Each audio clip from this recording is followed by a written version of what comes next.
Mic check, mic check. Bam! Dick balls! Mic check. Wait, where is it?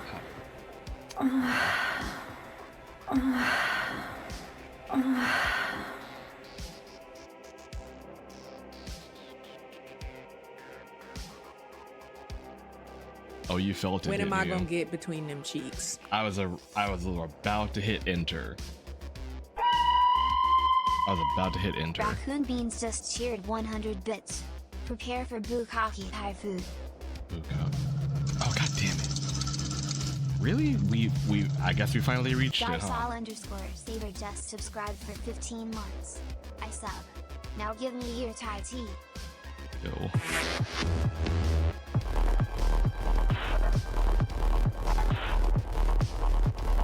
Hype train started. You really sat Big here ass booty. to camp just to do that. You know what, Raccoon? One of these days, I'll have to wait until Big ass booty. you say something unhinged, and then right after you say that, I just drop a link to your Blue Sky. Like, I want to do that so bad, but lately you just kind of like dump bits and look at me, and it's like, well, granted, I've been playing games as of late, but still, I follow his Blue Sky. I know where he is. I mean, like, so do I. But you know, the people who don't know that, I'd be like, there he is, guys. Like, he's right here. There he is, right here. Get him. Then they'll know. But all right, hold on. Let me get the appropriate. Oh, that's a different fog. Hold on. It's Steam. Oh yeah, there he is. That one.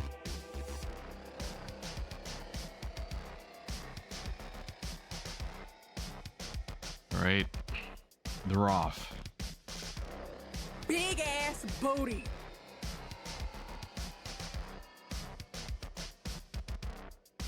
When am I gonna get between them cheeks? Oh my. How does this look if I do that? Ooh, it's chuggy. It's chugging a little bit. All right, cancel. So I kind of changed it up. As you can see, I don't have a tab. Yes.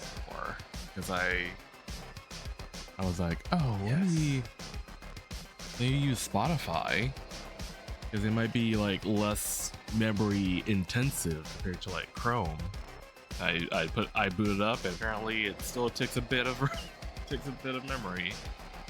I was like, well, it's not nearly as much. Granted, Chrome is like in the thousands, but like thinking, oh, what if it's like less intensive, right? Nope, still, it's demanding a little bit. Chrome is such a slut like me. Yeah, you're not wrong. Hey, what up, Mola? We got all the Canadians in chat.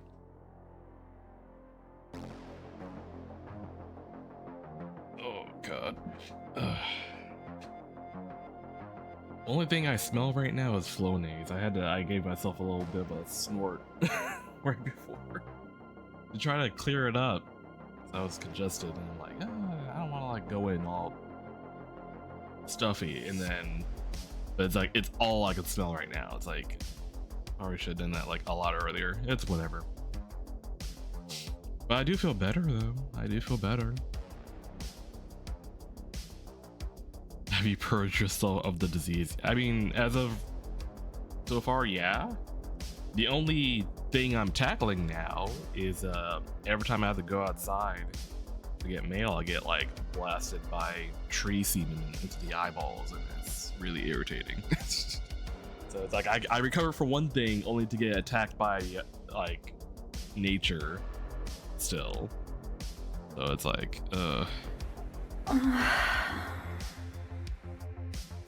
yeah, it's not fun. It sucks too, because it's like, well, it's kind of making it difficult to say if I'm still sick or if it's just allergies. I can't tell anymore. So I got sick at the worst possible time. Granted, I got sick back when it was so cold. Now things are heating up, and now the trees are like, you know, going buck wild now. And it's like, well,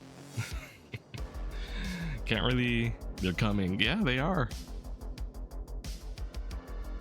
You just hear like a distant Whole Foods moaning in the background, and it's like, oh, the trees are at it again. Hey, Jacob Spencer, how you doing? I still sound really nasally. I don't think I can help that.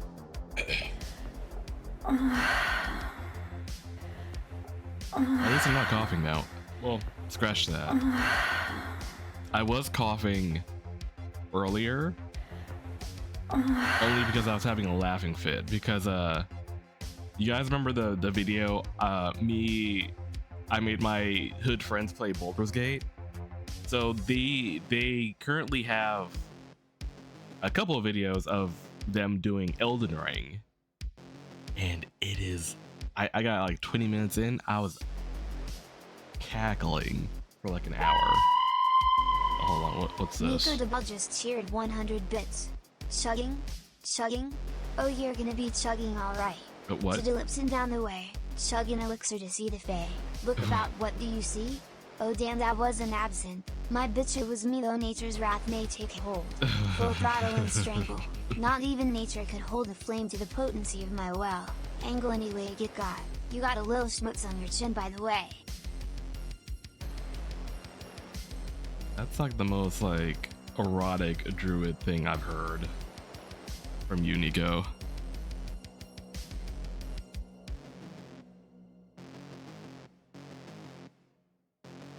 Though nature's wrath may take hold, full throttle and strangle, not even nature could hold a flame to the potency of my, and then it's like, god damn.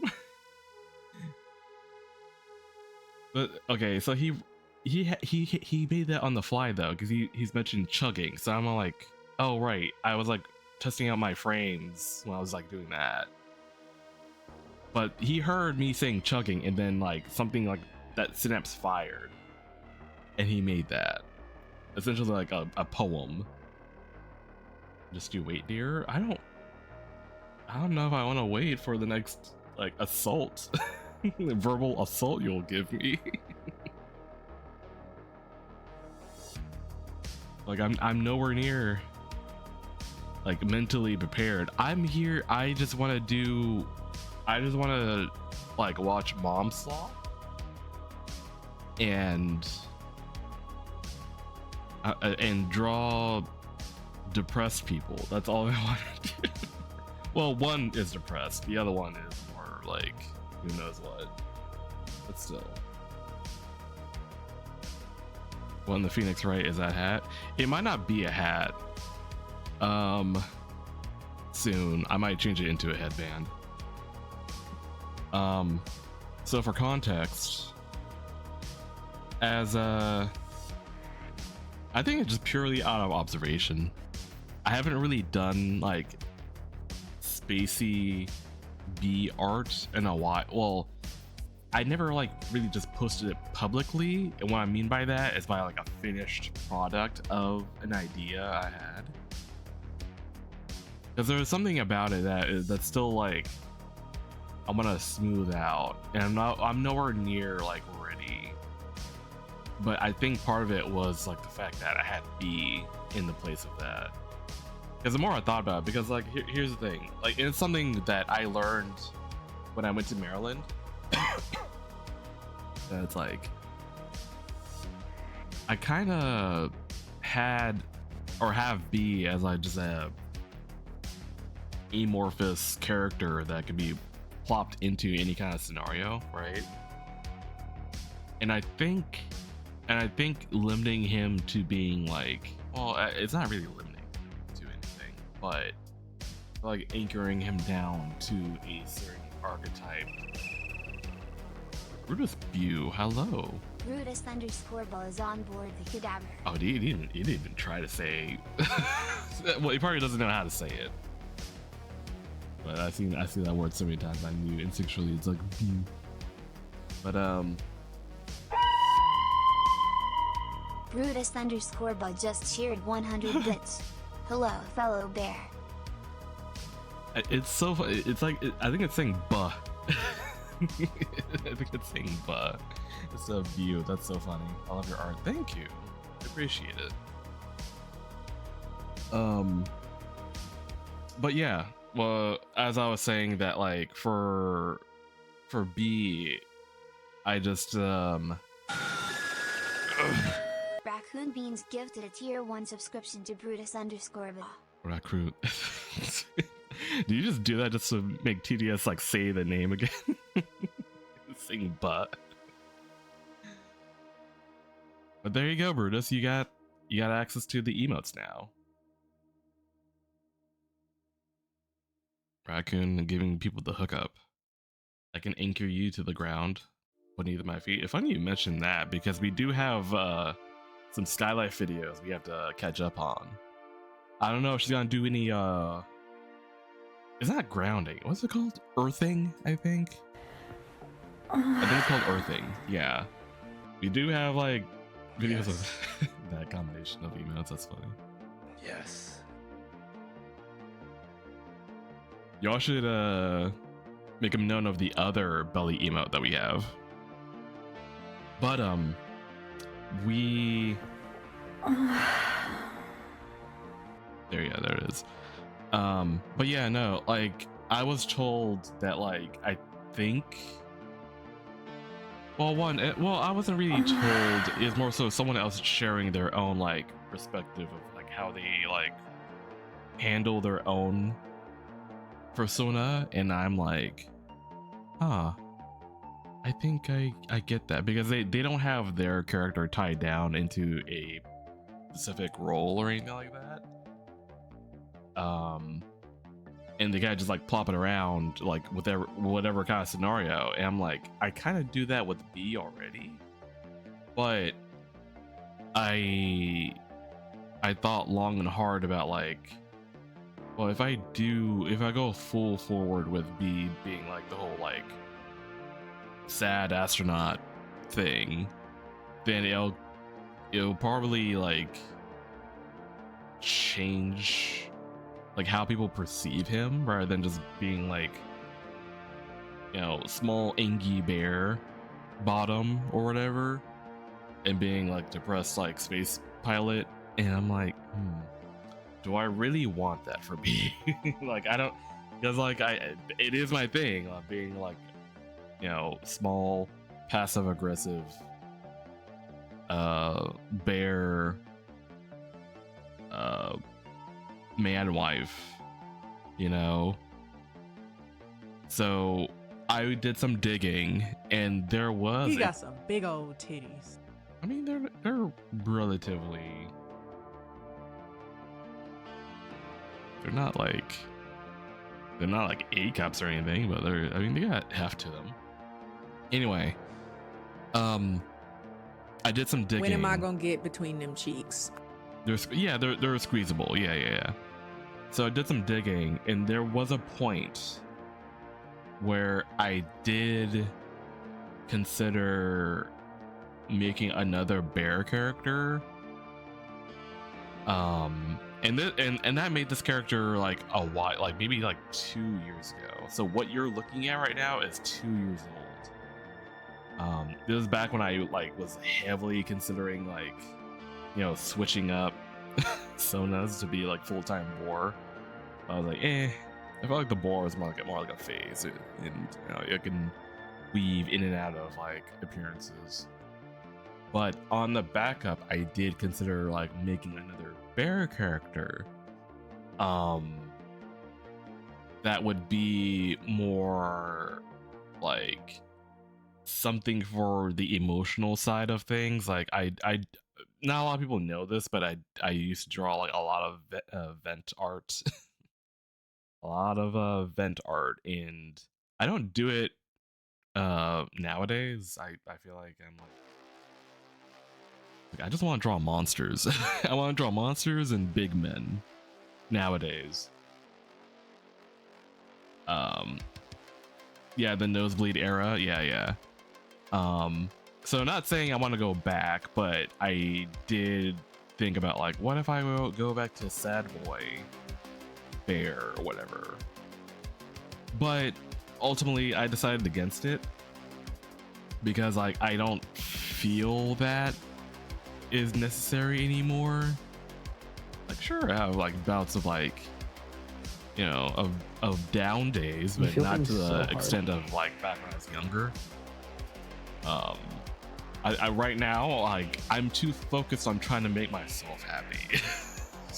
I'm keeping myself happy. So it's like I don't want to, and you know what, it is a healthy thing to like embrace sadness once in a while, and I get that, but I'm also in the point of like, I don't know, I don't feel like I did back then, and it might be impossible for me to feel like that anymore now because it's been so long. So I scrapped the bear character until like I think maybe you feel things so hard. Last night or yesterday, I thought about this character, this bear, and I was like, what if I just switch him out for Space Bee and just have this be the designated like character instead of me, because it's like, you know, that way I can have this character and I can still be like, I don't know, me, I guess, if that makes any sense. I don't know if I'm making myself clear at all. Like it's just it's more of like a creative thing of I don't want this like the iconic, you know, bottom bear with the mole and blue eyes, yells a lot, to be like changed at all. And what I mean by changed, I mean like, you know,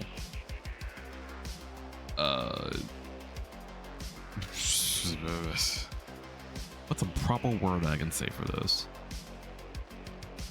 No, I can't think of the right word for it. But I'm trying to like be clear about like, well, branding, I guess, because it's like, yeah, I like the space aesthetics, but I also have way too much fun just having B be like in random like scenarios, like the Cody stuff.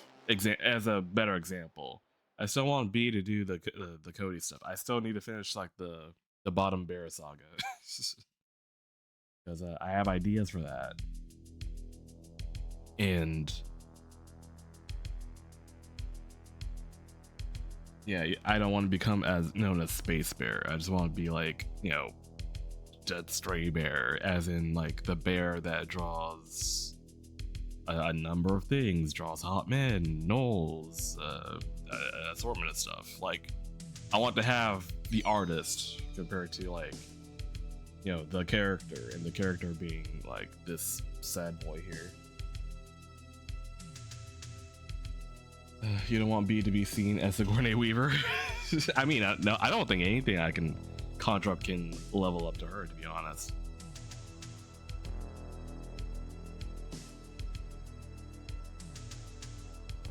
So you want to be Barbie? I mean, if you put it that way,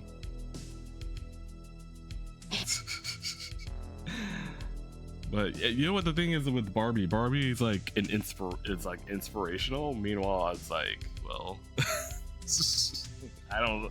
I wouldn't call myself inspirational though. Darsal_Saber just cheered 100 bits. Matter what you choose, you're always a bitch I wanna kill first. Top of the list. First time you're on top of something. Honored that the first thing I want to be on top of is your kill list. I appreciate that. Speaking of Barbie though, y'all heard about that the Barbie? It was like the Willy Wonka experience, but with Barbie. Did y'all hear about that? Hold on, we can bring that up first. Granted, I had like things I wanted to bring up, but we can start with that because that shit's so funny. Really? Yeah, y'all didn't hear about that? Hold on. Damn, here, I'll open up a new tab. I don't want to like, because this is a video I was talking about of the making my hood friends play Elden Ring, and it's so funny. Let's see, Barbie. Oh God, what was it called? It was called Barbie. If I type in Barbie experience, I don't know if I'll get the thing I want though. Oh wait, so there was an Amsterdam. So there's an Amsterdam version. The Amsterdam version is actually pretty dope. But that's the thing. It was in Amsterdam. However, we had an American version of it. I don't know where it took place though. What's it called? Dreamfest. Let's see. Oh boy. We could do the Charlie version. Do you want to do it? We would just like actually just show what it is though. That's the question that many were forced to face after attending a Barbie Dream Fest in Fort Lauderdale, Florida. Oh, it was a Florida. It was in Florida. It was in Florida. It's like how can I forget where it took place? How can I forget? It took place in Florida.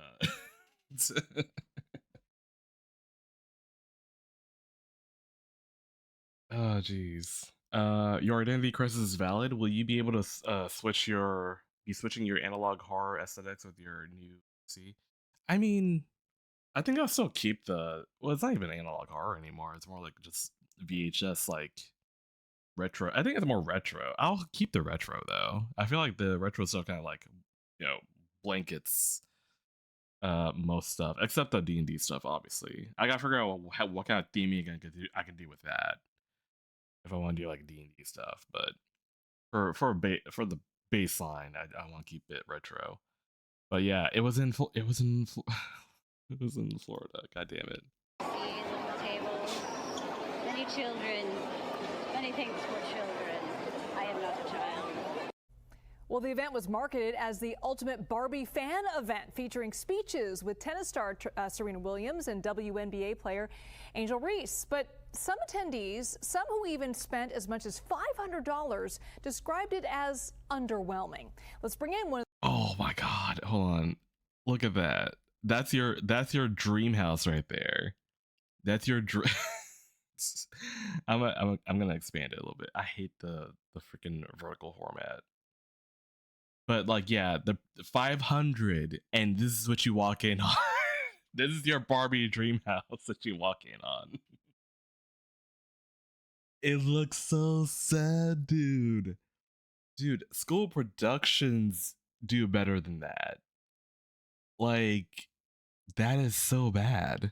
And one of those attendees, Jessica Nova, the co-producer of the Hell Hotel performance troupe. Jessica, thank you so much for being with us. You look perfect. I love the sunglasses. Not the sunglasses, the regular glasses. Thank you so much. Walk us through this experience. I'm a Barbie girl too, I will say. I love Barbie. I have my entire life. But walk us through this experience. What was it like when you arrived? Well, the moment we walked in, we were excited. We were about, if you go into a convention hall, you're about a hall away from the entrance. They had the lights pink. And my best friend Cherry and I were sitting there going, oh, this is going to be great. We get to the front desk. There's no line. Okay, well, oh it was, God. early on Friday. That seemed... Hold on. They have the big inflatable, like, like, I don't know what you want to call them. Like the things you cross when you're doing a race or whatever. But like, that's it. Like I think this was like, I think Mattel signed off on this. I don't think they had like a much involvement, but it's still really archways, yeah, but it's still really bad. Fine. And then our swag bag was hand sanitizer. Okay, go inside, and there's no flooring. It's all the plain cement floor of the convention hall, and everywhere you look, it's just this. Oh my god. Yeah, hold on. I gotta boost. I gotta like expand this. Darsal_Saber just shared 100 bits. What? You too can become a homeowner of this beautiful home for the low price of $700,000. The housing market currently, dude. Like you get like a little glimpse of the actual like. This looks so sad, dude. For like and it's Barbie too, so you know people brought their daughters in to like go here. $500 down the drain, and this is what you walk in on. Disappoint floor of the convention hall, and everywhere you look, it's like, just like try to do like pink carpeting or anything like that. Like it's just and everything's so spaced out too. Everything because it's so spaced out, it looks so empty. Brain starts to go down. It starts to try and find the good in it, and it's like a little racetrack, I think. There, I tried to be excited for the kids, but there was not really a whole lot to be excited for them. I gave up on myself real fast. Like, okay, what can we do to salvage this? So what was the event supposed to be? Was it marketed as more for being, like yourself, adult fans of Barbie? Or was it marketed more for children? What did they promise you? Some of but only have like a hand sanitizer. A lot of the marketing had somebody I around mid-20s, the swag bag was just like literally like things like a life-size Barbie interactive dream house, which was specific wording they used, and we got a backdrop set that was not life-size for anybody. That's your Barbie dream house backdrop. It's just like a cardboard cutout of the front of a house, dude. We had some fake grass and a picnic blanket and a very sad deflating bee. Sad deflating bee, me right now. Sad deflating bee. A fake grass and a picnic blanket and a very sad deflating bee. Inflatable, which was there, I think, Saturday. So you didn't even have that on Friday, and it quit just about as fast as anybody else. It was supposed to have an 80s roller rink that was advertised for kids and adults. Okay. Same with the little bike track. The disco ball that they added Saturday in the skating rink, I think, is the truest I felt. I was sparkly, and I wasn't going anywhere, and I was just about a sad ornament at the top of an empty tent. It was supposed to be all ages, and I felt like it ended up being no ages really got the experience they were promised, and it was just incredibly underwhelming. And I felt most Claus, they might as well just like for the parents that took their kids. I saw lots of birthday girls whatever that were space scene thrilled needed, to be there. I would have been thrilled to be there. So and then they might have been too tall to do anything. More desolate there weren't dolls that they could afford, because there were really wonderful vendors that had classic vintage dolls. Not something you want to go buy your sweet little kiddo to go throw around a $3,000 doll. Like where's their $25 doll? Barbie. Right. I'm curious, have you talked to the organizers, tried to get your money back, and listed all the things that they promised that they didn't deliver on? So we did get an email Saturday that anybody that had a 3-day pass was promised 2/3 refund. And then enough people did not appreciate that, and we got another email, I think about 8 p.m. Sunday, that said to my knowledge, I don't think any AI stuff was used. I don't know if that was for all tickets. I know it at least was for 3-day. I do believe they've issued a statement saying. Oh my god! Look, like this, just the sight of like everything. I mean, the Barbie like box or whatever, that's fine. Like that's all right. But tickets, like, I know it at least was for 3 days. You pan the camera around, they've issued, and then it's just this highlighted pink object in the sea of gray in this warehouse. It looks so sad. It looks so sad, dude. A statement saying everybody would be fully refunded. But you know, that's a step. You're not counting people that flew from Tokyo. I drove from Atlanta. There's hotel costs. There's all these additional costs in addition to The new losing, backrooms you know, just a dropped. weekend. I Yeah, could have been the working. Barbie I could have made that backrooms money instead of being level. disappointed. I've got a Barbie house at home I could have played with. Well, I'm looking at your outfits, and you definitely looked the part. You were dressed to impress. Thank you. Every attendee looked great. The fans were very kind to each other, and that was a highlight. I mean, the of fact that her name weekend. is like Jessica Nova, that's like the most Barbie person you could think of, to be honest. Well, that is a highlight. Jessica Nova, thank you so much for being with us. Oh, thank you. Thank you so much for your time. All right. Oh god. But yeah, like a lot of people are equating it to the Willy Wonka experience, which I can see it. I still think the Willy Wonka experience is like still the worst. Only because it's like I think because they had vendors there that was like selling vintage Barbie, so at least they had something there. But the Willy Wonka experience is like the whole thing is like candy or whatever. But like, oh, they're like running low on candy, so like they give like kids like one whole jelly bean or whatever. Like that's still like pretty messed up though. Yeah, but the Willy Wonka experience wasn't like a 3-day con though. Oh, I actually don't know how long that did like run. I'm curious, but still, like, yeah, sure.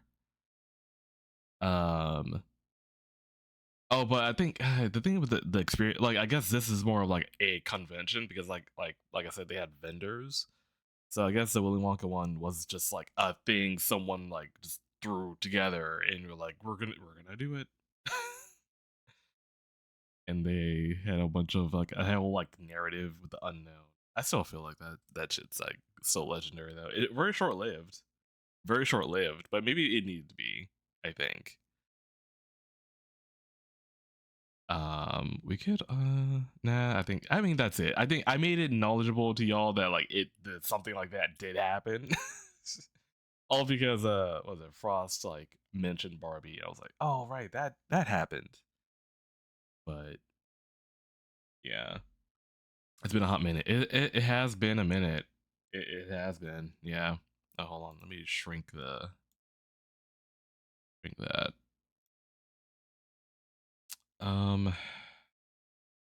But yeah, we have an assortment stuff. Let's go diving into the mom slop though. Willy Wonka was iconic because of the open Oompa. Yeah, no, exactly.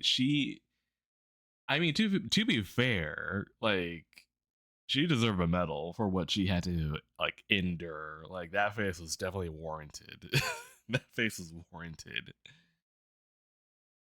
That and the girl who played the unknown. What is that?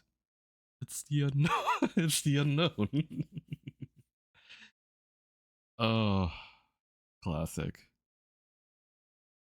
But all right, let's go into the mom slop. And then we get to Skylife, which I'm excited for because we haven't like watched her in a bit. Minions. 911, Wine, The Rookie, basically any doctor show except House, True Crime podcasts, Station 19, House. I could go on forever. But what do these all have in common, you might ask? These have all been explicitly designed to capture the attention of one particular group. Moms. I hear this concept talked about mostly with true I mean, crime to be fair, I think I do fit most of that. Because I have the true crime and I do have wine in the fridge that I was supposed to drink, but then I got sick and I was like, oh well, I can't touch that now. So like I got that, like a true crime, and I guess Law and Order SVU, I guess that would count too. So yeah. Podcasts, you know, two ladies giggling over Very- someone very getting good brutally murdered, right? But there is a massive underbelly of mom slop that goes entirely overlooked because it's not just millennial true crime hosts. It's also stuff like Facebook reposts of Shrimp Jesus. Remember when that was happening? Or literally any iteration of a Minion meme. Like literally any Minion meme. I mean, even Hallmark movies fit under the mom slop umbrella. But what does it mean? What is it about these stories that are so grabbing for moms, that are just so engineered to get these moms' attention? Why does every American mom to ever exist watch true crime documentaries?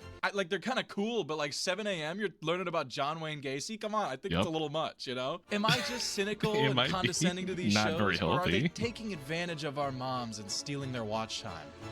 I don't know if this video is actually going to answer that. I kind of just wanted to make fun of Mormons.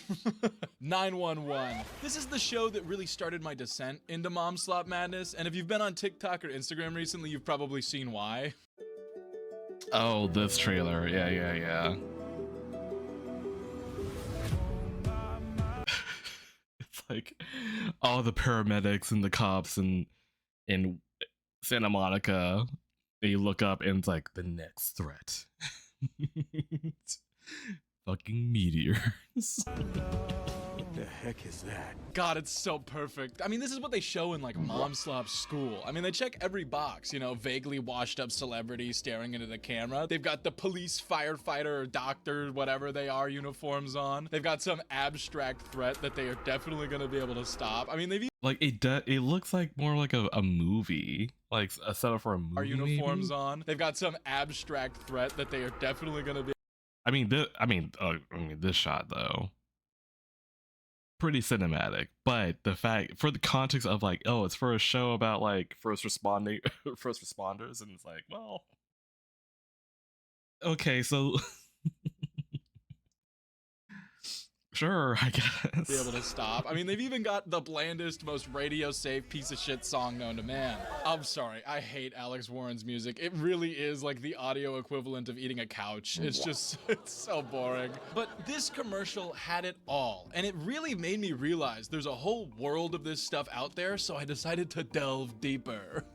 Also, really quickly, this video is mostly a joke. If you like the shows that are in this, more power to you, man. I think they kind of suck, but I like Evil Bong, so what do I know, right?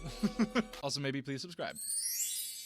911 is a drama show that's been on Fox and ABC since like 2018 that follows a group of firefighters, police officers, and like dispatchers or whatever, just public safety guys, I don't know what to call them, helping in LA responding to emergencies, right? So pretty generic idea, nothing too crazy, just guys responding to car crashes and burning buildings, right?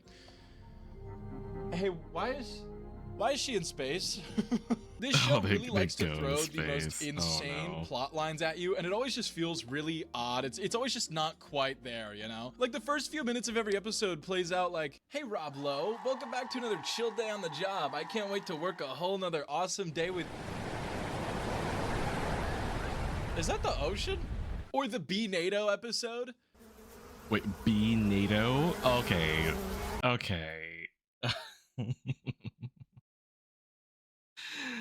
I don't watch the show, but maybe I should. Maybe I should watch the show. 911, what is your emergency? That is... Oh, it's literally called Be NATO. Hold on.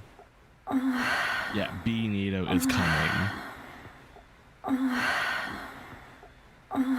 Someone please help me. This is a real show. I think this is a real show. Yeah, Raccoon? B's doing it for you? What? That is a real teaser from season 8 that really exists. Season 8. What happens in season 8.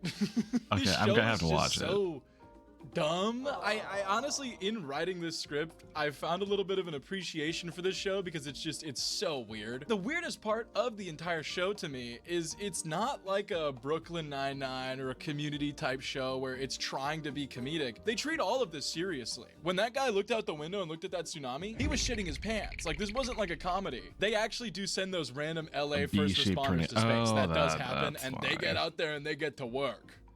Also, this guy gets eaten by a whale. That's the whole episode. And don't get me wrong, I'm all for these wacky out-of-pocket shows like this when it's intentional. But this feels like they started off as a normal firefighter show. You know, season 1 was pretty normal. Season 2 had like an earthquake. Okay, that's at least a 6. 7. It feels like the views just weren't there for that, so they just decided they needed to keep ramping up to see what they could do to jangle the keys in front of you, you know? That being said, I'm probably gonna watch those keys jangle because that guy getting eaten by the whale was really funny. Hey. Before we go any further, I want to take a second to talk about today's sponsor, Clover. Clover is a financial app designed to give you faster, smarter access to your money without the hidden fees or predatory practices you might see with... Nah, I mean, one of these days I'll get it right. One of these days I'll get it right. Did they say 6-7? I don't know, did they? Weren't there for that, so they just decided they needed to keep ramping up to see what they could do to jangle the keys in front of you, you know? That being said, I'm probably gonna watch those keys jangle because that guy getting eaten by... This feels like they started off as a normal firefighter show. You know, season 1 was pretty normal. Season 2 had like an earthquake. Okay, that's at least a 6, 7. It feels... Oh, okay. Right. As in categories. Got it. That's so stupid. I mean, granted, I'm pretty sure they did that before the meme, but whatever. But that being said, 911 is just the tip of the iceberg of this mom slop behemoth. There are so many shows that follow this setup, and once you see it, you can't unsee it. You know, shows like Grey's Anatomy. Grey's Anatomy is what I would call the king of all mom slop. It has lasted for so I guess that long. would. I mean, it's on like, what, season 22? How are these doctors still alive? Now, I've actually seen some episodes of this show before working on this, so I can really give my opinion on it, which is... I don't really get it. I mean, maybe when I become a mom, I'll understand, but to me, it just feels so, like, formulaic. This is what I mean when I say moms deserve better. When I see shows like this, I feel bad for them, you know? If you're unfamiliar, Grey's Anatomy is a medical drama following a group of doctors who work in, like, a Seattle hospital, right? And again, it is not a comedy. These are not designed to be expressly funny. It's just kind of how they are. These shows are always incredibly predictable. You know, every episode, the same shit happens at the same points in the story. They just have different people and different, never before seen medical anomalies, right? And I think the reason they do this, which we'll break down more later, is because you can kind of just throw it on in the background while you're falling asleep on the couch or like doing laundry or something, and you can kind of just follow. Hey, can you set that down? Actually, stop doing your laundry right now. I want you to listen. Okay, thank you. You can kind of just get the gist of the episode by half listening, you know? That being said, though, to avoid any monotony of having this same exact story beats, the episodes always get weirder and weirder as the show progresses. Like, I mean, I'm just looking through some of these episodes here, and season 22, episode 14, a couple land in the hospital after getting hit by a wrecking ball. I'm sorry? Why did they do that? Or when they had Millie Bobby Brown perform a thoracotomy over the phone. I don't know why they had her here. I just thought it was kind of funny because she was on season 11. Oh. But this happens with all of these shows. This happened with 911, Grey's Anatomy, pretty much anything that I listed, even the Minion memes. I mean, I think you could pull up any episode for me, and in the first 5 minutes, I know exactly what happens and to who. Especially Grey's Anatomy. It's literally just, here's a guy with a crazy medical emergency. Oh shit, they're gonna die. Wait, huh, no they're not. Wait, we messed up. They actually are gonna die. Dang it. Here's an inspirational speech from the main doctor. Flatline fake out. They give this guy a single leg in the middle of his body for some reason. Last second, we get a happy ending. Did they really? Wait, what? Maybe no. What? Why did they do that? Why did they think draw over it? Like that meme, I am leg. like wait, maybe he's just positioned in a way that it makes it look, but no, I'm looking at it, it looks like they just moved his leg right in the middle where his dick should be. Okay, that's actually funny. Middle of his body for some reason. Patient pulls through last second and we get a happy ending. It's cinema every time, baby. Oh, also, they fuck. Sorry, it's a TV-14 show. They have steamy moments and scandalous escapades to try to keep you invested in the story, right? I've noticed some mom slop shows tend to cut this out, but the biggest ones, the biggest players in the field always have this part. You always gotta have some middle-aged buff dude ravaging the hospital staff. Seriously, by like season 3 of all these shows, he's slept with half the staff. I don't know how he's not been fired. But after I really started to watch some of these shows, I started to realize these aren't just bad TV shows with mediocre writers designed to get these middle-aged women. This has been specifically engineered over the last 20 or so years to grab every little ounce of attention out of our moms. And let me explain how. Rule number 1, there always needs to be something happening. Every moment someone isn't dying, cheating, trapped in a whale, I guess, or longingly staring into a mirror in the bathroom is a moment that the viewer could get bored and change the channel. This is why these shows are constantly cutting over to random side characters that you don't really care about, but you're fine seeing a little bit more about them, right? Oh, a quarter? Hey, yo. Rule 2. Wait.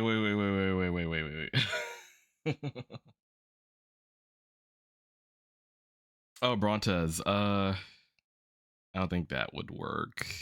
We don't do the. I mean, I have a Discord, but it's like not like fully set up for anything really. Hold on. We gotta go back to the fat Bowser. Hello. Why does he have a fat Bowser? Wait, why is that?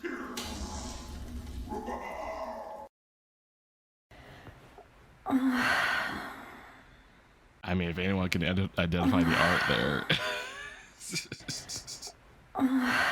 What the fuck? Furry bait video, but it's like in the middle of the video though. It's like right in the center of the. It's like, I don't know. Would this count as furry bait? I want it's to like in smash. the middle. Like He it's got not some big old titties. of a video called Mom Slot. I want to smash. I want to smash. Big ass booty.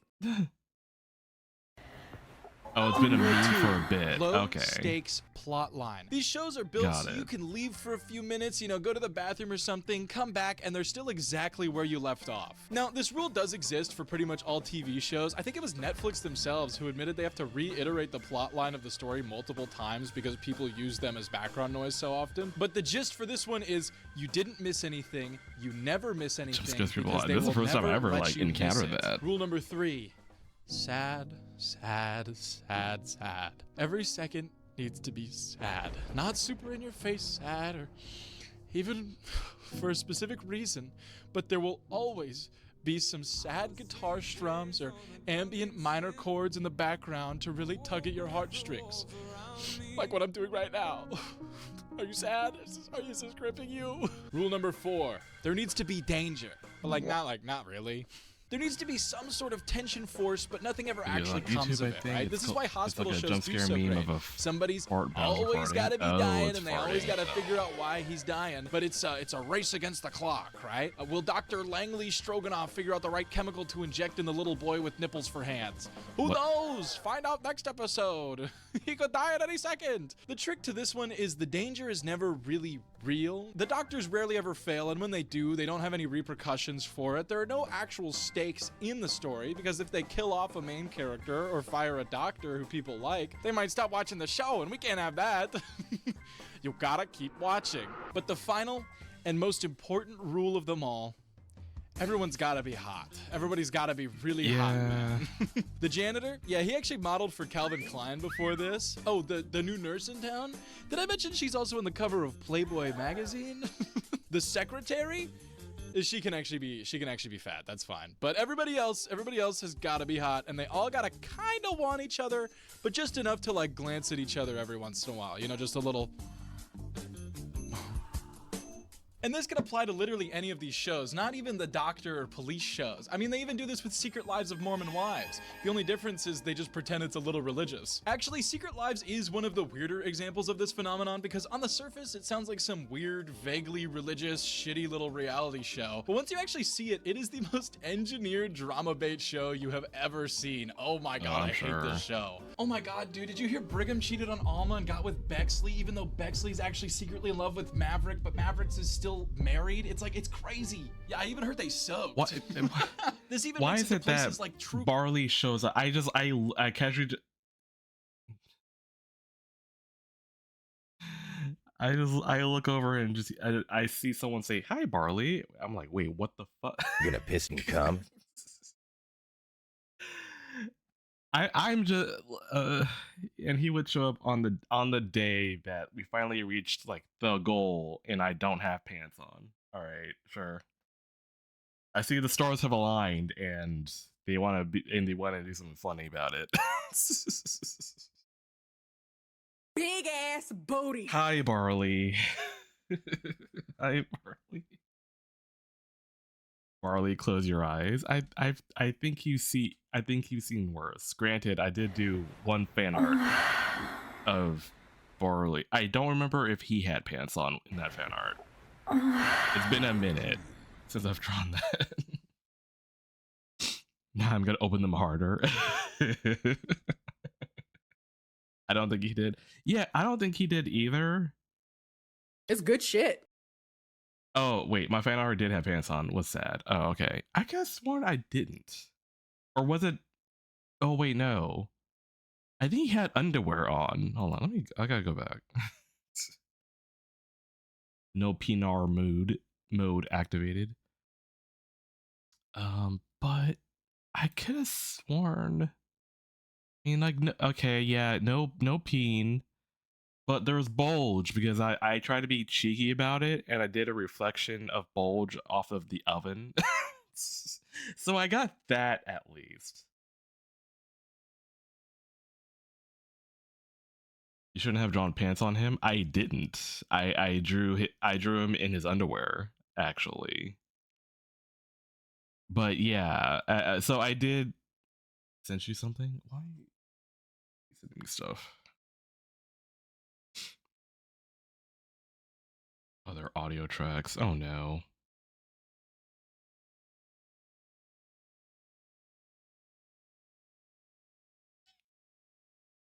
Oh, you did the okay. The sad deflated bee. Okay, that might actually come in handy.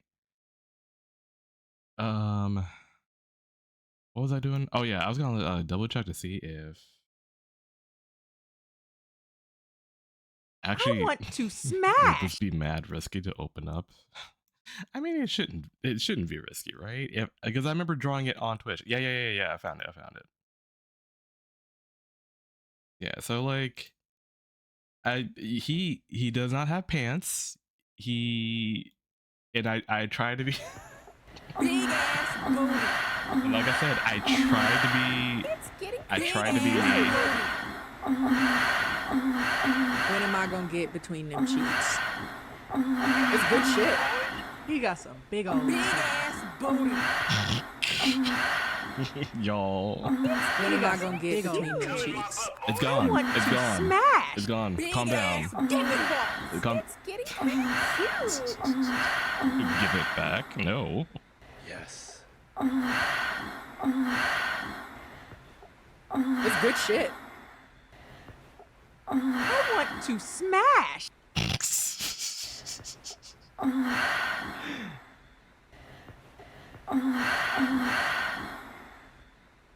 See, like, bro, I don't know. I'm sure you are aware. But whenever I peep into your streams, like your channel relatively chill. It might be just me in my redeems that are just like very much like Raccoon Beans just cheered 100 bits. what? Thank you for blessing our eyes, Ty Barley. I know you didn't just say that. Not what. You know what? I'm gonna do the thing I said. I'm gonna drop I draw a link to your Blue Sky so that people can know who the My chat is chill. My YouTube audience is horny though. Oh shit! I didn't even consider the YouTube audience. I would have thought it'd be the reversed.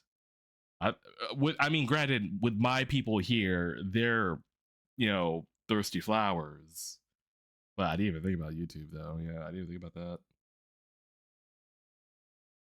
I posted about making a Patreon, and my YouTube audience was like, "Oh, are you getting not Sephora content now?" they went, "Oh, what's this?"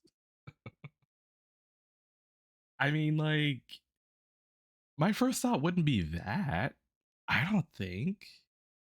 I mean, like, for Patreon, my first thought would have been like, oh, maybe unedited, like, or behind the scenes footage of like how you make videos or whatever, or like just purely unfiltered stuff. I would think. Yeah. No, I would have thought OnlyFans, if anything. I wouldn't think Patreon. So that's That's crazy for them to think that it's like. Well, they probably assume like furry art or whatever. But even then, nude cooking that actually would be funny though. That would be funny. Okay, I can see that. Nude cooking, I could see I that. want to smash. Barley's boyfriend, OnlyFans on the way. Good to know. Barley's boyfriend. There's 1% chance I'm gonna do workout streams for subs only this summer though. Okay. Yeah, that's a fair one. I think that's actually fair. I feel like workout because people could work out with the no, never mind. I immediately I was like, oh, I was trying to be wholesome with it. You're like, oh shit, yeah, you can work out. Like, you can do workout videos or workout streams, and people can work out with you. No, I don't think that's why they'll tune in for that.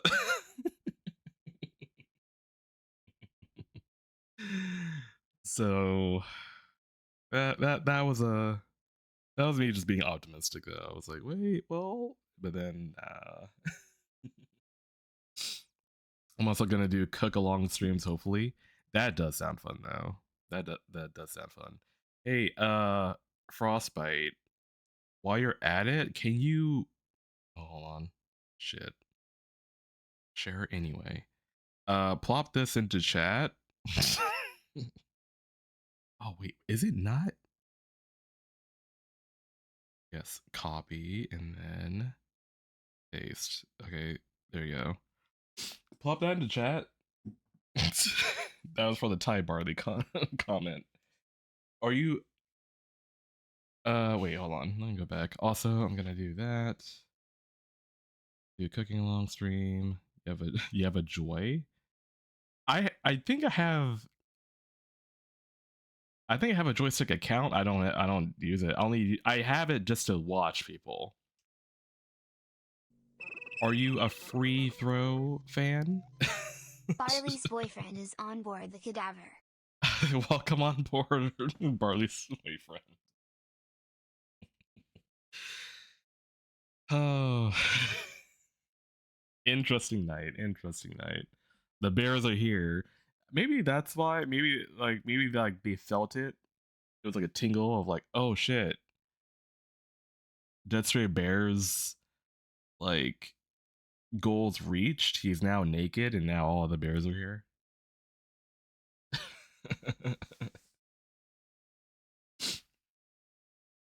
They're my favorite Midwest emo band. I have heard of Free Throw. I mean I kind of did have a Midwestern emo phase. It didn't last very long. Well, it lasted as much as I lived in Seattle though. But that's it. Shit, what else did I listen to? We're not gonna go too far into that. But there was that and God, I don't know how I would pronounce her name now though. I haven't like I had to go to my playlists. I had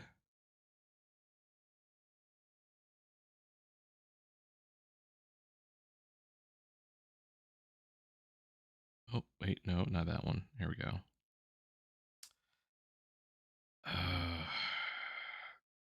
They were called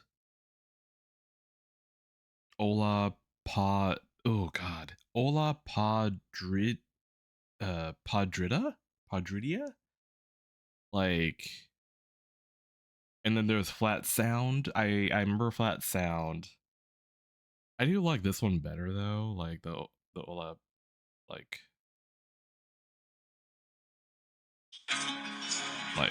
this one I like more. Darsal_Fader just shared 100 bits. What? B, it is time. Bless chatting me with your lemonade. We have special guests.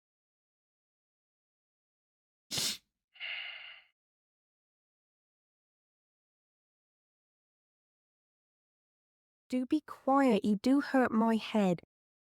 Right. So I did have this one. Oh, Lincoln. Lincoln's a good. This one's actually. Is it? Is it Midwestern emo? I don't know.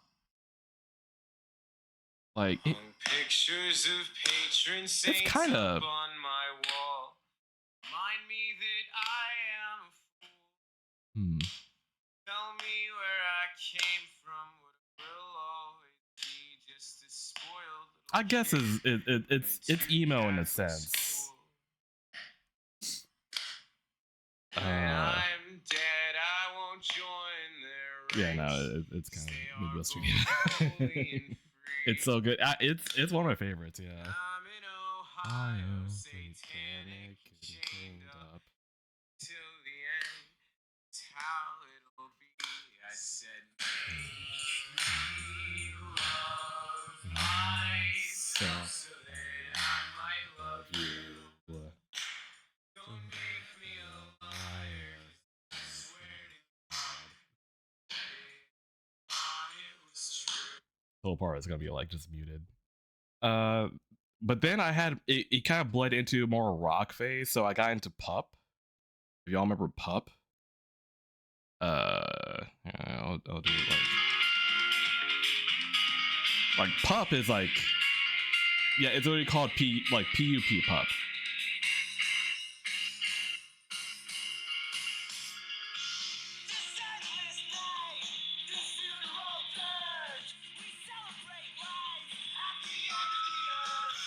Yeah. So like I went into a Pup phase, and then that kind of bled into I got more into like oh geez, I have this playlist here. So from Pup, because I stemmed from the rock stuff, there was a group called Nothing Nowhere, and then that kind of like just took off, and like it went from like Midwestern like emo to rock to Midwestern rap, or emo rap at least. So I gotta find like a good Nothing Nowhere song though. What's a good Nothing Nowhere song? We could do no. Because Nothing Nowhere, they tend to do like rock stuff. Like they had a EP with Travis Baker, yeah, the drummer from Blink-182. They're pretty good. But Nothing Nowhere is more like sad.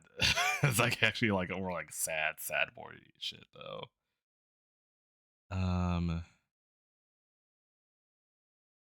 Maybe this one, Hopes Up. Maybe.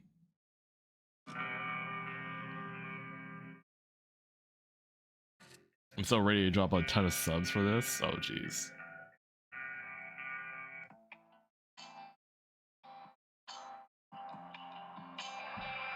Like this is like once I found Nothing Nowhere, I went full on like this genre. I never left.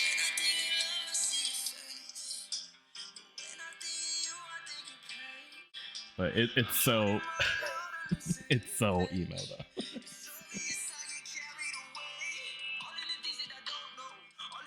But yeah, I have never left.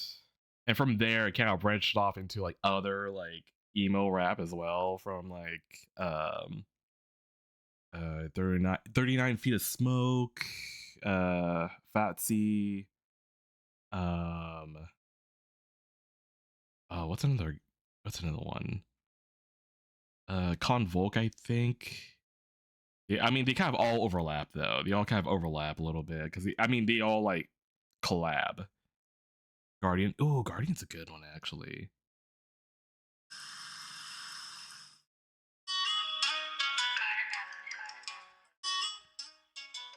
Like this is stuff that like I would like back when I lived in Washington, I would like walk around and just like have this like it's like the perfect like environment for this kind of music, I think.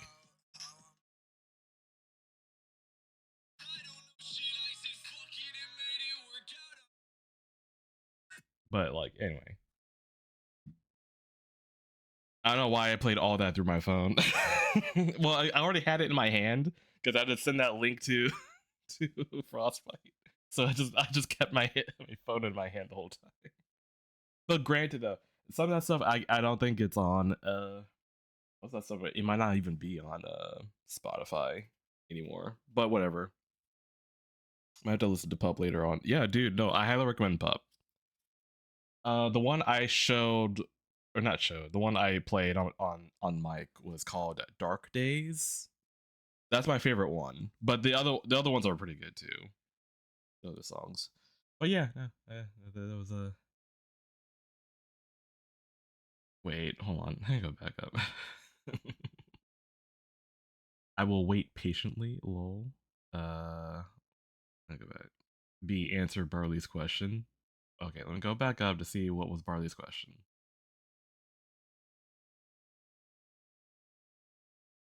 For the people. Oh, how many gifted to make the fan art but with no undies? Oh shit. I don't know. How many? Oh man. Shit. I don't know. I guess you kind of have the gun to my head right now. I the thing is, like, I kind of do this shit for fun. So it's like I don't really think about like the view, like the views or the subs. I don't have a goal in mind, so I can't really say like what would the demand be. I mean, you can literally you can donate like When am I gonna get between them cheeks? like you can literally just give a gift, like a gifted sub, and I'll take the undies off, sure. So, like it won't be like it's like what that a gifted sub that's like what $5, sure, I'll take the undies off, it's fine. Just deep throat the barrel, it's always catches by surprise. That's always my go-to. Be a freak whenever like you're in a hostage situation. Be a freak. That's what I always say. 100 at least, sure, I guess any amount, and I'll do it is pretty much what I'm saying here. I'm not, like, again, I don't have a goal. Like, I don't have anything to like aim for. And I'm like, if you're willing to give a sub to take the undies off, dude, I mean, part of the pay is the joy to draw a barley dong, really. It's just so like I'm not Frostbite afoot. Yeah, can we see his paws in it too? I mean, Eccentricity 224 gifted 1 subscriptions to the crew. there you go. He said Barry. That's funny. I'm trying to think. Yeah, sure. If there is, I mean, I guess there would be a way to prop up his foot to show off a paw. That could be arranged, sure. True crime shows. I mean, I remember when. Oh jeez, I forgot what we're. Oh yeah, the mom slop. That's right. I totally forgot. We got so sidetracked. when the ADHD hits. When I was really young, all of these shows were very serious and heavy, and they really focused on the weight of the crimes happening. Now you open up a true crime story about a real dude that died, and the hosts are sitting there talking about it like it's a Stranger Things episode. Or just draw something totally different. Though, I'm also down to just draw something else with like Bart. I only think I drew that one. I think I could probably make a better. I could have a better idea, to be fair. Because I still look back, and I'm like, there are things I could have tweaked more. I could have done something different, but I'm sure I could figure something out. Because of TikTok, Instagram, Google Giggles, or whatever, you don't even need to watch Like the his show when it ass. comes I mean, to be out. fair, his ass just needs to be out of underwear, and then that'll fix it. You can just take the 30-second clip of him getting eaten by the whale, throw it on TikTok, you know, get 20 million views and 10,000 comments dissecting if he got eaten out of love or not. Or God forbid, it's something like Real Short, where it's literally just these exact shows but broken into 315-second clips. I should make a video about Real Short. That shit is so crazy. Every show is just, but you can't love me. You're the dark, brooding mafioso boss who kills anyone who wrongs you. It's true. I am dark and mysterious, but you... Hello, you bring princess. me out of my den, kitten whiskers. That was the worst thing I've ever recorded. I mean, seriously, with Real Short, they've optimized the mom slop formula to reach people with the attention span of a walnut. It's insane. But why does this grab moms so well? Why are they targeting this group so specifically, and why is it working? I think the reason this stuff works so well is actually pretty simple. I mean, think about it. After you get off your 14-hour unpaid shift at the coal mine, the last thing you want to do is like sit down and watch Inception and I was locked in. Hold on. Wait, is it the Jan? Hold on.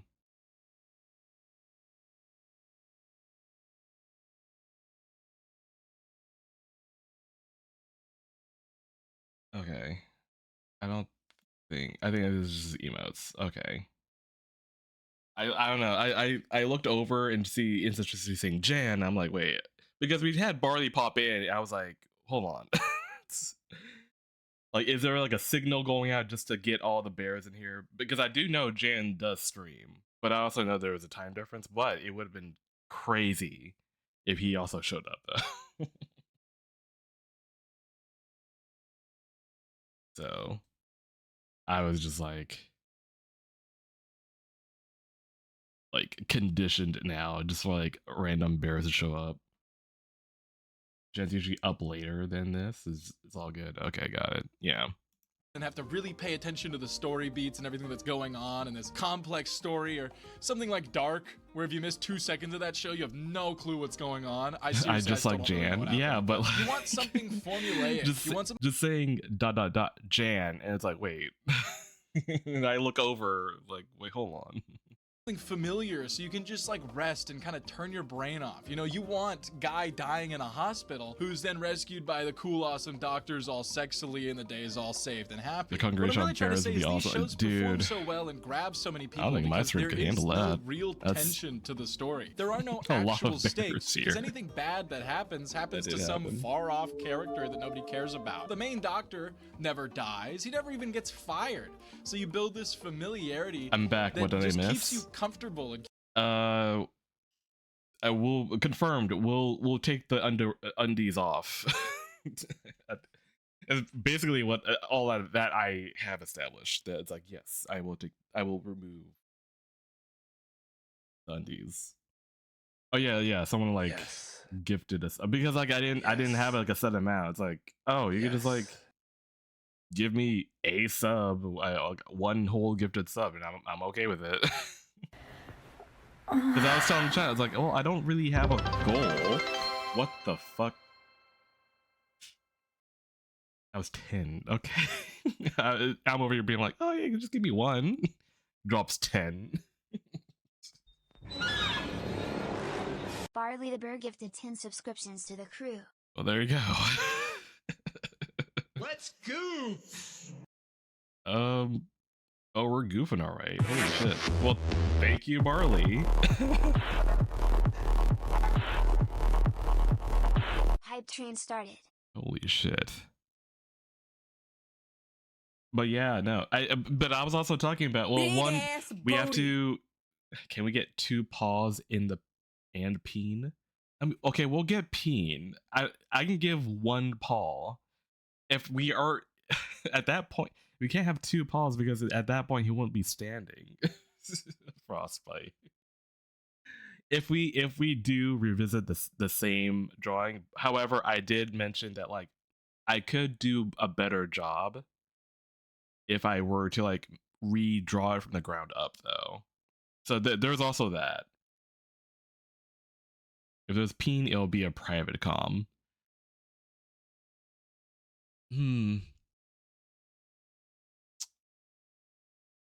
Okay, I mean I think that could be doable though. I think that could be doable. I'll just have to change the oven. It'll have to be one without the glass on it. What is tonight? What's happening? Cyrus_hyena just boarded a cadaver with 53 passengers. Yeah, okay. You would again. Lagoon is on board the cadaver. You would raid when I don't have pants on. Great. It seems to be that kind of night, isn't it?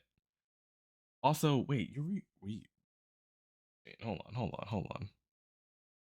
Well, I guess you were streaming past tense. I didn't even know you were. JRedink555 is on board the cadaver. Yeah, no, welcome on board. Okay, well, and you're saying amazeballs. Wait, did you say amazeballs or baseballs? Amazeballs. Yeah, what were you doing?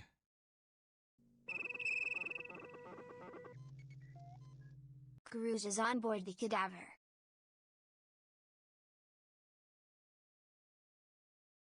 Oh, rivals. Okay. Yeah, I know what rivals are because I know you main as a Fosburn in that.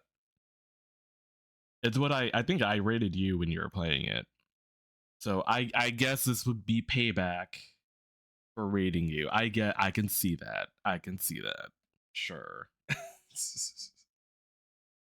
Intense odor detected. Welcome, cadaver crewmate Cyrus Hyena. The sock you left is in storage. Is safe. Wait. Sock? Cyrus, you left a cum sock on my ship? Excuse me?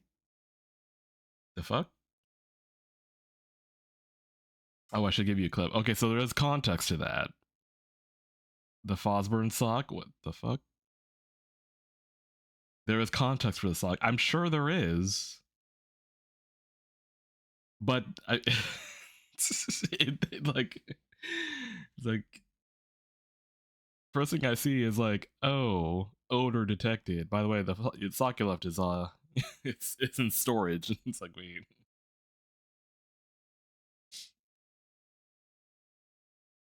A gym sock? Sorry, it's a sock that he takes to bed every night. So context, playing the VN of Rivals, and I was like gambling with one of the characters. Okay. Go on. I won't bet. Wait, no, hold on. I won the bet, and he gave me a gym sock as a reward, and I was like, what the fuck? And this happened.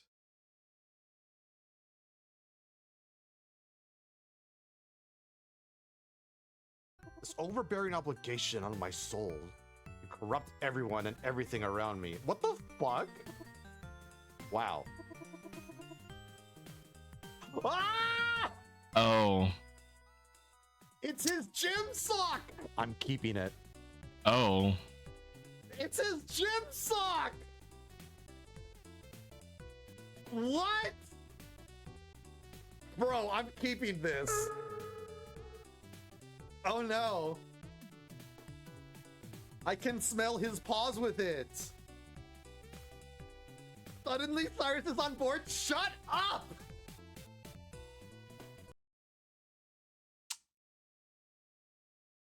Cyrus into paws confirmed. Yeah, I guess so. Absolutely destroy me. You know what? At least the pressure's off me. I'm not the only paw slut in the group now. That can now be shared. I see a paw slut and I see Frozen pop up. Hey, Frozen.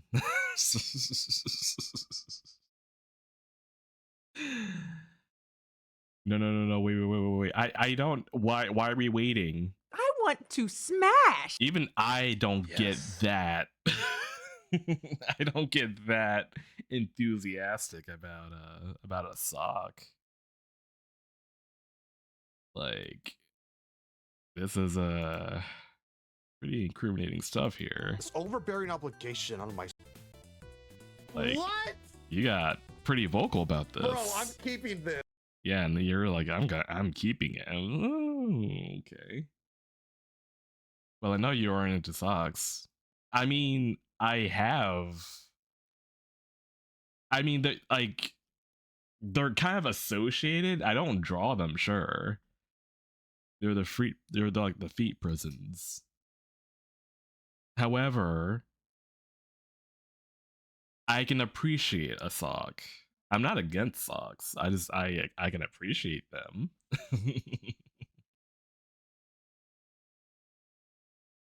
But I guess I don't know. I feel like they kind of go hand in hand. Like you kind of have to be into paws to be relatively into socks to an extent. Yes. Oh no. I can smell his paws with it. Like that. Like that's what I mean. Like the socks kind of remove the paw factor, but it holds the essence of the paw, you know, through other means. Like, yeah, there you go. Claus knows what I'm talking about. Yeah, exactly. I'm a sock provider of anything. Wore a pair for a year and tossed them to a bud. I'm an enabler. Yeah, you are. I mean, that I already knew. So, speaking of, I'm not helping my case. Do I need to read further? There was a dealer at the con that had the scents. One of the scents was a dog paw smell, and I was like, almost tempting, but I can't think of where and when I'd use this. I mean,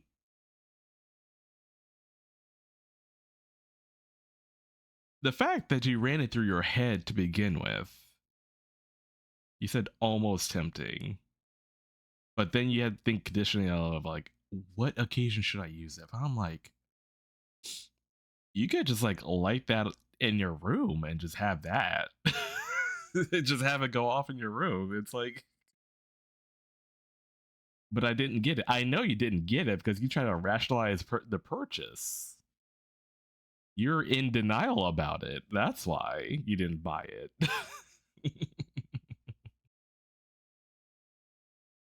You're like, I can't justify, because you try to think of like, if there was a case of like you could twist this and put it either on your paw friends, you know, aka either me or Frozen, sure.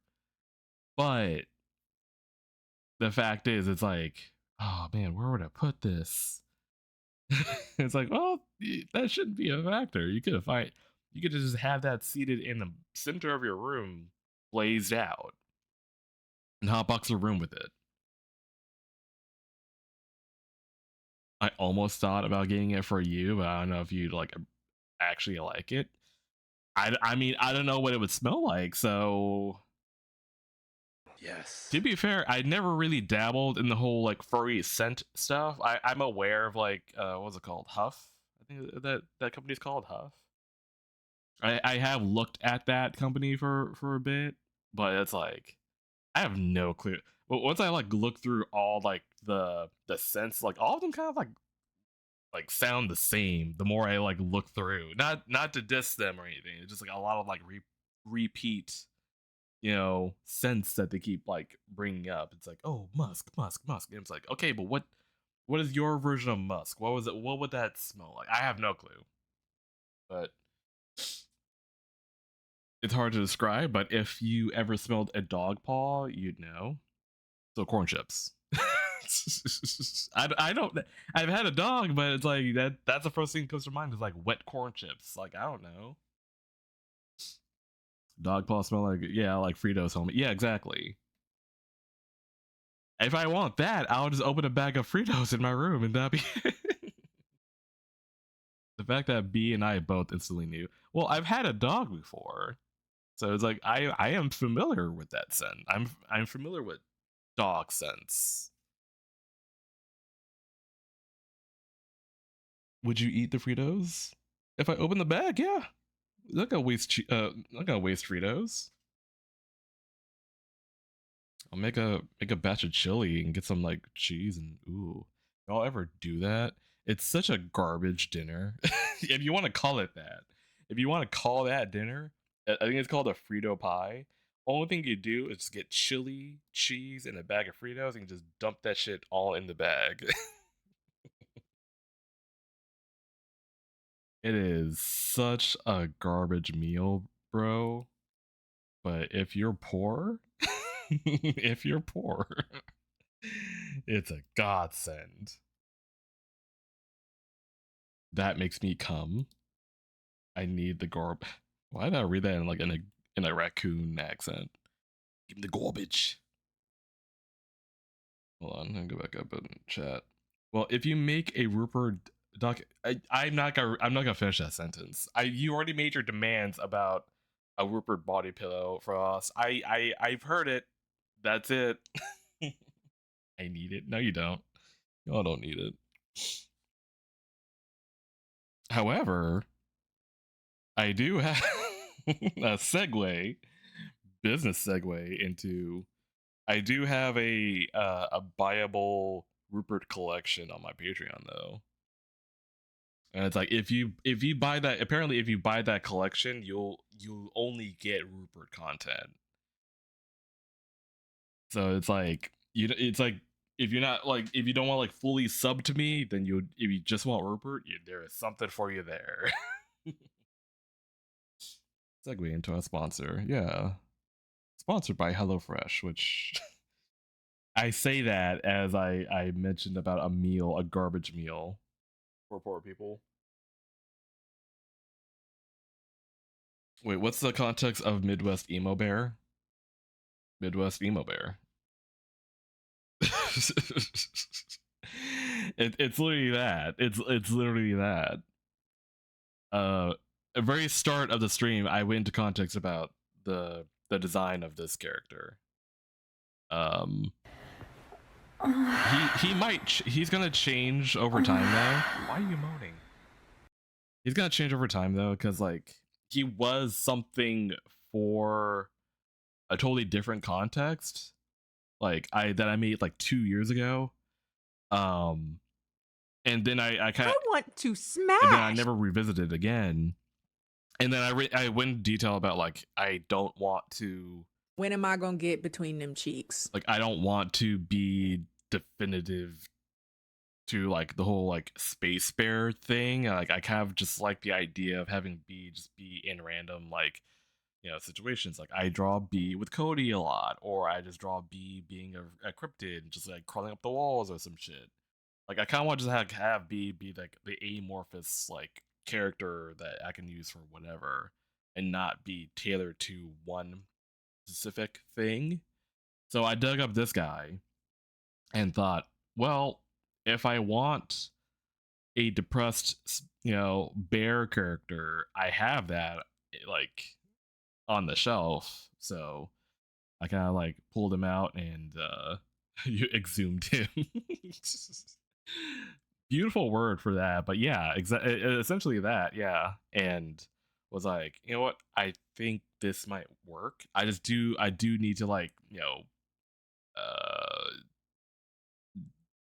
catch him up design wise, but essentially like having like maybe not a hat or not a beanie, because we already have a character that has a beanie already. But I might do like maybe like a headband, but still having like the happy face pin just like over his eyes or over like one eye. I think that's still like a cool idea though. So I might go with that. Yeah, it's kind of fair. I kind of want to do a rebrand of doing a garbage band situation inspired by Rocks etc. Oh, so are you like as in are you ditching the whole like no aesthetic just to do like the whole garbage like grunge thing? I love the beanie. I know you love the beanie, but I already have a character with the beanie. I'm like, I don't like repetition. I want to change it up. So yeah, I've been thinking about it. That's fair. I mean, that's why I settled on my whole space thing.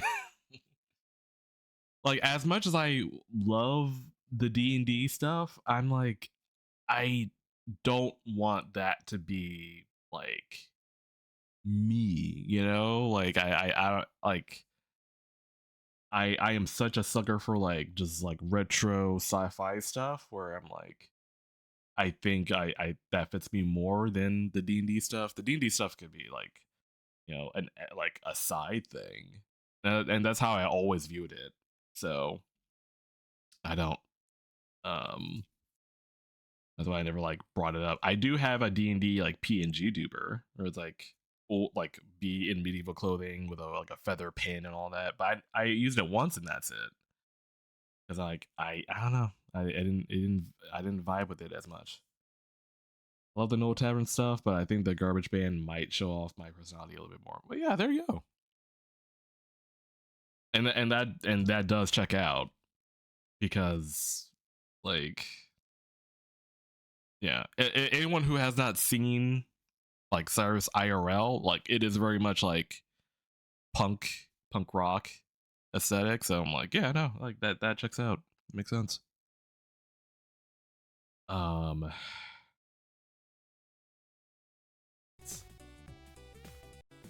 can smell his paws with it. Okay, that's it. Yeah. Ugh. You could always combine the two, use the tavern as a concert venue.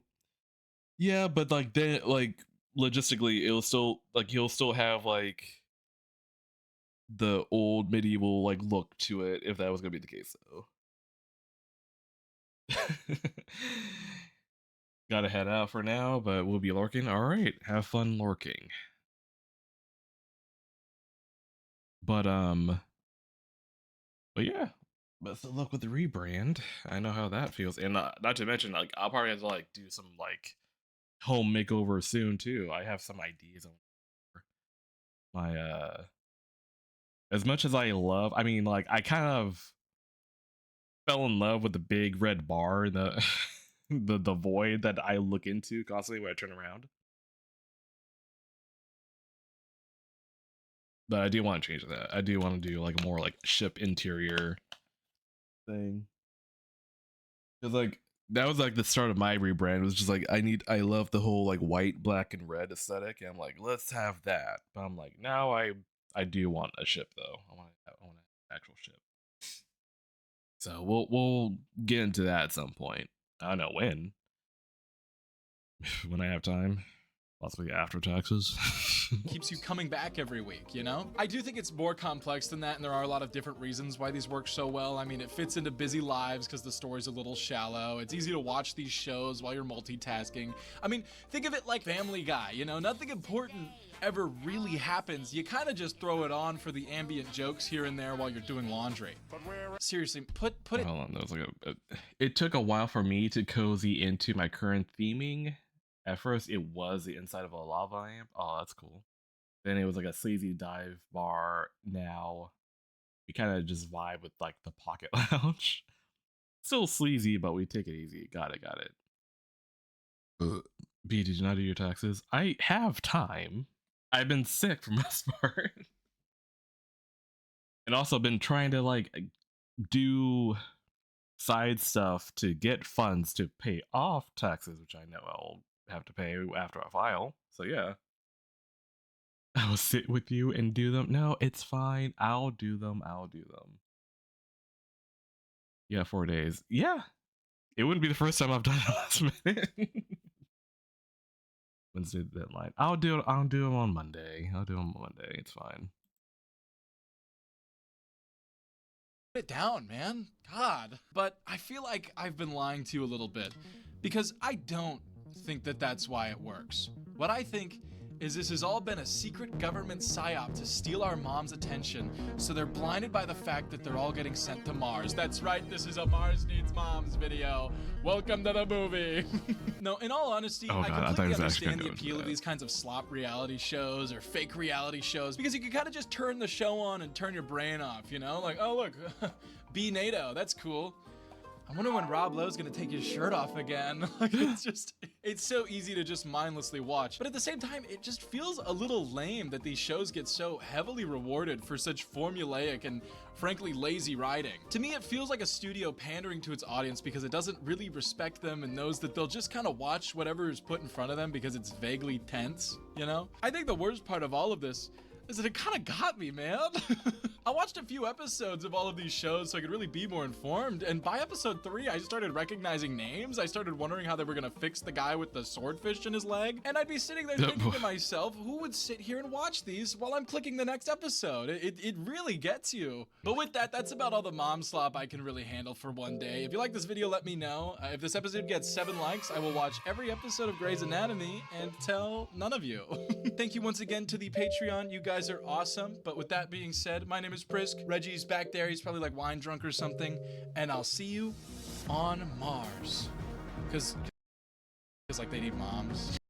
Okay. So, intro to Mom Slop.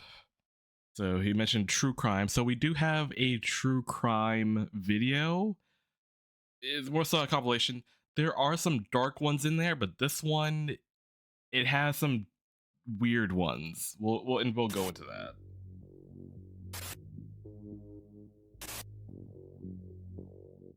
Alright everyone, you know what time it is. It's time for another Strange and Dark Cases compilation. This is where I take all of the shorter cases I come across while researching and combine them all into one big video. With that, let's get started. And yes, we've seen this guy's content before. He's the one who made the video about Penis Man. Got man cries about missing GTA 6 while being arrested for murder. People tend to get pretty passionate about you know what? Priorities, I guess. I don't know. Things like video games, and Grand Theft Auto is definitely one of the most popular series out there. Some people out there practically built a second life for themselves on GTA Online, so it isn't hard to believe that a lot of people are pretty invested in it. However, this one goes a bit beyond what you might expect. I haven't really played like the newest GTA stuff, so I don't know like how immersive at his home on Sherwood Avenue in Abington, Oxfordshire, that he shared with his girlfriend Rachel Vaughn. He was known to mistreat her very badly. On one night, May 29th, 2025, he beat her so severely that he left her with 64 blunt force trauma wounds before cutting her with some sort of sharp object. He didn't intend on helping her out or taking her to the hospital in any way.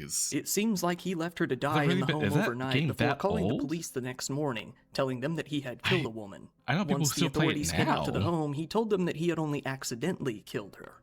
Paramedics tried to save her life, but they found that she was already dead before they got there. The investigating officer said, Rachel was taken from them in the very place she should have felt safest, her own home. Robert Richan's actions were heartless. He left Rachel alone in her house, made no attempt to help or seek medical attention, and he only contacted police when he had nowhere else to turn. While this would have definitely made the local news, the case quickly made headlines internationally for the truly bizarre way that Robert handled himself during the arrest. Rather than express his regret at killing his girlfriend, or that he was very likely never going to see a day outside of a jail cell ever again, he broke down upon realizing that he was going to miss Grand Theft Auto 6. I'm gonna miss GTA in that. Interestingly enough, the officer took a jab at the increasingly long development cycle for the game. GTA, what are you talking about, Robert? 6. Oh, you got ages for that. Oh, you got ages for that. So I've got Robert Richards, on the 30th of May, 2025, said the following. I accidentally killed her. At least I admitted to it. I'm going to miss GTA. I'm going to get it. I'm gonna get it out of my head. Like, the fact that they still mentioned it. I could have went on the run. When his trial came around in December 2025, Robert Richards pled guilty to what he did. He was sentenced to life in prison with a minimum term of 16 years and 1 month. There you go. All right. If he does get out in 16 years, he might be able to make the GTA 6 release night party. And now we have tourist killed to be used in witchcraft rituals. 2 British tourists, 71-year-old Lorna McSorley and her boyfriend Leon Probert, decided to head down to South Africa for a vacation, this one I think opting will to probably stay for 2 weeks. They wanted to visit the Nico Kruger upset. National Park, a Nico? pretty famous Yeah, we both location. thought They got something Nico. themselves a 2E package deal and decided that they would spend their time staying at a hotel called the Ghost Mountain Inn. That day, on September 27th, the two left their hotel to go on a walk and see the local sights. However, after they were gone for about 30 minutes, Leon had to go back to the hotel for something while Lorna wanted to continue walking out to a lake. She took the map with her and set off down the path, never to be seen again. Lorna was last seen walking by a local farm. She stopped and asked a man there for directions, where it was said that she seemed to be doing just fine. He asked her if she wanted a ride, but she wasn't interested. So he pointed her in the direction she needed to go, and she went on her way. When it had been well over an hour since Lorna should have been back, Leon decided to contact the authorities. It wasn't long after that a full-scale search operation was put into place using dogs, volunteers, boats, and even drones to help look for her. Still, they couldn't find even the slightest trace. All that they ever found was her map. With quite a while of no sign of her body anywhere, local detectives came to believe that she was likely killed for the purpose of her body being used in a Wait, local these are real witchcraft crimes? Yeah, these practice are called real Muti. crimes. So Muti is described as being a there was a medicine made dude from who plants and, killed quote, other his natural girlfriend products. and then cried that he Local wasn't going to healers will include human GTA. body parts in these potions from time to time. In fact, it has happened so often that they Yeah, have and a that's word for another it. thing too. Muti That's why, kill. like, I was about to mention it, and I'm like, oh, you really like you're a visitor here. I feel like being alone. Like, granted, yeah, you're you're still in the hotel vicinity, but like still, like killings. The detective said that this is often the case when a human body goes missing without a trace. I feel like, well, it's not her fault exactly, but she should have like, or at least that dude, or the dude being like, hey, wait up for me, or like wait here until I get back or something. I don't know. Not only that, her bank cards were never used, making robbery very unlikely as a motive.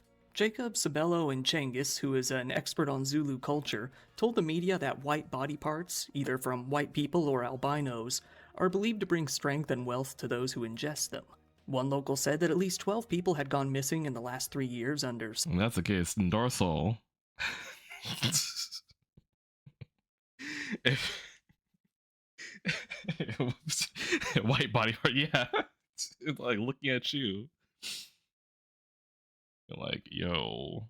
They'll look at you like a flea market and be like, oh, you know what? Similar circumstances.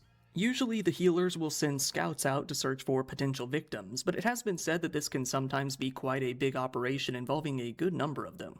More traditional South African Moody organizations have condemned the use of human body parts, saying that it goes against their beliefs entirely, but that hasn't stopped more fringe healers from breaking away from the standardized rulebook. Leon Probert, 81 years old, said that he feels a lot of guilt for leaving Lorna during their walk. He said, I have a guilt that, if I hadn't returned to the hotel and stayed on the walk with her, the chances are that nothing would have happened. Lorna's body was never recovered. The investigation has continued, but the search was stopped about a week after it started. The Ghost Mountain Inn has said that guest safety is their highest priority and have defended the area by saying that many visitors walk to the lake, sometimes alone, and this kind of thing doesn't usually happen. And this one is, guy kills his friend over french fry argument. As you do. So in Fort Worth, Texas, a certain crime took place where the motivation behind it really defied all explanation. Two friends, 18-year-old Lamarcus Darden Jr. and 19-year-old Jarvis Davis, were walking back to their apartment on Jeremiah Drive after getting themselves an order from Wingstop. Things were going pretty well, as Wingstop is always a good choice. However, things oh my God, wouldn't my continue state. Yeah, to go so well. we can't The two have got back to the apartment where that Jarvis everything can be in Florida. No dumb crime can ever be just like in one place. It has to be. Girlfriend, his mom, and some of their friends were waiting. Despite being good friends with Jarvis, How good were those fries though? Yeah, the dude didn't want to do the fry tax. And neighbors for many years by this point, an argument broke out between Lamarcus and Jarvis. All because Jarvis didn't want to share any of his fries. As Jarvis's girlfriend laid down with her head on his lap, Lamarcus pulled out a handgun and shot Jarvis in the head. The girlfriend heard glass breaking and what sounded like a gunshot, but it happened so quickly that she wasn't really sure what had happened. The others in the apartment heard a loud noise before seeing Lamarcus go sprinting out of the apartment. At first, everyone thought that the whole thing was a prank because the fight had been so mild and over something so trivial. Jarvis was taken to the hospital, but unfortunately he passed away the next day. His mother couldn't really tell the media much, aside from the fact that the killing was completely senseless. A lot of people were at the apartment that day, including younger children, when the whole thing went down. With that many witnesses, it didn't take too long for the police to find out all they needed to know about LaMarcus to track him down. Yeah. They learned that he had fled to a town called Tyler, about 100 miles east, Oh, I given know that that he town. appeared to have some family there. LaMarcus was caught and arrested on a charge of murder. News soon broke out that it was all over a couple of French fries. He was then thrown into the Tarrant County Jail to await a trial. Dude, imagine going to jail and being like, "Hey, homie, what you in for? I killed I killed my homie for some fries." Oh god. And boy, this one is. School bus driver caught with over 2,500 images of Oh, that's a nightmare scenario. We'll skip over that one. That one's a nightmare scenario. That one's straight up a nightmare. So if any parent like ever heard of like their bus driver like was like that, Fuck? at that I might Fuck? consider like homeschooling. Hearing that, like that's such a nightmare scenario. No. This is the short but very interesting case of a 33-year-old man named Jonathan Steele. John had made his way into a Walgreens store in Austin, Texas, and started his shopping. Oh, we got another Texas one. The problem is, he was never intending to pay. He got all of his desired goods, which included Pop-Tarts, and began making his way out the door. The clerk quickly called him out on his shoplifting, and this led to an argument between the two that continued out into the parking lot. The clerk pulled out his phone and started filming John as the confrontation continued. He was pretty sure that he was the same guy who had shoplifted several other times that very same week. During the argument, John pulled out his weapon of choice, one of his Pop-Tarts. He gave his best baseball pitch and chucked it at the clerk, hitting him in the collarbone and causing what has said to be a minor injury, somehow. It was after that that he began to reach into his pockets. Assuming that he had some sort of weapon, the clerk went back inside and called the police.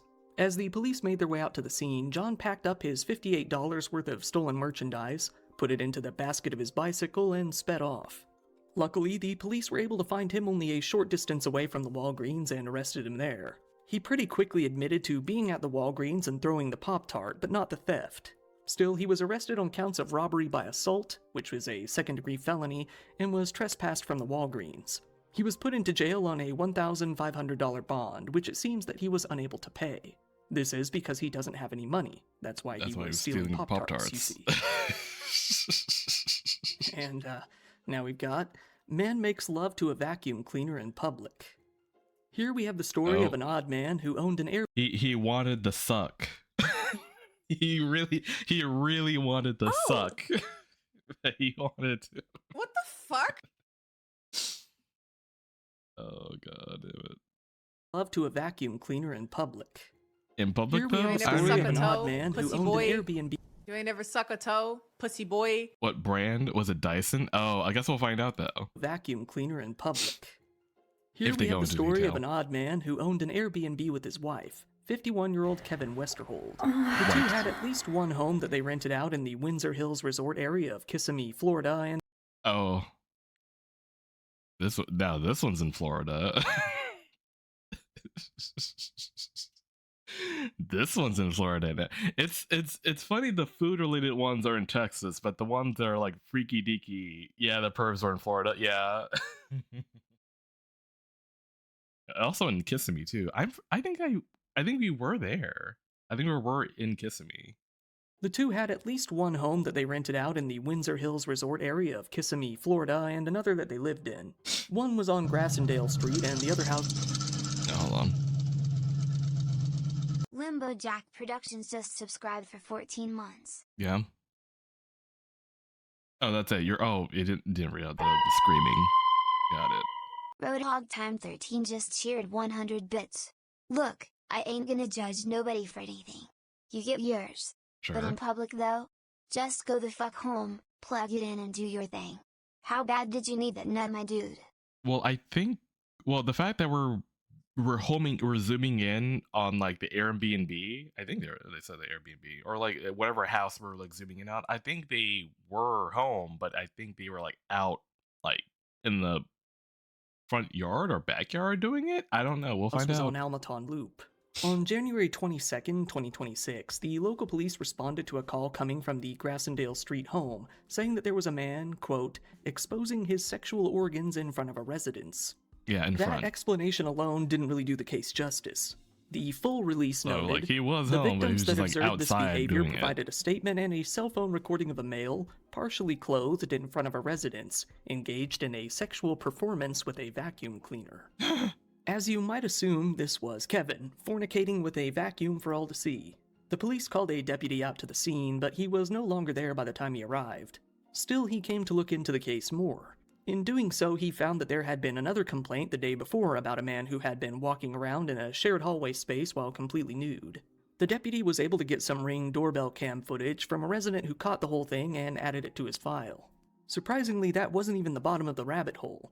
The investigating deputy went to speak with other residents nearby, and there were several others who claimed that they had seen these same particular sorts of incidents themselves. They had reported them to their HOA back in December, but nothing had been done about it. The deputy had more than enough to make a solid case, and soon enough there was an arrest warrant out for Kevin. He was caught outside near his home pretty shortly after and arrested on a charge of exposure of sexual organs. The police are pretty sure that he has most likely done this sort of thing many more times than what they've figured out so far, so they've been encouraging anyone who knows about anything else he's done to contact the sheriff's office.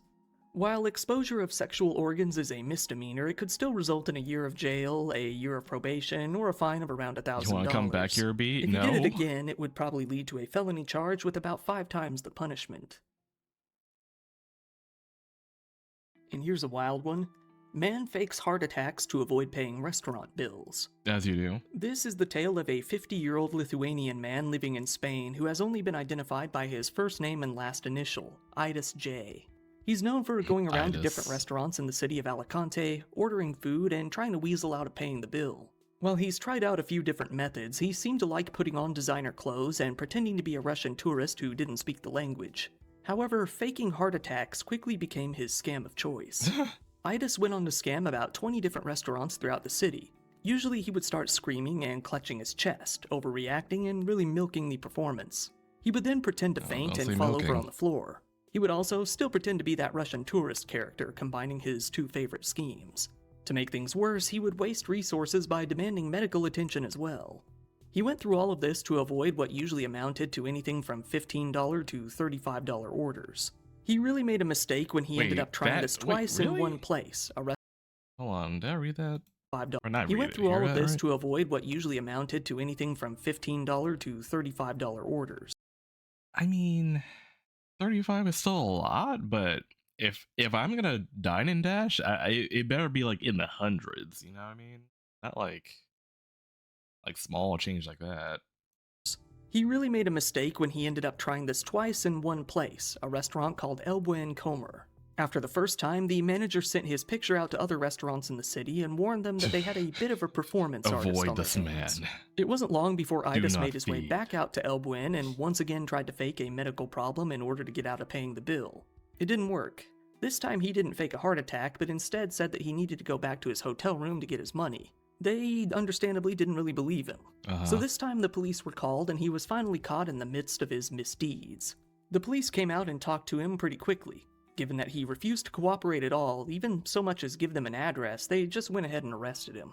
The police then revealed that he was a repeat offender and that he had already been arrested multiple times throughout the city, with the story usually being more or less the same. One officer remembered arresting him 4 times himself. However, he had always been let go because the amount of money he owed to each individual restaurant was seen as too insignificant. He was soon carted off to jail, where he was offered the opportunity to pay a fine and avoid any real jail time. He refused that too, with a cocky smile, thinking that he would get a night or 2 in jail. But then he was sentenced to 42 nights in jail. The owners of the restaurants he scammed aren't so happy with that and plan to file a joint complaint to get him locked away for even longer. All in all, he had stolen about 770 euros worth of food. He's very likely free by now. We'll just have to wait and see if he starts hitting up the town again. And now we have Jet 2 holiday flight diverted after massive brawl on plane. Oh, Tuesday, you would show up when I'm naked.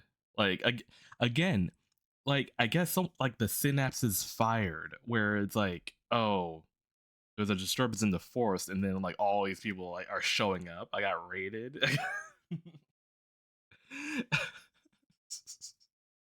And Toothy appeared. It's like, oh, the under was off. Finally. It's like that, what was it? In Justice League? It's like, oh, Superman's dead.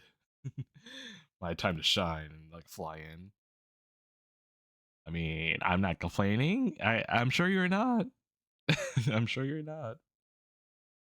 And now we have Jet 2 holiday flight diverted after massive brawl on plane. You might be wondering if I picked this case for the memes, and yeah, pretty much, but it also is just an interesting case on its own.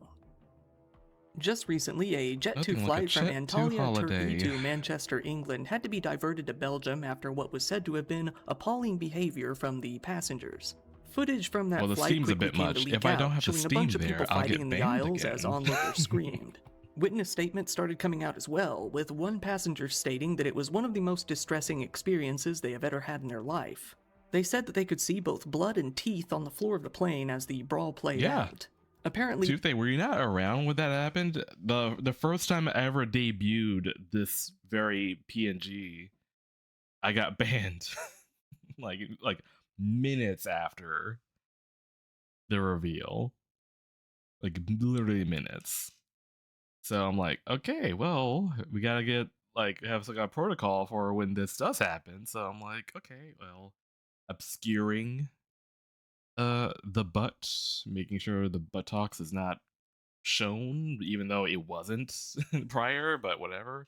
Apparently tail, like bare tail it was enough. But yeah, that happened. Or it could have been the video playing too. It's hard to tell. There was like a number of things there. So I don't know. Can I smooch the Martine? You could. He'll probably ask you to pay first. Oh, I don't think I ever like went into like the naming of this dude. I think we'll call him Petrov. Hold on, Petrov. But you can call him PT. As his like, nickname, I guess. Is he a top or bottom? I don't know. We'll find out. I have ideas, but nothing concrete. I just now came up with his name right now. The argument all started with one passenger playing loud music on his phone and annoying everyone else around him. As the argument grew in intensity, one man, described as very drunk and aggressive, made what has only been called a racist remark against the cabin crew over cigarettes. It hasn't really been made clear what he said or why he thought he could have cigarettes on a plane, but this led to a fist fight that quickly turned into a full-scale brawl with a good number of people trying to pull them apart. A witness said of the drunken man, although he had been drinking on the flight, he was fully aware of his surroundings, knew exactly what he was saying, and... Hold on. This is something that I think, oh god. I think this is a conversation I had with Ray, I believe. But like, have any of you like gotten drunk on a plane? I don't know, has anyone ever done that? I can't imagine drinking while on a plane, or getting to, not drinking, but like getting or drinking to the point of getting drunk on a plane. I should phrase it like that. Has anyone been drunk on a plane? Not drinking on a plane, but like getting drunk on a plane. Oh, Nico has. Okay. Does something happen like with the altitude difference? Does it give it more of a kick or anything? Because we've seen, or I say we, but like I've seen so many instances where people like lose their shit when they get plastered on a flight, and it never turns out well from what I've seen. So I don't know. Drink prices are too expensive. I've never bought a drink on a plane, so I have no clue. No, but I've been on flights with people who have been. Okay. Like, I wonder, is there like does it do anything different? Like, does it hit different when you're like in high altitude? That's what I'm curious about, because I've seen so many videos of get drunk and then like shit like this happens. Altitude difference can cause your blood pressure to alter, changing how things interact. Oh. Okay, so blood pressure could change, and that might be why fights happen. Okay. It makes you get drunk faster. Interesting. But like, getting on a plane and deboarding a plane is also such a process. It's like, I don't know, why would I need to be drunk for that? Well, I guess if you're alcoholic, I guess that, I mean, doesn't really matter, but I don't know. I guess if it's a long flight, maybe. Yeah, if you're on long flights, I could probably see it. It'll probably like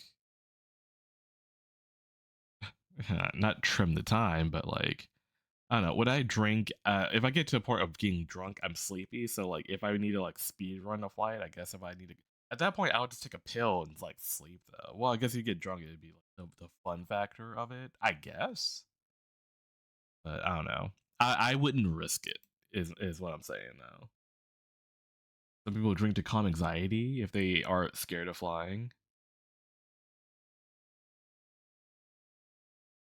Are you winning? Good grief, he's naked. Hey, Leo. I think another part of it is people have frayed nerves from travel or haven't slept. Some people are afraid of travel. I mean, traveling is stressful in general. So maybe that might be why people drink. I don't know. It's just like, I've never gotten to, like, yeah, I've been stressed out for recently. I had to deal with some like travel trouble. Not to the point of me getting, I'll take an edible. I'll take an edible to a flight. I don't know about like, drinking though. And was oriented throughout. Granted, I have not taken an edible on the flight yet. However, if I were to choose, I would take an edible. I wouldn't drink. He then became confrontational, intimidating, and openly racist. I don't think the TSA will let you through with that. I'm talking about like, you take the edible before you get to like get on your plane. Obviously, like, you can't take the edible while you're already there, because otherwise it wouldn't be like in effect, I guess. Well, I guess depending on how long the flight is. I'm only thinking in terms of my flights usually. So 4 hours. TSA? What TSA? Oh my god. I mean, I have free checks, so I literally just fly through it. So that is a thing of like, oh yeah, what TSA? But like, yeah, I know what you mean. I know what you mean. Take 100-milligram edible B, it'll rock your world. I think I'll be a vegetable at that point. I'll be comatose. I'll be like no brain function at that point. I want to be high and trying to look for my gate. But I mean, but then it brings in the argument of like, okay, so same logic, but you're drunk. I feel like that'll still be like a hindrance. So I feel like if you're high, you still have like at least, well, if you're high to the point of still being functional at least, but getting to the point of like getting plastered, I don't know. Then this shit happens. Like, I don't know. Towards the Pakistani passengers around him. Things got so bad that Jet 2 was forced to land in Brussels and deal with the problem. The two customers who were the biggest problem were kicked off the plane and banned from flying with Jet 2 ever again. The company released a statement saying, "They were both offloaded by police in Brussels and the flight continued to Manchester. We can confirm that the two disruptive passengers will be banned from flying with us for life. We will also vigorously pursue them to recover the costs that we incurred as a result of this diversion. As a family-friendly airline, we take a zero-tolerance approach to disruptive passenger behavior, and we are very sorry that other customers and our colleagues on board had to experience this too." The authorities in Belgium have since made it known that the two men were, as they called it, briefly deprived of their freedom administratively, noting that the both of them were still pretty plastered. They had their photos and fingerprints taken, and a report was written up for the intentional assault and battery. For the meantime, they were both allowed to continue on their journeys after they sobered up. And this one is, woman adjusts traffic mirror for feng shui, chaos ensues.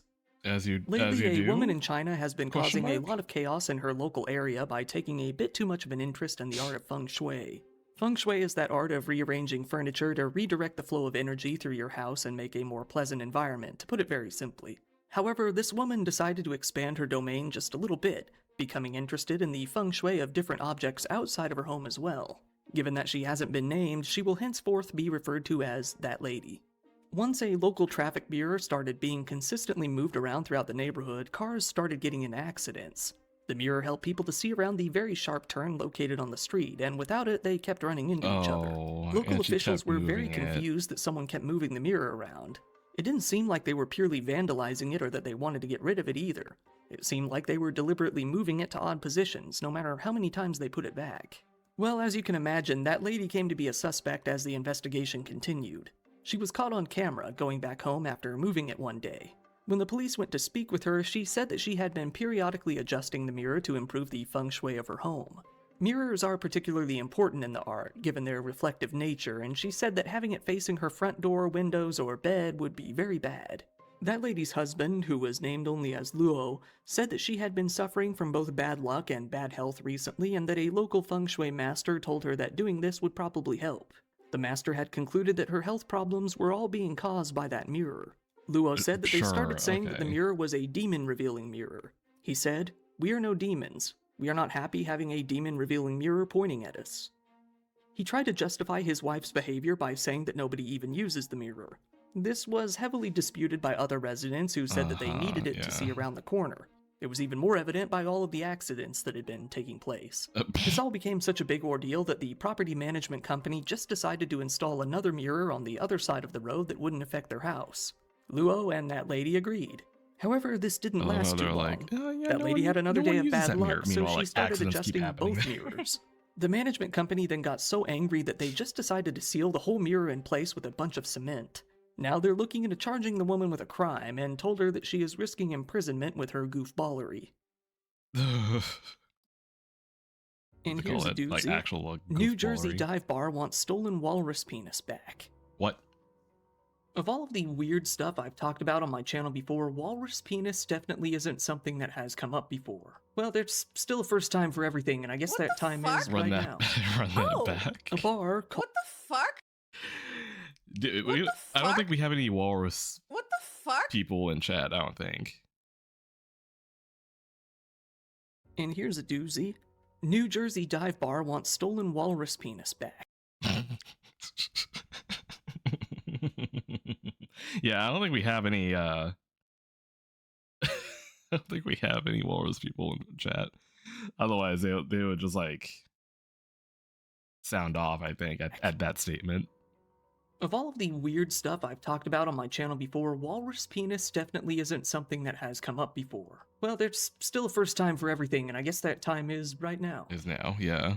A bar, called a dive bar in some articles, in Camden, New Jersey, has a bit of a problem on their hands. The bar, known as Donkey's Place, had a strange-looking wiener bone of a walrus on display. This is called a walrus baculum, or usic. Along with a megalodon tooth and some other cool stuff, it was among some of the trinkets that they showed off as a part of the presentation. It was said to have been a pretty good conversation piece. All of this came to change one day when a couple of first-time customers at the restaurant inquired about the peener piece. The bartenders would often get the bone down for people and let them look at it as they guessed on what kind of bone it was from what animal. However, at some point they realized they never got it back. It was believed that one man in the group had stolen it. Luckily, the bar did have a photo of this guy, who they said wasn't from town. They decided to use that picture to post a TikTok video about their predicament. In it, the bartender said, "I wasn't thinking that they would do something like this. If the person that stole it is watching this, please bring it back. Not the same without it." The grandson of the original owner of Donkey's Place has said that he wants the ding-dong back, and will ask no questions as long as it is returned to him. He said, "We didn't want to file a police report or anything like that. We just want the thing back." However, that day may not come. After the news broke, US Weekly found 2 walrus peni on sale on eBay. They were pretty pricey, with one going for $950 and another going for $1,000. Once again, thank you for watching my video. If you found it interesting, please give it a like, as it really helps me out in the algorithm, and feel free to subscribe if you want to see more content like this. These days, I have opened a merch store. There you can buy yourself some t-shirts and some other stuff I'm probably going to keep adding to. I don't know yet. If you want, go ahead and follow me on social media. Oh man, that was a wild video. That one was wild. We got a lot.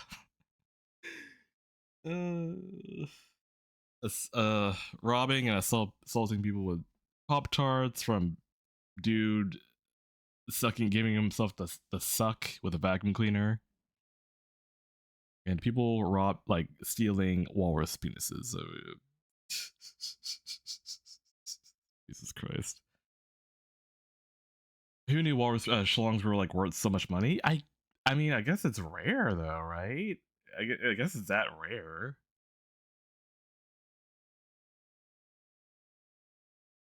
Honestly, the thieves secured their bag. They did their. I mean, yeah, that's true. Yeah. Wait, how big is the bone? It was pretty big from what I. Hold on, let's go back. I think they had on as Donkey's Place had a strange-looking wiener bone of a walrus. Yeah, it's that big. What? Barley the Bear gifted 5 subscriptions to the crew. Barley, your timing. First of all, a jump scare. Also, you would get subs right when I displayed the walrus penis. Yes. Thank you. Thank you, Barley. Cute. I feel like it had been coordinated, but you feel things so hard. Jesus Christ. But yeah, there you go. That's how big we're talking. Whoever asked, I think it was Let's go. It was Cub. But thank you, Barley. Oh yeah, and Tuesday, you missed it. We settled on because I did do a Barley picture a while back, and we concluded that because I drew it on Twitch, so he has underwear and all that, but we concluded that we'll remove the underwear. So again, more good news in your case, because I know that would be something you would root for. On display. This is called a walrus baculum, or usik. Along with a megalodon tooth and some other cool stuff, it was among some of the trinkets that they showed off as a part of the presentation. Big ass booty. We're gonna see that, right? I mean, eventually, obviously I can't do it here on Twitch, but yeah, it'll be there. It'll exist. It was said to have been a pretty good conversation piece. All of this came to change one day when a couple of first-time customers at the restaurant inquired about the peener piece.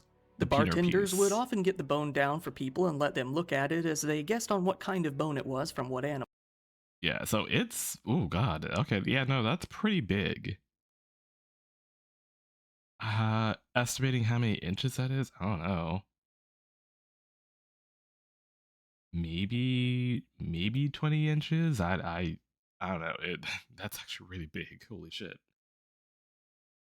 I wonder how many people deep-throated that. That's what you went with, Frost? First thing you think of?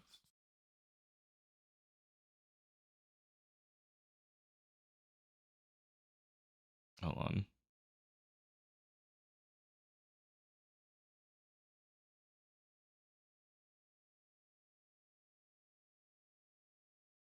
Boo, boo, boo.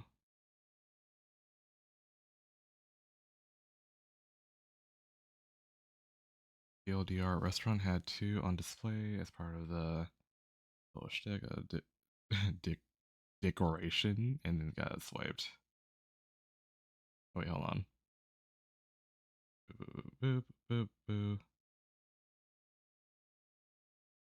Boo, boo, boo, boo. Okay, I'm caught up. All right, but yeah, no, that's pretty big. That is pretty big. But all right. So moving on from the schlong. So we did the true crime aspect of Mom Slop. Now we're gonna go into the very the not so fun part of they're moms who do the whole holistic healing thing, essential oils, all that shit. So let's go into to Sky Life. Okay, this video is called "Inside the World of Sacred Rebel," which is a person. Yes. I don't know who this is, but I guess we'll find out. I really believe. Hot and holy. Nico, I know you have that beanie. I know you have that beanie somewhere. This is how I want to feel. Hot and holy. like, come on now. Wait, are we going to Skylight? Yeah, we're doing Skylife. Believe that spirit and source and God celebrates the rebel in all of us. And there is a lot of suppression and shame that comes into the structures that we are supposed to show up as. Everyone's journey to their own truth is so rightful. Whatever you I think that might be rebel just her against to get merch. to your own truth, that is sacred, and that path is sacred. And for you to When are we be gonna get back to devotion portaling and womb to healing? discovering what is absolutely rightful and true We'll see. to We you, have that's the two sacred videos, so rebel. there's this one and then there's another one after that.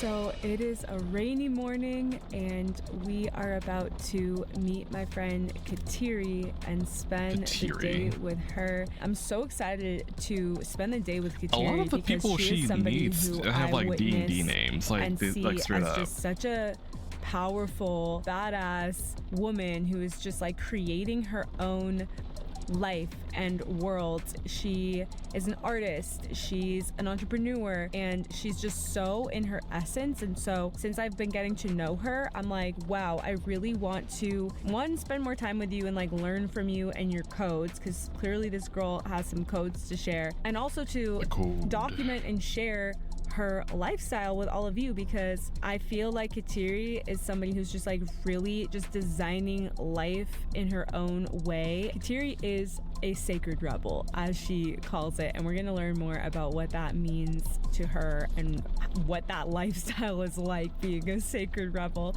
So we're about to get into the gym, get after it, and then we're gonna spend the day with her and see what's up and see what we can learn. There she is! She is! Hi, babe. Good morning. Good morning. Bright and early. I know. I'm so excited for our day. Excited to whoop your ass. Yeah, whoop my ass. Let's go. I'm ready.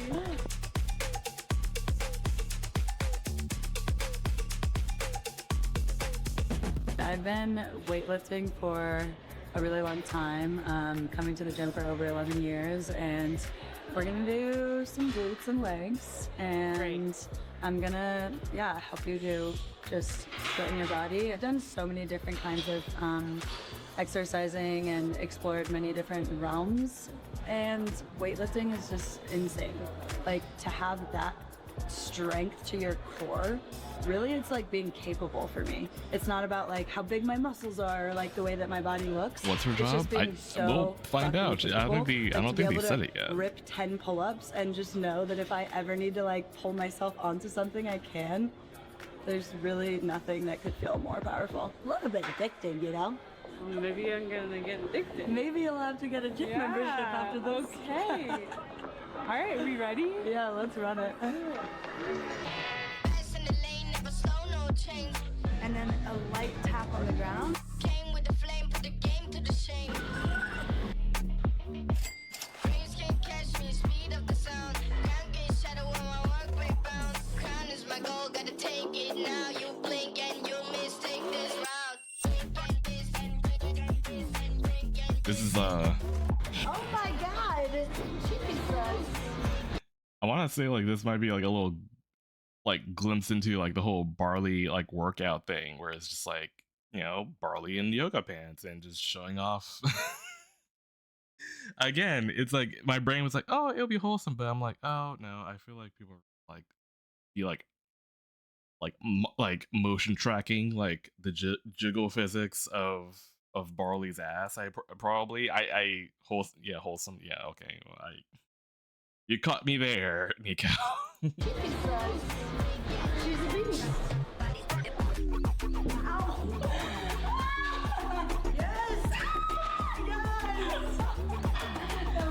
Yeah, Barley sweating. Yeah, I didn't even think about the sweating aspect.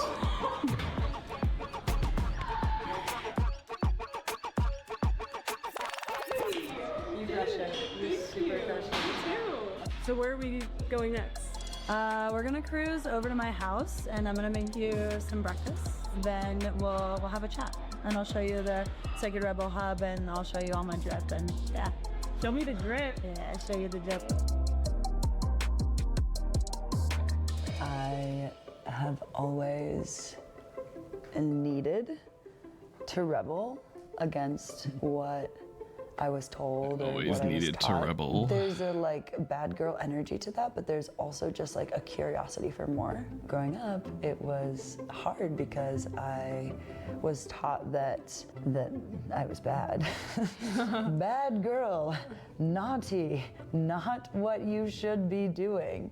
And granted, there is moments where you are doing something naughty that maybe isn't the best thing, and your parents just want to way show you towards the light. And I'm not shaming that in any way, but I do think that that energy really just came from me needing to explore more and being really curious of like, but what could it really be? And also like, what happens if I don't do what I'm supposed to do? And also like, what happens in the space in between? I really believe that spirit and source and Something God about my ass. celebrates the rebel in all of us. Whatever you need to Don't rebel worry about against it. to get to your own truth, that is sacred, and that path is sacred. And for you to be in devotion to discovering what is absolutely rightful and true to I you, feel like that's the sacred rebel. it's like one of those things that's like, oh, I'm sure he'll find out What are we cooking in the up, girl? process. So I Oh wait, what's this really, spread? really clean and Oh my god, the fucking mug.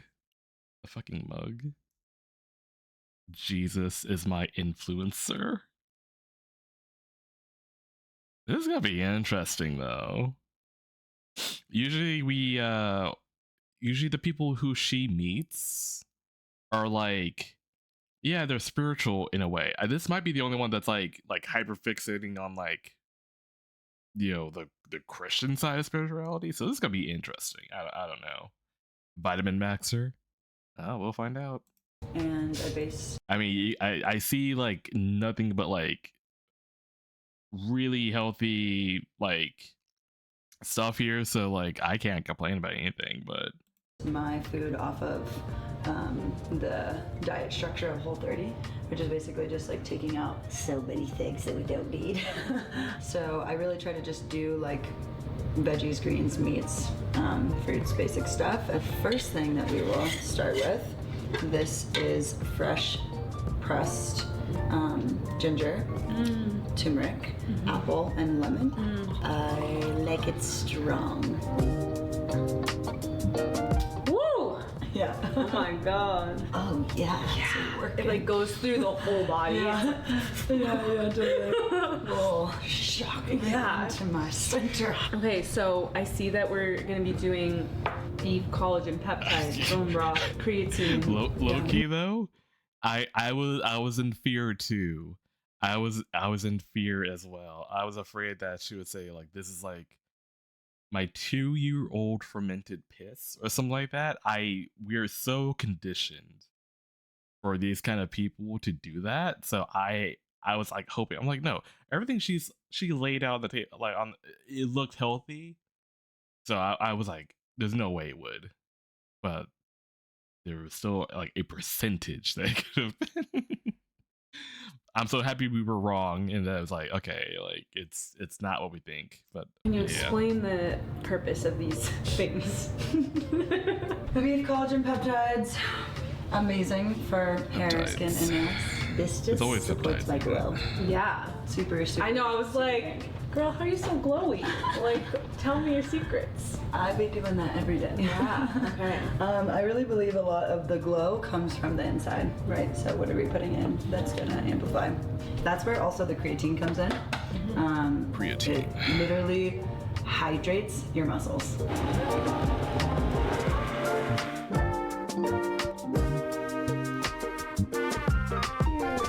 This is your appetizer.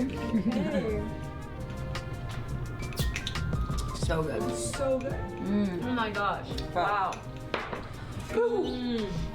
Nailed it.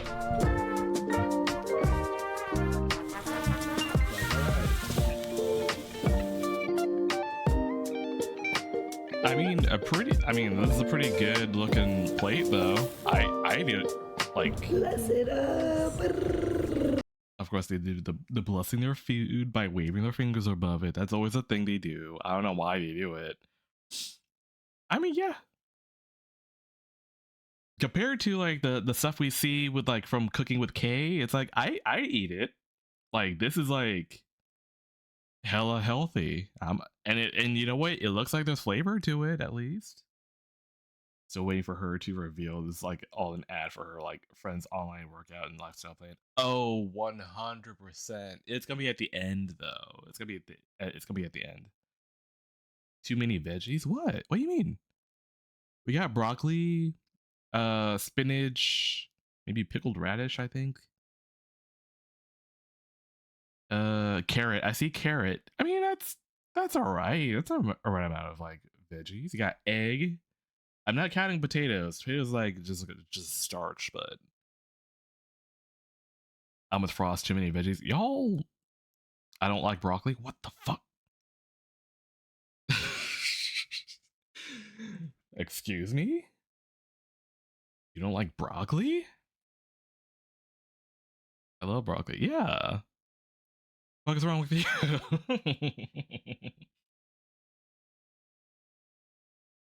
I also don't like collard greens. I mean, but like this is spinach though. It's not collard greens is like a little bit different. Collard greens is like bitter though. Spinach ain't gonna hurt you. Like that's I don't know. Like this looks good. It has like a range of color. I don't know. I think this looks good. But then again, maybe I shouldn't talk, considering like I'm more prone to joining this hippie shit. So you know what? Maybe there's a little bit of bias there. I don't know. I'll take the red pepper. Okay. Bless it up.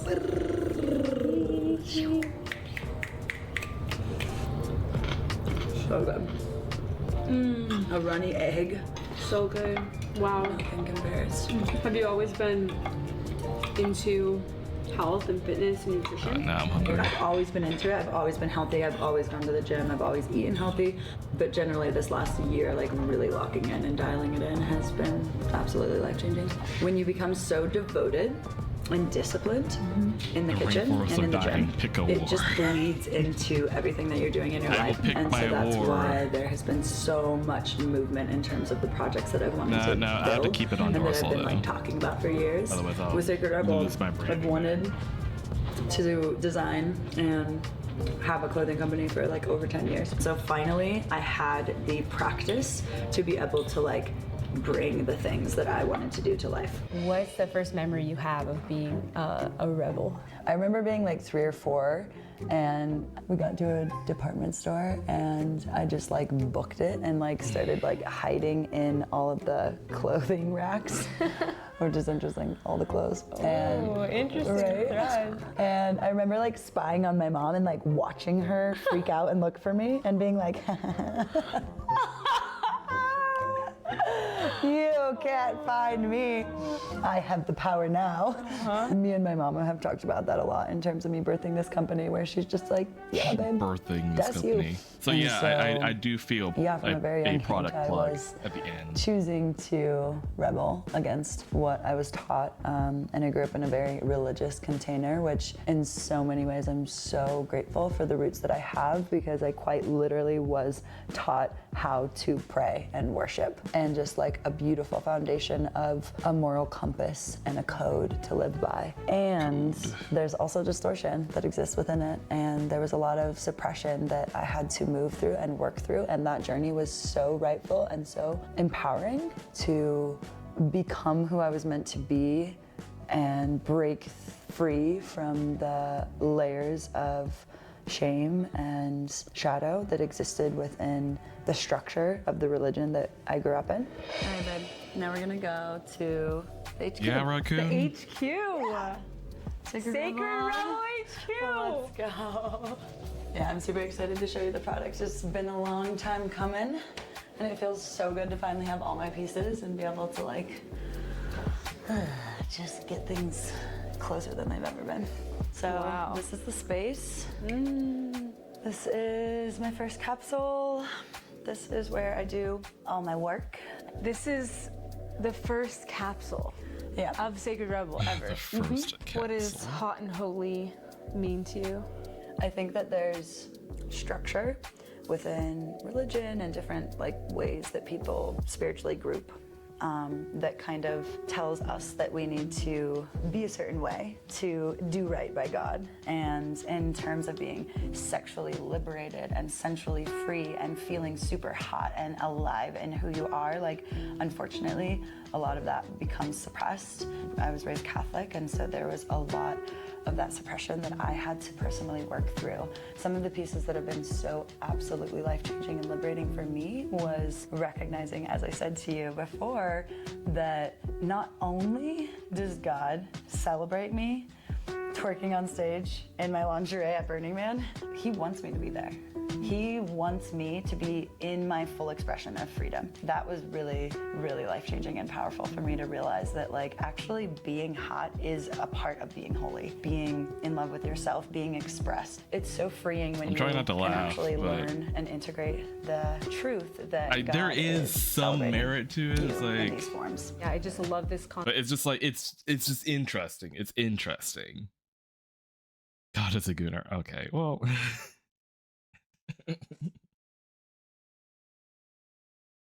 Yeah, if you're not hot, you can't be holy. Well, it's more so like just, you know, hey, just sexually liberate yourself. But, you know, God, is a gooner. This cannot be our raid message. It cannot be our raid. I don't know who will raid with that, to be fair. So I just checked that. I just finally looked up and I saw her like clothing rack is like just gold, and it's like, oh man, of course it is. Concept so much, because to be in our full expression, if we're connected to source and we know like she really making sure that mug is in view. Like she's not holding that organically. She is not holding that mug organically. She's making sure we see what it says. our heart and our intention, and we're in that expression of self. Just hold it normally like a human being, and maybe I'll be like, I won't have to roll my eyes at it. That is sacred. And so I love what this brand represents.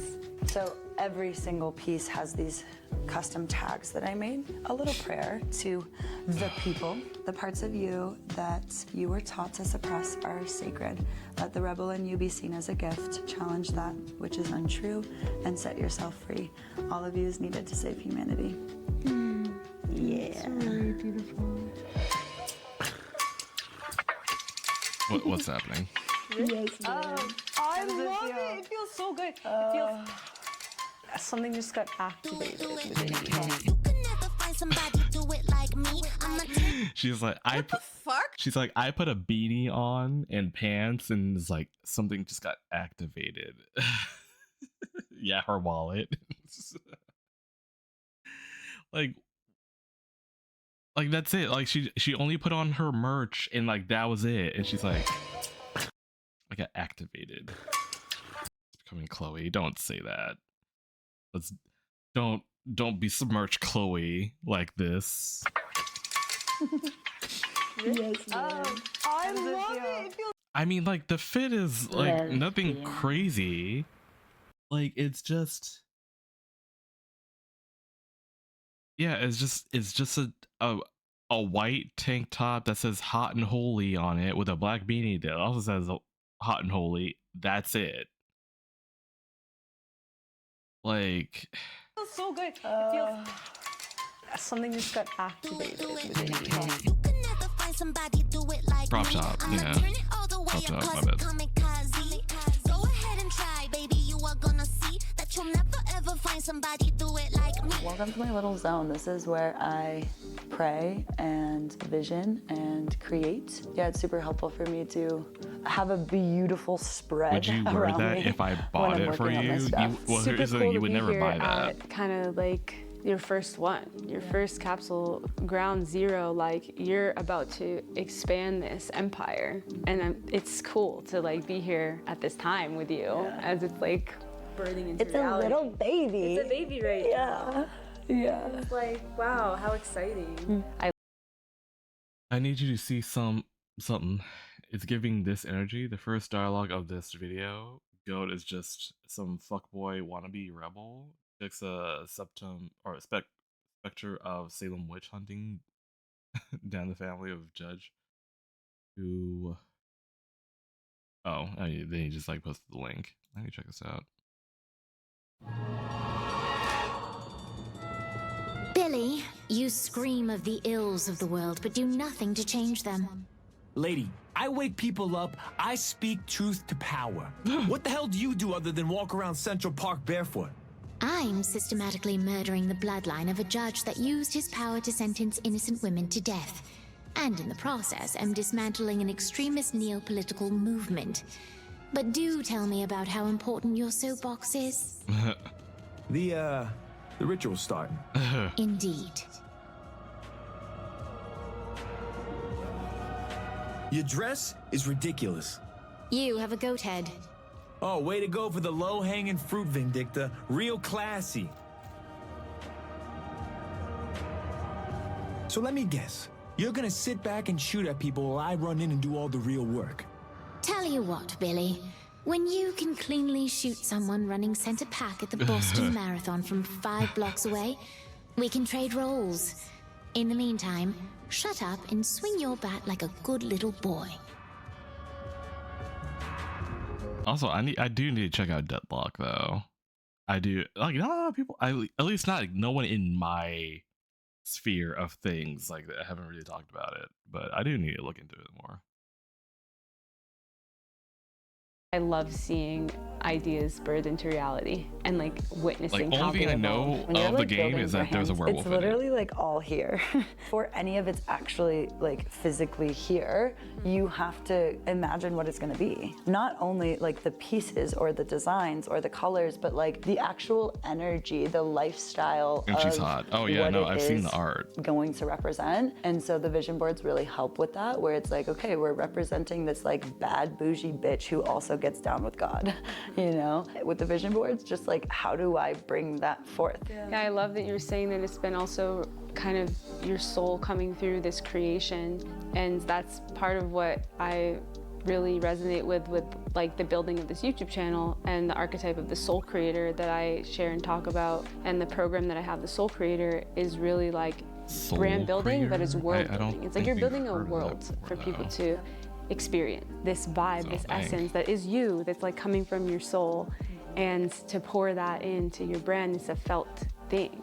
Like you can feel how you it is, and that's like the most authentic you can be, is when it's just like fully from your heart and like who you are to the core. I hope you're enjoying hanging out with Kateri as much as I am in this video. She is so inspiring, and I just love everything that we're talking about around world building and what's the plug visioning gonna and really be? taking your soul and who you are and your money. transcending it into a brand that is so you, that you can offer to people to experience. And that is literally what I also have done with Skylife, and it's allowed me to live my dream life along the way and to have a brand that is so me and feels so alive in my soul. And that's really what the soul creator is all about. Oh, if you okay. are wanting to Okay. start That's a why YouTube it's- channel, a clothing it company, doesn't sound maybe familiar you're to me, an 'cause, like, artist, you're a this is her, like, musician, or launching it. Got you it. are someone who just wants to be sharing your message with the world in a bigger way. You want to get out there on social media. You want to start sharing your soul and really expressing yourself and welcoming people into an epic world that is so you. That is what the Soul Creator is all about. So I have taken all of the most potent and transformational stuff that I've learned about brand building, and I've put it into a 10-day pathway where you can, in less than 30 to 60 minutes of your attention per day, go through this process and have that brand and that world so crystal clear, and not just in your head, but like literally tangibly into a brand Bible, into a pathway for your content strategy. And the 10 days also completes with you creating your first soul aligned post and video that funny. represents.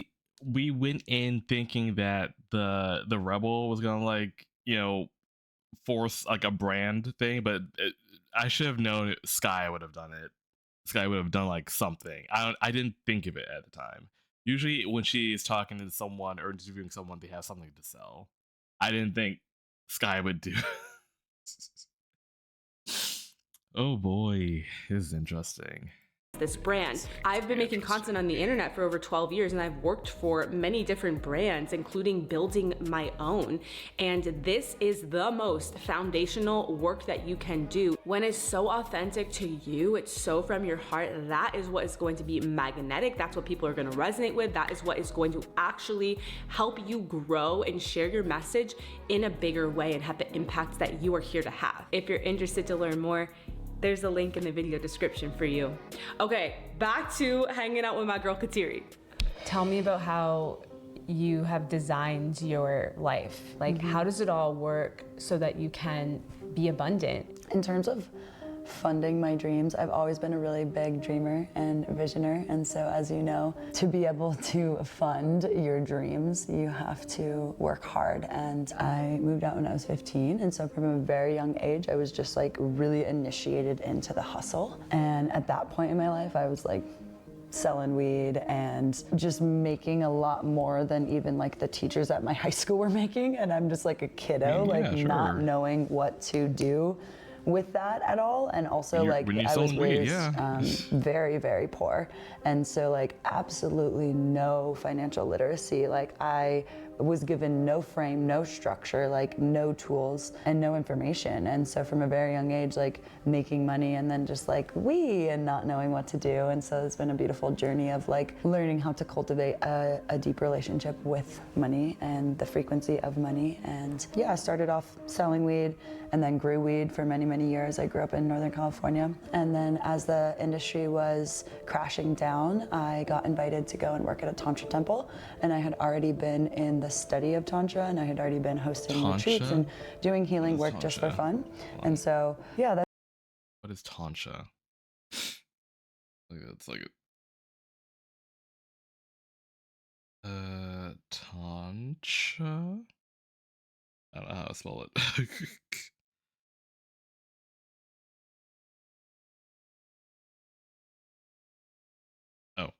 Is this?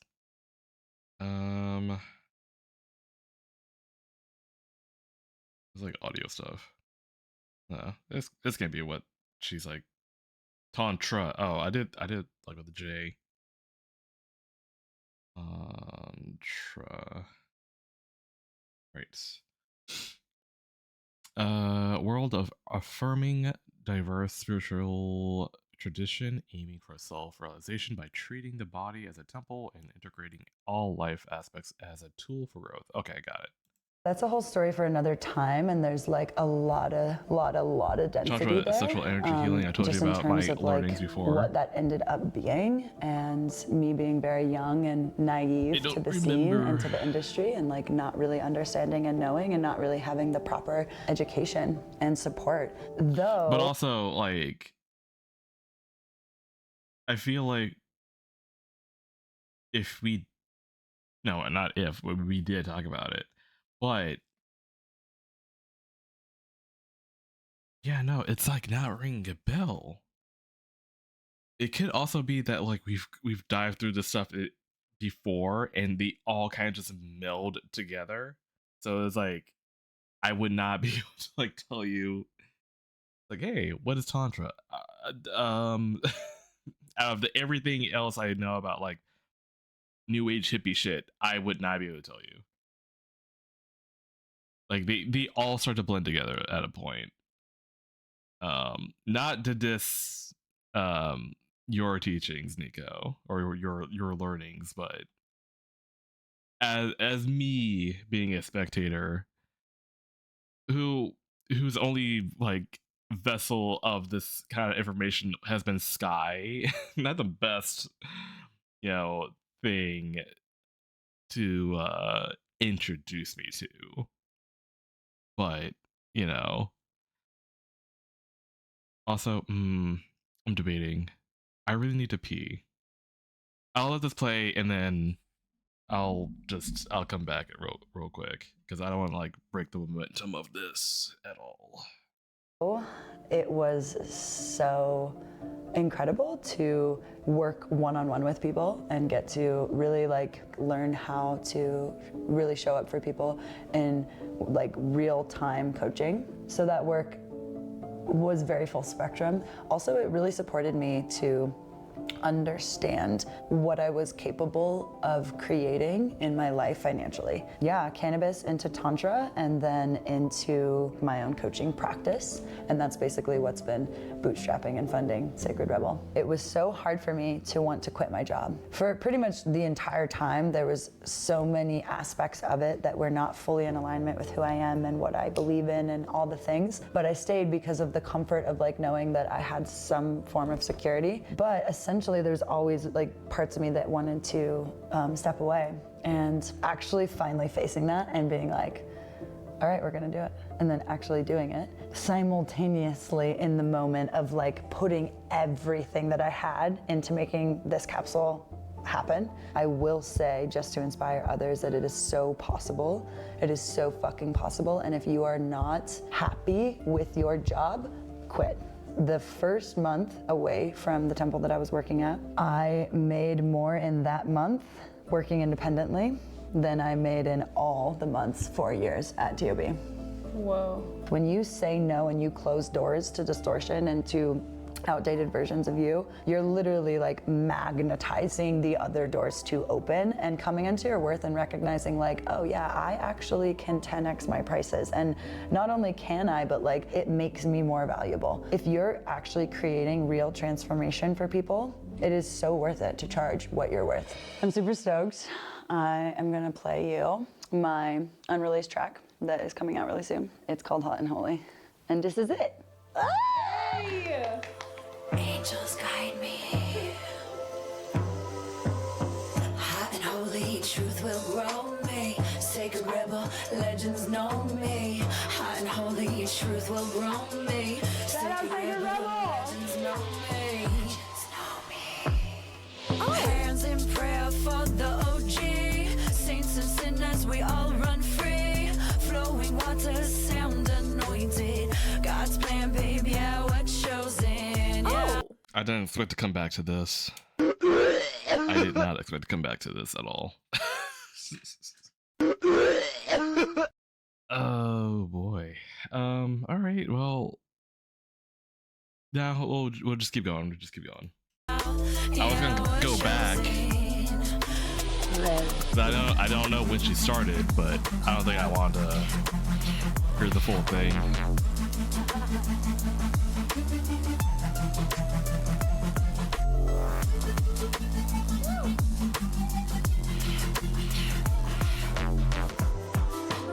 Angels guide me. Yo. So good. I was so happy with it. I know. Is it? Gotta get the banging bass in. Yes. You feel things so hard. You missed him talking about money? That's it? Oh. No. I mean, of course it's about money. When is it not? Are we having tea time? All right.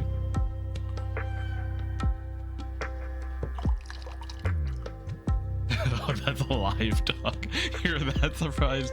Did you think that was like a taxidermied like dog or something? Gotta get the banging bass in. Yes.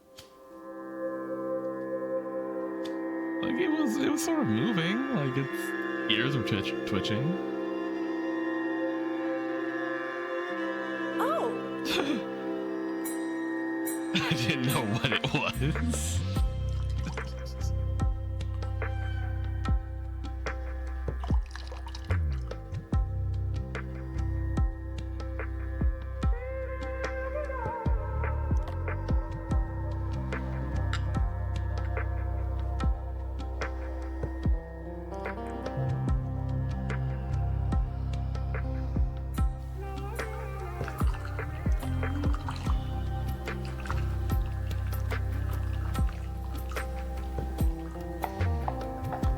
Honestly, Nico, if you ever present tea to me like this, I think the pants will be off.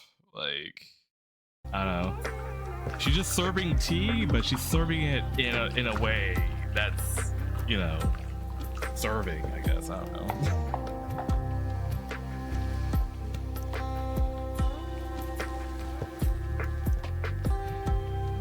Like, it's so extra. But you know what? I appreciate the ceremony of it. This dog is zenned out.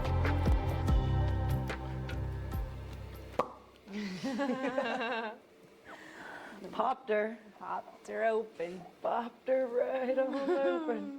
Thank you for welcoming me into your temple space. It's an honor to have you and an honor to carry through this practice. Yeah, this practice is like so profound and hello, welcome on board. Gives me the opportunity every day to drop in with God. It just gives you this opportunity to be with yourself. I'd rather play with the dog than sit for the and then tea. in that spaciousness of like, oh, I get to just actually Or feel what's you can here. have the tea Then you and meet God. play with the dog. Every time.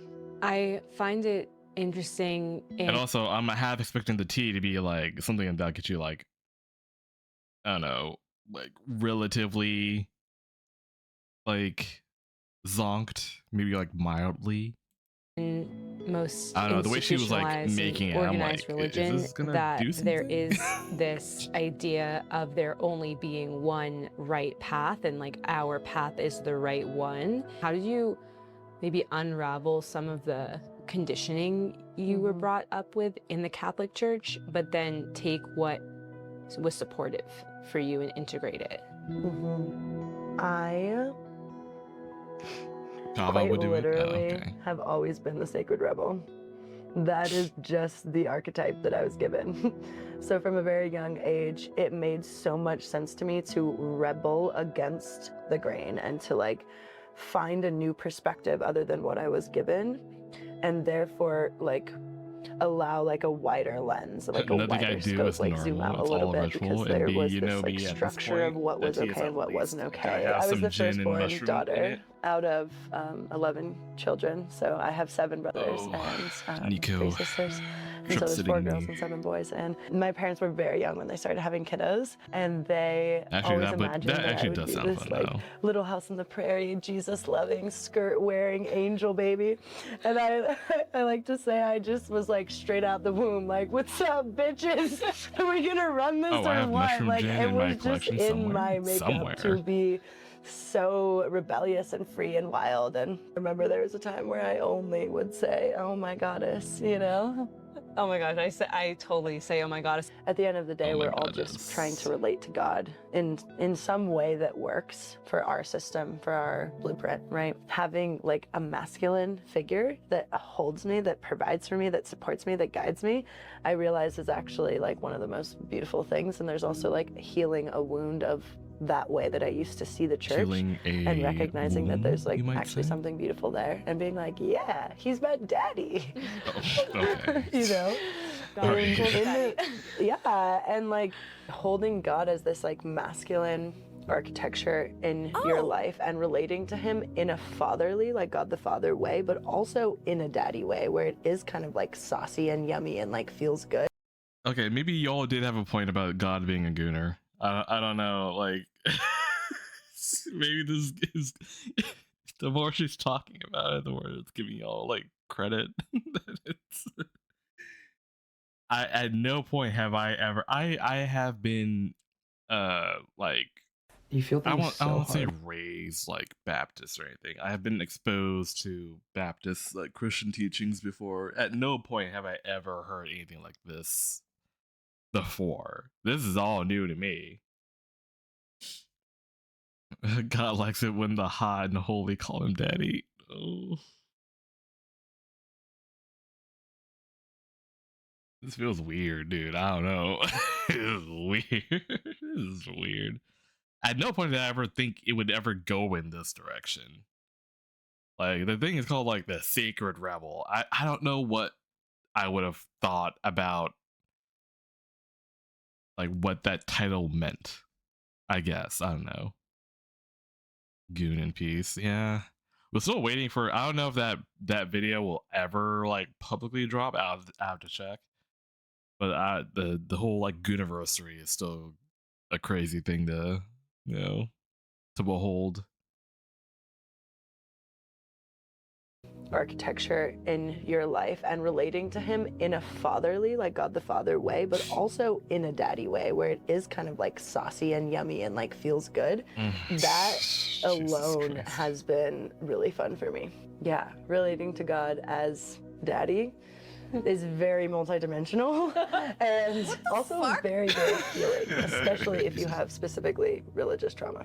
I love this. Yeah. From my perspective, the way that humans relate to God, which is source, consciousness, like the all, the heartbeat of existence, everything, like to put any even gender on it is like what? But then Literally we makes relate no sense. as humans, we can connect to this energy through different archetypes. 100%. Yeah. I mean, humans need to form God into a being. He, she is depicted in many different forms across religion and across culture and centuries. There is no way that our measly, sweet little human consciousness could ever even comprehend the vastity of what God actually is.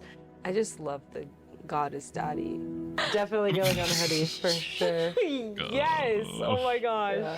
I pray that the architecture of the Sacred Rebel is a safe space for people to feel free in who they be and feel seen, and also just like be in the community of all of us.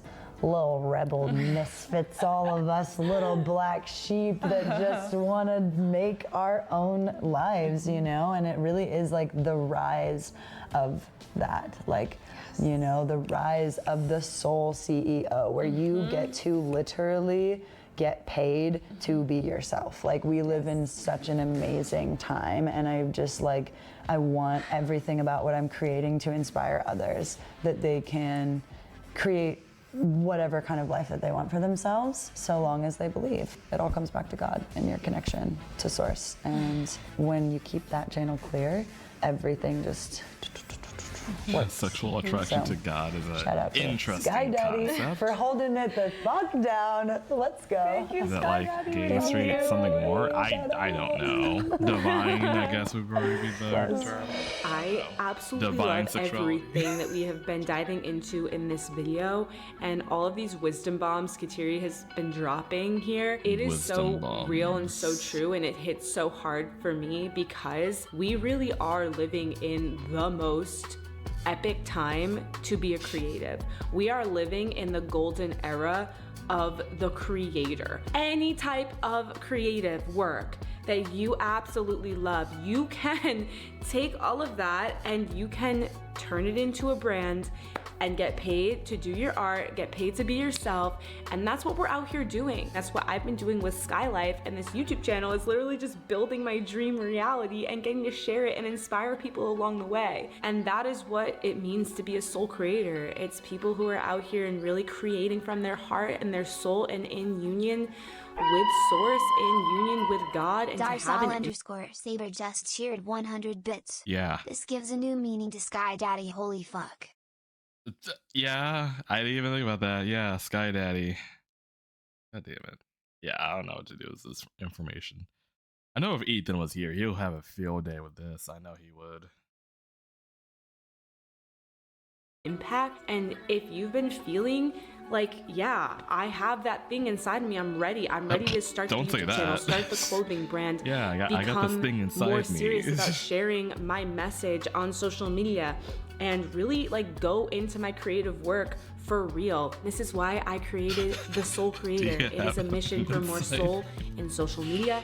And the Soul Creator 10-day transformation is going to help you take everything that you have in your head and this vision that you have, and it's going to give you a pathway to actually bring that into reality and create an unshakable foundation so that you can go out there and share your message with so much confidence and clarity. And by the end of the 10 days, you're gonna be publishing your first soul-aligned post that takes everything that you learned and puts it out into the world, and boom, you're rocking and rolling. The world is ready for what is in your soul to come alive and to be shared and expressed. So the link to the Soul Creator is in the video description, and I would also love to hear what you thought about this video and what you learned from Kateri. So let me know in the comments. That's it for this episode of Skylight. Thank you so much for your presence. It was like a 30-minute infomercial. Yeah, I mean, like, only thing we learned was like, oh, this chick was like raised Catholic, and she's like, I wanna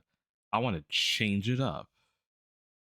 Like, it's not like the way I thought, but it's just weird. And now it's just like, oh, it went from like being Catholic to like, I'm gonna call God Daddy, and I don't know. It was interesting. It was interesting. Only too happy to trip sit whenever. You gotta get some trip sat on, homie. Oh well, now you change it up. Now I just envision myself being like under your cheeks while I'm like tripping out, which is probably all according to plan to you, most likely. All right, we got one more video from her. It's called "The Moments I Don't Show You," which when am I gonna get between them cheeks? Which I don't know what this means, but well, I guess anything that's not Life recorded. is a series. But already frame one, it's like, okay, well, if we're going like behind the scenes, like this doesn't feel very behind the scenes. It feels very much like this is what you want to show us. Of moments. They all happen right now until they're gone, and all we have is a memory or a video to look back on. Moments and memories crystallized into a time capsule of pixels.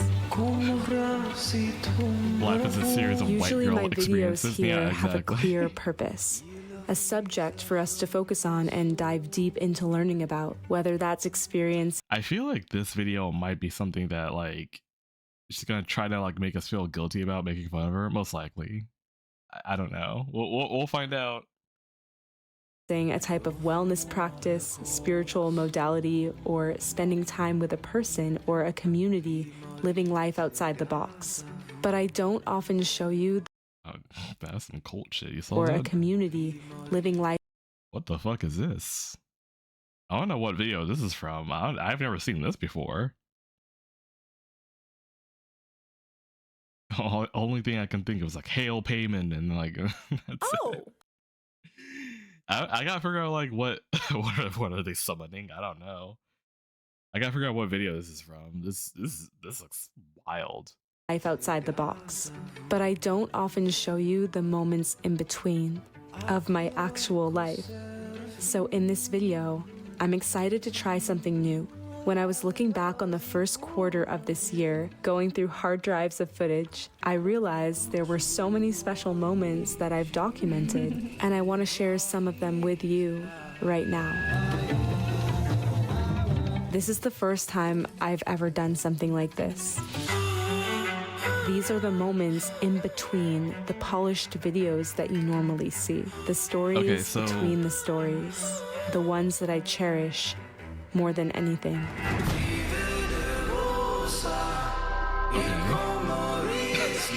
Okay.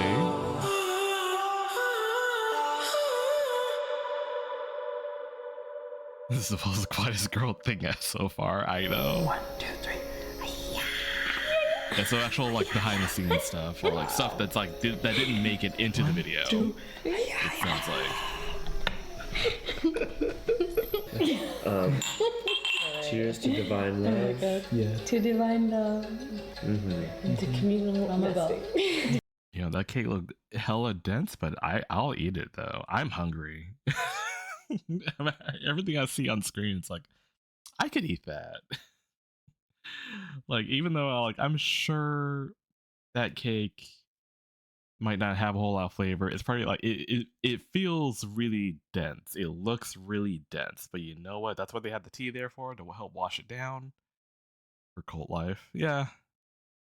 Communal nesting. Cheers, Andrew, to our co-creation cake.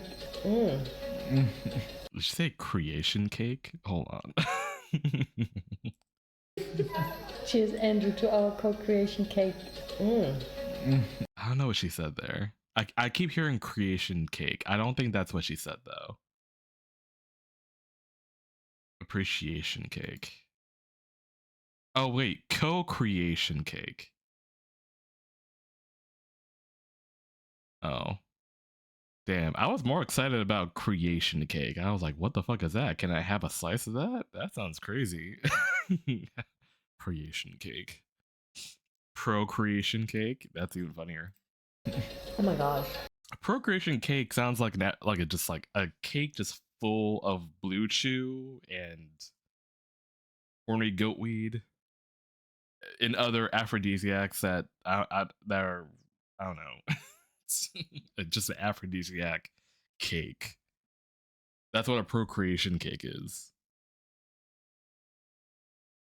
You eat that, you become impreg? Yeah, Roadhog, new kink unlocked. That's the first time I think I've heard you like bring up impreg. Wow. Whoa. That's so good. We did it. That's so good. Strawberry carrot cake. Revolutionary. This is next level. Wait, she said strawberry. So is this strawberry cake? Hold on. I'm really hungry now. Like I want that cake. That's so good. We did it. That's so good. Strawberry carrot cake. Strawberry tear cake? Tear cake? Hold on, let me type that up. Strawberry.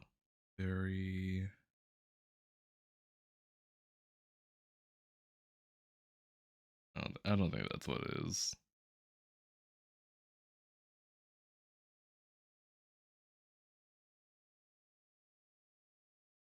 Oh, strawberry carrot cake? Did she say carrot cake? Hold on. That's so good. We did it. That's so good. Strawberry carrot cake. Oh, I hear it. Okay, yeah, carrot cake. Ooh. Okay, that does sound hella good. Well, I'm gonna look up the recipe. Strawberry carrot cake. Because I do like carrot cake. The fuck? She lost me at oh, you and vegetables. Get out of here. It's not for you.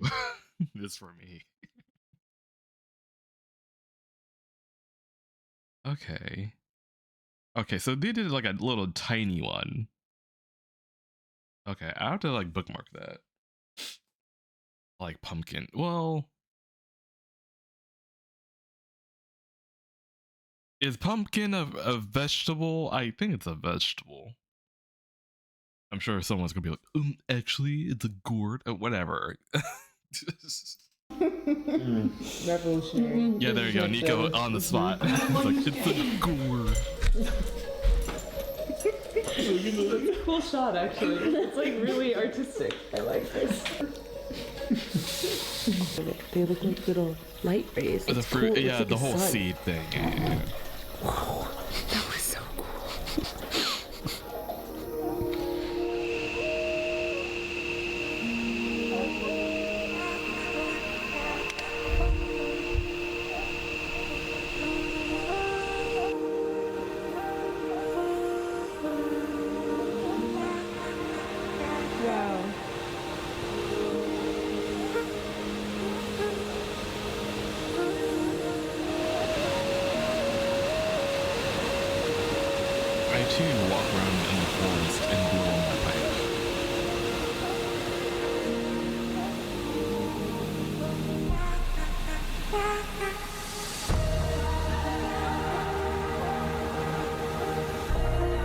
I love how she started off the video with, "You guys are about to see the unfiltered, you know, the things I don't put into my polished videos." Meanwhile, she should like this is like hell. This is like a music video. Like this is like extremely polished. I feel like this is like. I told you it's a flex. I mean, I don't know what's flexing. I mean it's beautifully shot, but I could also look at this and be like, is this a like a shampoo commercial? I don't know. It's giving that. B, what happened to your undies? Chat pay for them to be off. Also, hate I. You got me at a very strange time of my life right now.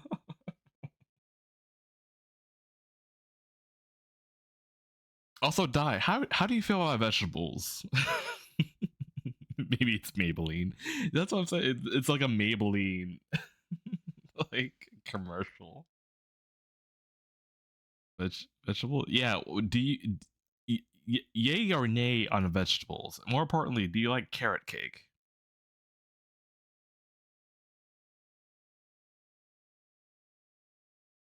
Patiently waiting a reply.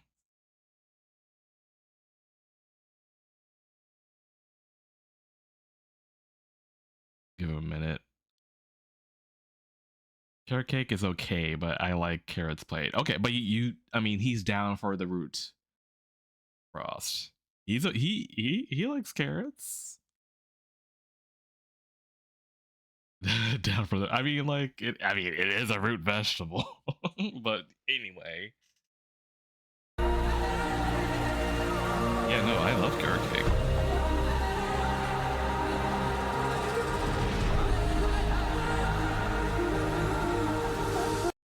Is this? Oh wait, no. I think we made the discovery already that she does have a boyfriend now.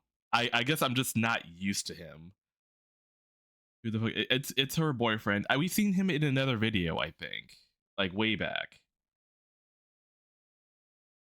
Probably not Frost. Okay, well you can't. Hold on. Let me bring up the plate. Hold on. Shit, I accidentally clicked it and dragged it because I was thinking like, put it here. I'll open a new tab. I'll show you the plate. I don't know. It looked pretty good to me. It looked pretty good to me. Hold on. I gotta like show the spread. The spread of it. Because you just saying plate of vegetables is like, yeah, no, it's not appealing. Doing that every day. Yeah, putting it. Yeah. Like this. Dai, would you eat this? Like you got like, you know, runny yolked egg, a little bit of like stir fried broccoli. You got berries off to the side. It's not a veggie platter. You got like broccoli. You got like oh yeah, you get potato with that. So you get your starch. You got berries there. You got berries and maybe a fig. I think it's a whole fig.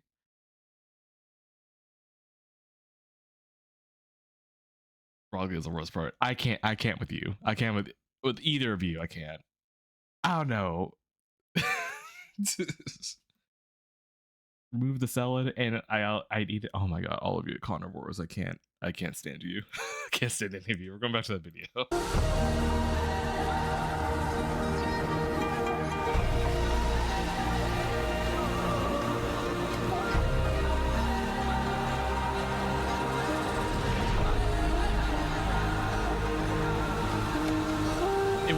The broccoli wasn't raw. It was cooked. Everything was cooked except the spinach, but because it was like, you know, it was holding pickled relish, but like still.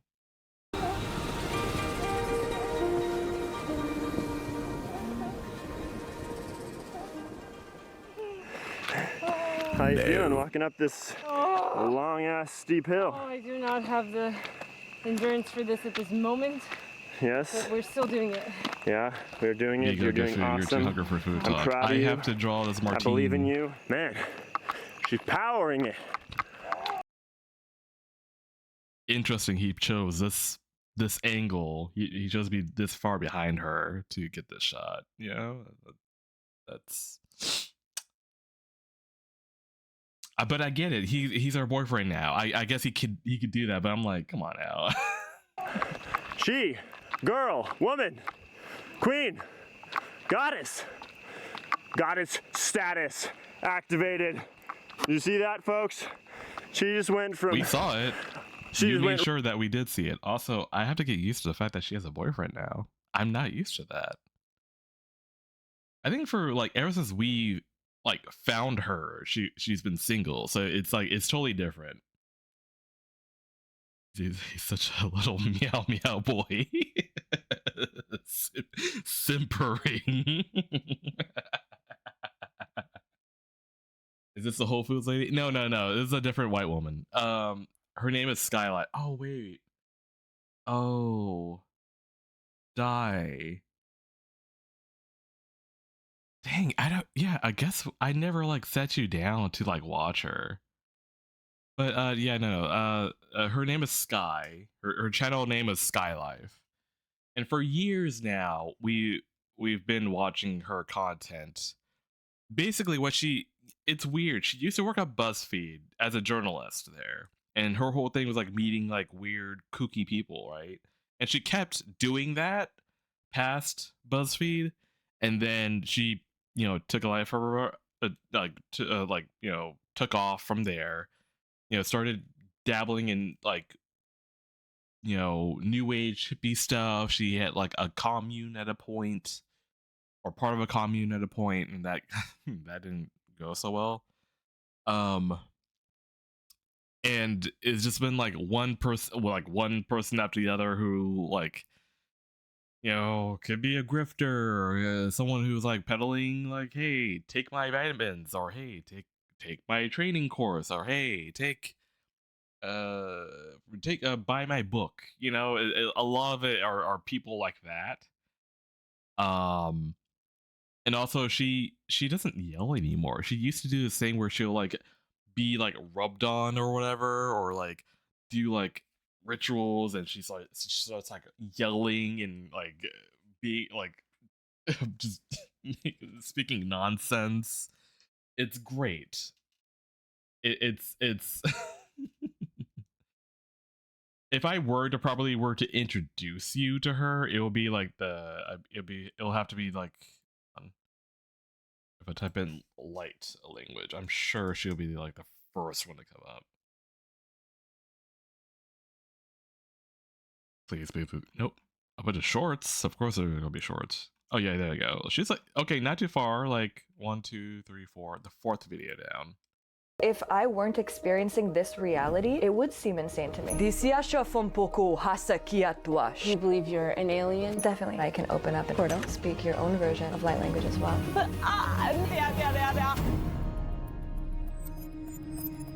Like there was that, and then like. I just, oh yeah.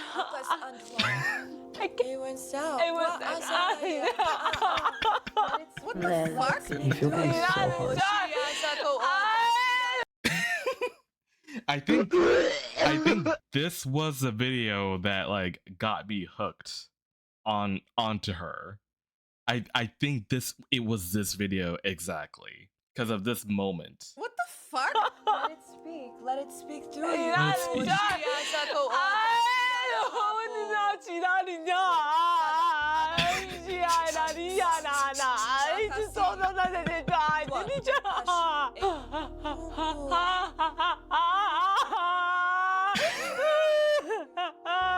I'm sad now.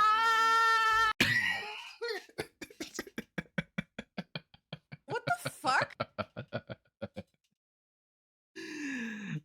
Oh my god.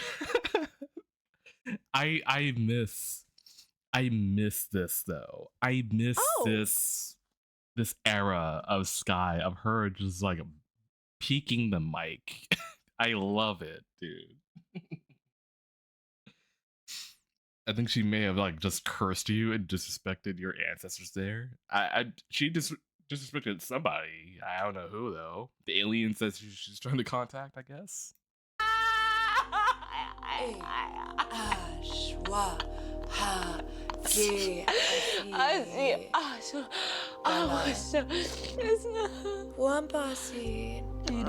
Like this isn't a language.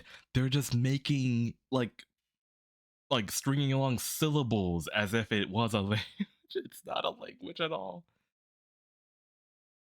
I can't believe you didn't speak alien light language during your visit.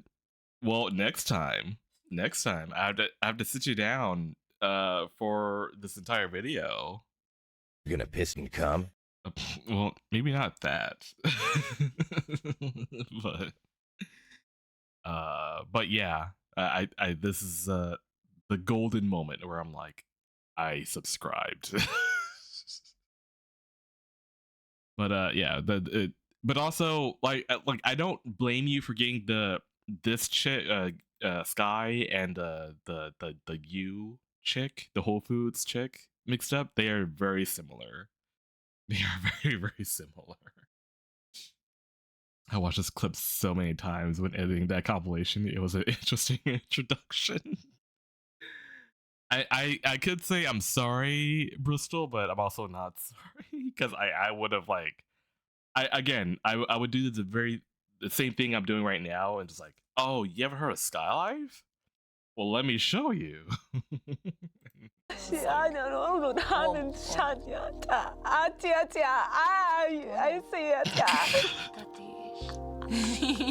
Yeah, sick, yeah. Wanna see?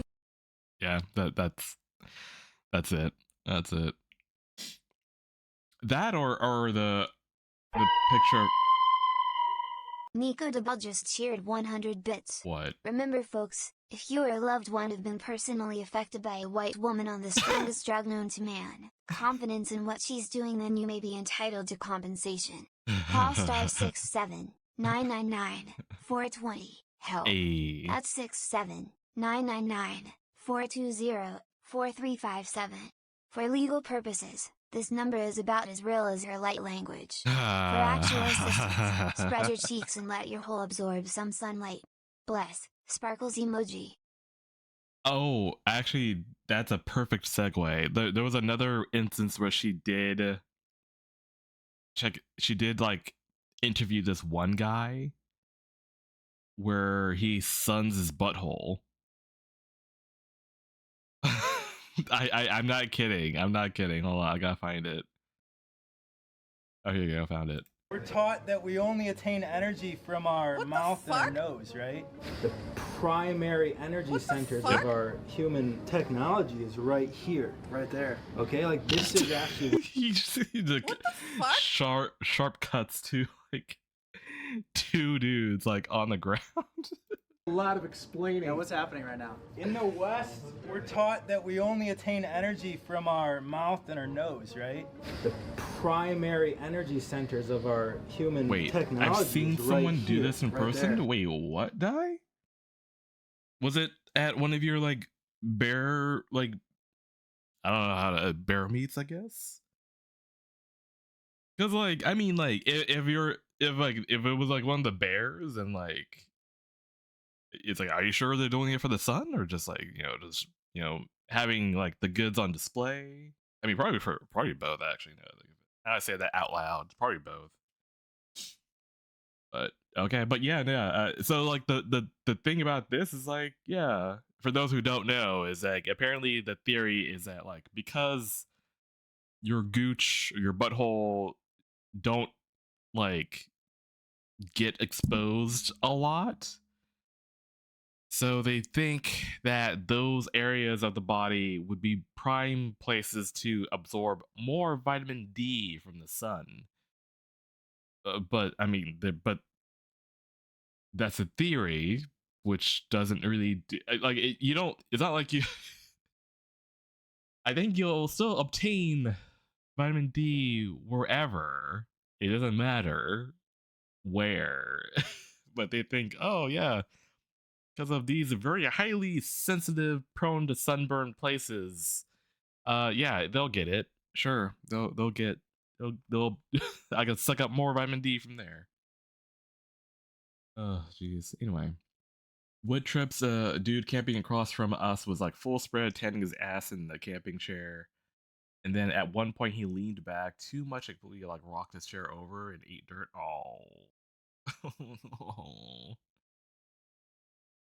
I need vitamin B. Give me your vitamins B.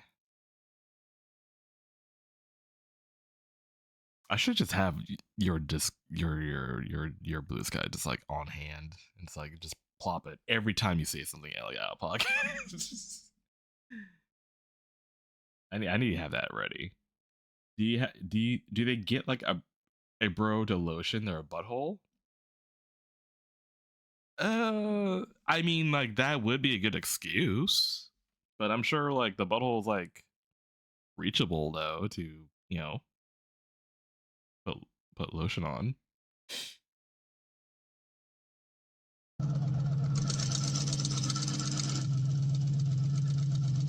Big Gross Bar just subscribed for 15 months. I love how you time that when we're frozen on this frame here.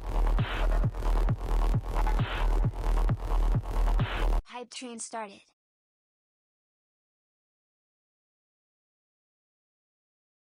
Yeah, but where's the fun in that, doing it yourself when that bro is like right there?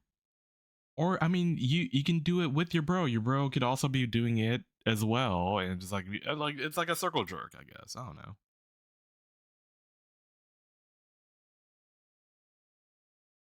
Anyway, where were we? No, not there. There you go. All right. Right through the archetypes, from having no. Oh yeah, the meow meow boy. Having no. Hold on. That folks, she just went right through the archetypes, from having no stamina to all of a sudden just disappearing like a cheetah into the wild. Smoother with blurs. Ace. I have a cup. You have one. Thank you. You got them? Phoenix be like that. Is this one mine? It's a little chilly. Yeah, a little chilly. Yeah. You already have yours? It's kind of nice on a hot day. You're gonna hold my cacao with me, and we're gonna put an intention into the cacao. Do you remember how to put the intention? Okay. And we hold it so close to our heart. Close to your heart. And you inhale into it. And you blow your intention into it. Yeah. Can you also do an om splash? Yes. Can you om it? Can you show us how to do that? Were they like giving her cacao? Or no, just smelling cacao, I think. And That's right. That's a good one. The regular one is like this. Oh man, splash!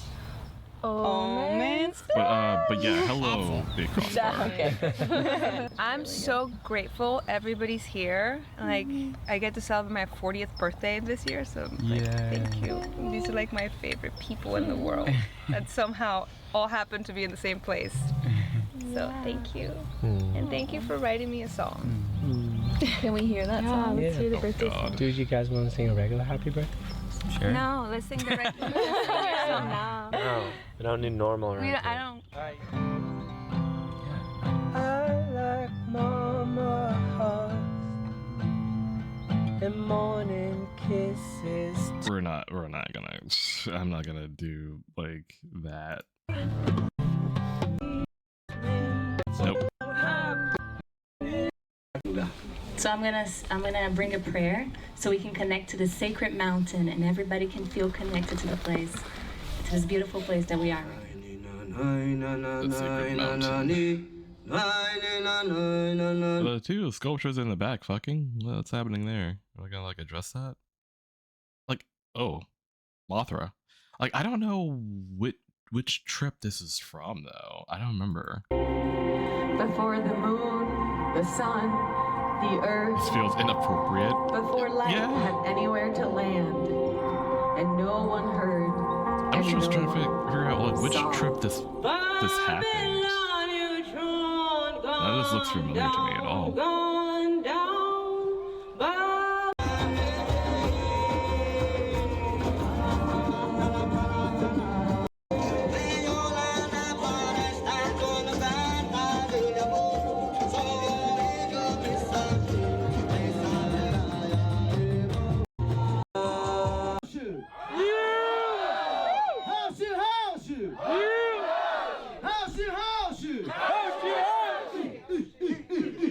If he's not actually native and doing red face, I would assume that he is. I just don't know.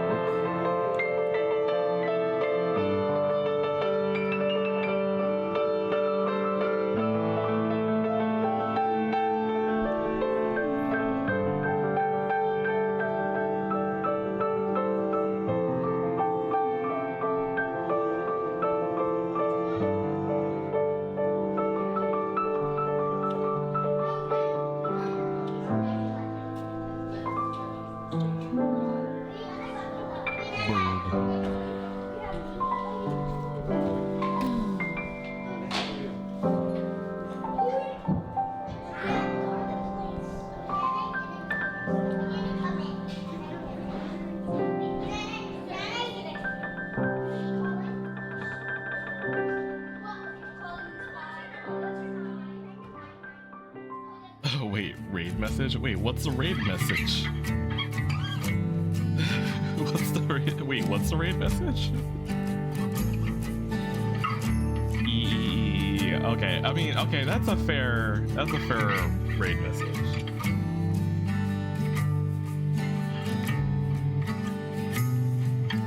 What's the fastest people in? Don't forget what your father told you. She's just making like all of this is just like music videos. The people that want to control you.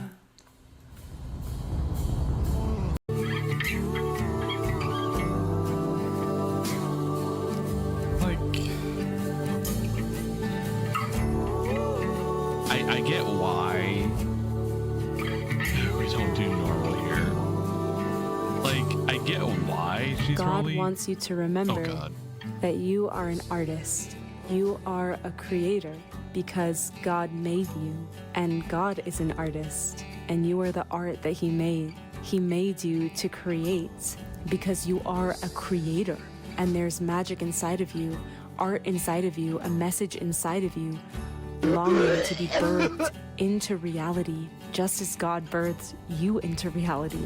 But even if you never created a thing, God still loves you fully and deeply. But you know you're destined to create, to make art, for nothing more than to say thank you for... It's just, it's wild because it's like, well, God made you to make art. Meanwhile, I'm drawing Barley's ass. So it's like, it's so funny that she's saying that right now. For gifting me with such gifts and the opportunity to express Like, them I'm gonna in draw the form big of barley art, ass. in the light of your divine It's like, yeah. creation, if nothing more than to Yeah, honor he this made me life. make art, that's So for sure. I invite you to create in celebration and gratitude for the opportunity itself.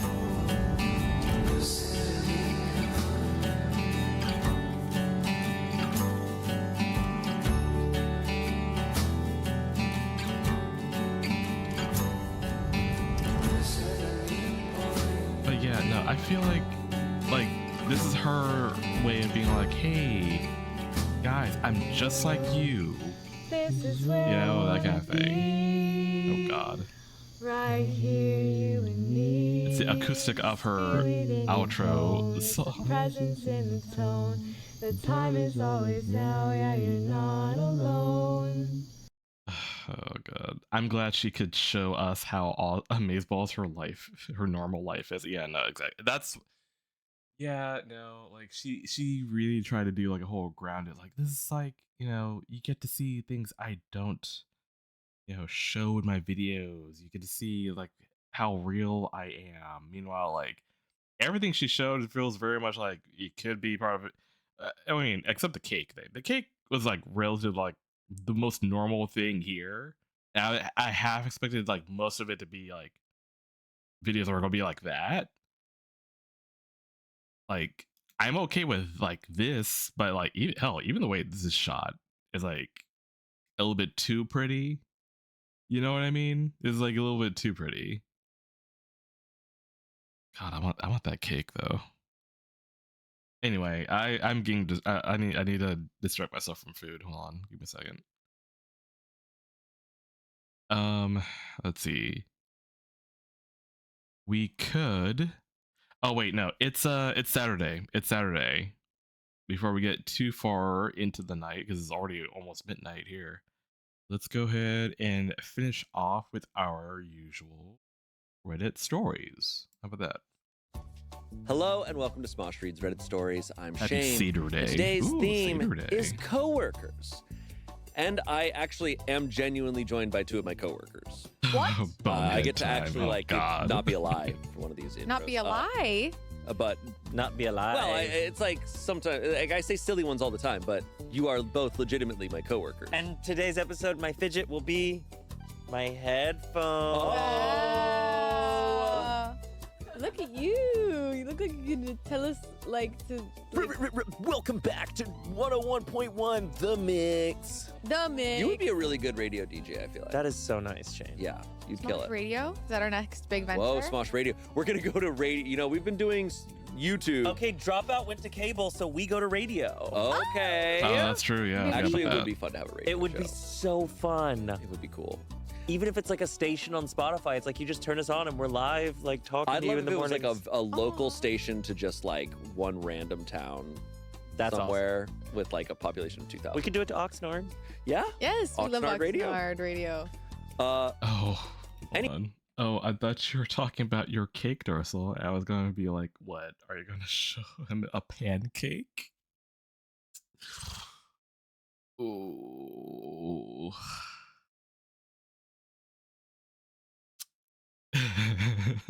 I'm not that flat. No. No, probably not, but I'm sure there are shapes going, just as like there are shapes when you have two eggs in a paper bag, you know, there's shapes going. But it's Anyways, you're both my coworkers. Yeah, and you're our coworker too. Yeah. So Well, yes. That's how that works. You're not special. You're not that Okay, cool. I'm assuming we're gonna get a bunch of bullshit coworker stories today. Mhm. I've only worked, as people know, on sets and then at Smosh, and Smosh is the most normal job I've ever had, which is pretty wild. But Which is pretty Smosh wild. is a surprisingly normal. And there have been phases of Smosh throughout the years where it's been like an office job. Yeah. Like we had cubicles for a long time, like back in Yeah. the day, and like it's like, yes, I'm working with the cast, but I would go over and like hang out and talk to all the people working all the like administrative jobs and learning how they do their job, and I'm working with them. And there's a kitchen, there's a yeah, room, like, there's aspects that He's it's like already an gone, office guys, job you can't- sometimes, but the nature of the actual work He's itself is already very dead. silly. For the most part. You did a lot of service industry. A lot of service industry, mostly service industry. Did some catering, did nannying. I did nannying too. Worked at camps, a lot of camps. Nice. I wish I did camps. That would have been fun. And then I worked at a pharmacy for a long time. And then a play place. A play place? Yeah, it was like a wannabe Chuck E. Cheese, but there was no mascots. Like, it was like FNAF, but without the FNAF. I don't even. That sucks. Devastating. Anyway. But anyways, I feel like so whenever we read these types of stories, I feel like I'm like a Martian reading about humans, so I get like a very outside perspective. I worked at Google for 2 months. 2 months? I feel like you've talked about this before. Yeah. Wow. It was my first job out of college. Oh. It was Google Maps, doing vertical integration on Google Maps. That's crazy. Whoa. Damn. Okay, jobs. All right, let's hop into our first story. All right. This comes from Today I F***ed Up. This was posted back in 2023. Today I f***ed up by adding the Celery Man to the name of my friend on his resume, which he did not notice. Oh. What? My friend has a bad habit of not double-checking or revising his work. Earlier in 2022, he asked Spiker FX is on board the cadaver. Spiker effects. Hello, welcome on board. me to look at his resume as he was looking to apply for new jobs. I said, sure. Let's say his name was Tom Henderson. I edited the name to be Tom the Celery Man Henderson. I also added a bullet point to each of his positions in job experience that said, crunching and munching that celery. Why did I do this? I did this as a joke, assuming he'd see it and remove the silly edits. When I gave him feedback on the resume, I asked him if he would be sure to make some revisions before sending it out. He said sure. Well, he didn't. Not only that, but he never noticed the edits. It turns out since April 2022, he has been sending out resumes with the Celery Man on the resume. He has good experience and has been frustrated all year how he got like no interviews. He actually had Oh no.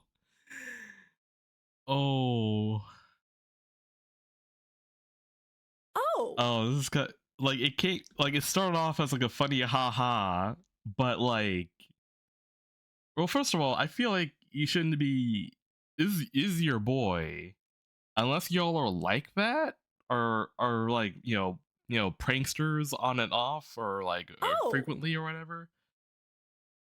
He had no reason to really like check over like the resume. He sent it to you to like look it over. You did a little edit and not tell him about said edit, I guess. And then, oh boy, I don't know. One initial call with a recruiter and was perplexed when the recruiter guy called him Celery Man. He had no idea what it meant, but just went along with it. Never got a second interview. Finally, before New Year's, he had a legit interview. They also made a Celery Man joke, which astounded him, and he asked why they made this reference. They told him it was all over his resume. He was mortified. He even told them he had no idea this was on there, but in doing so, it basically came out that he had never looked at his resume. He thinks this is the reason he didn't get the job. In any case, I had to confess to him I was the one who did this, but it had never been my intention that he would actually send it to jobs. I thought he'd have noticed it right away.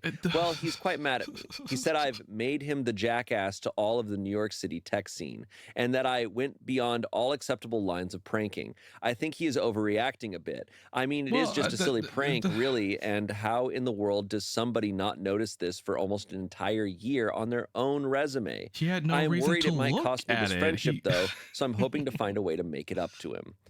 Okay. Okay. You gotta look at your work.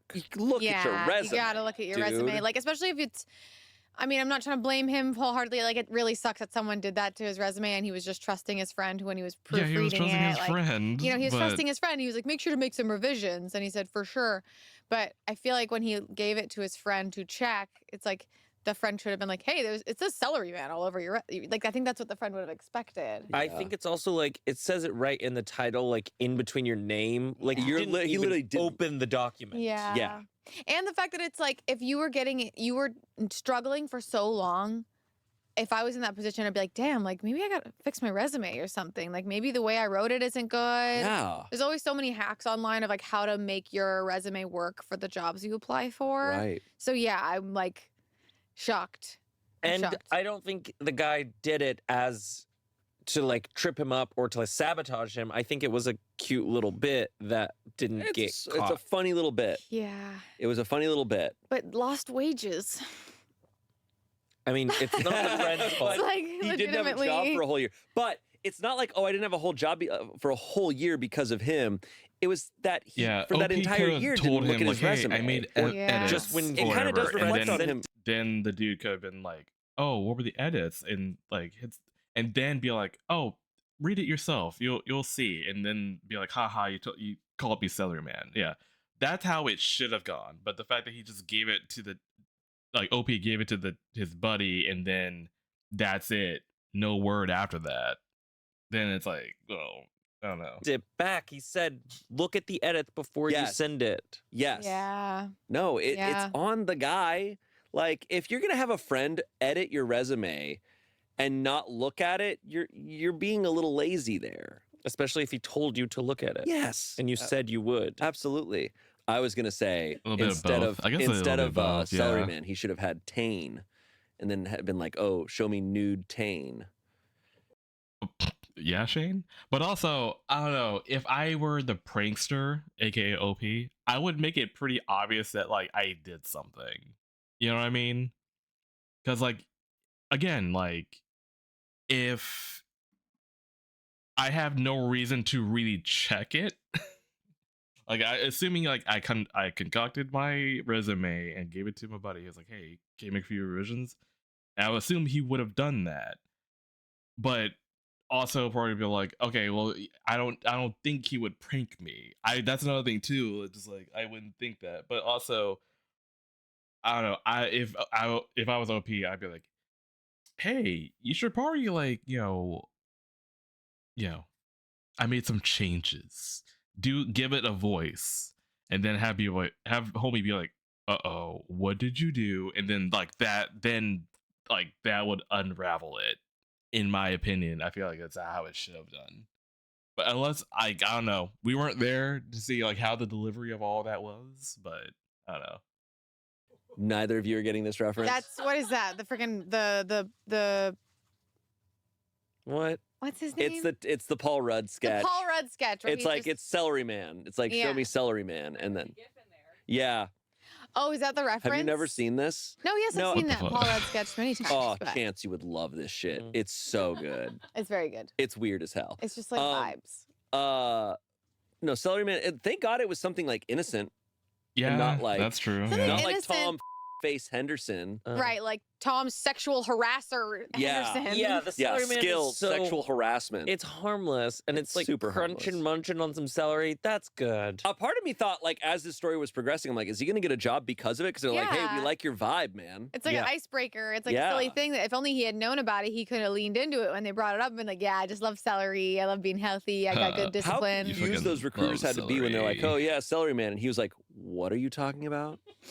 Or someone who's played was like, hey, celery man. And he goes, oh, yeah.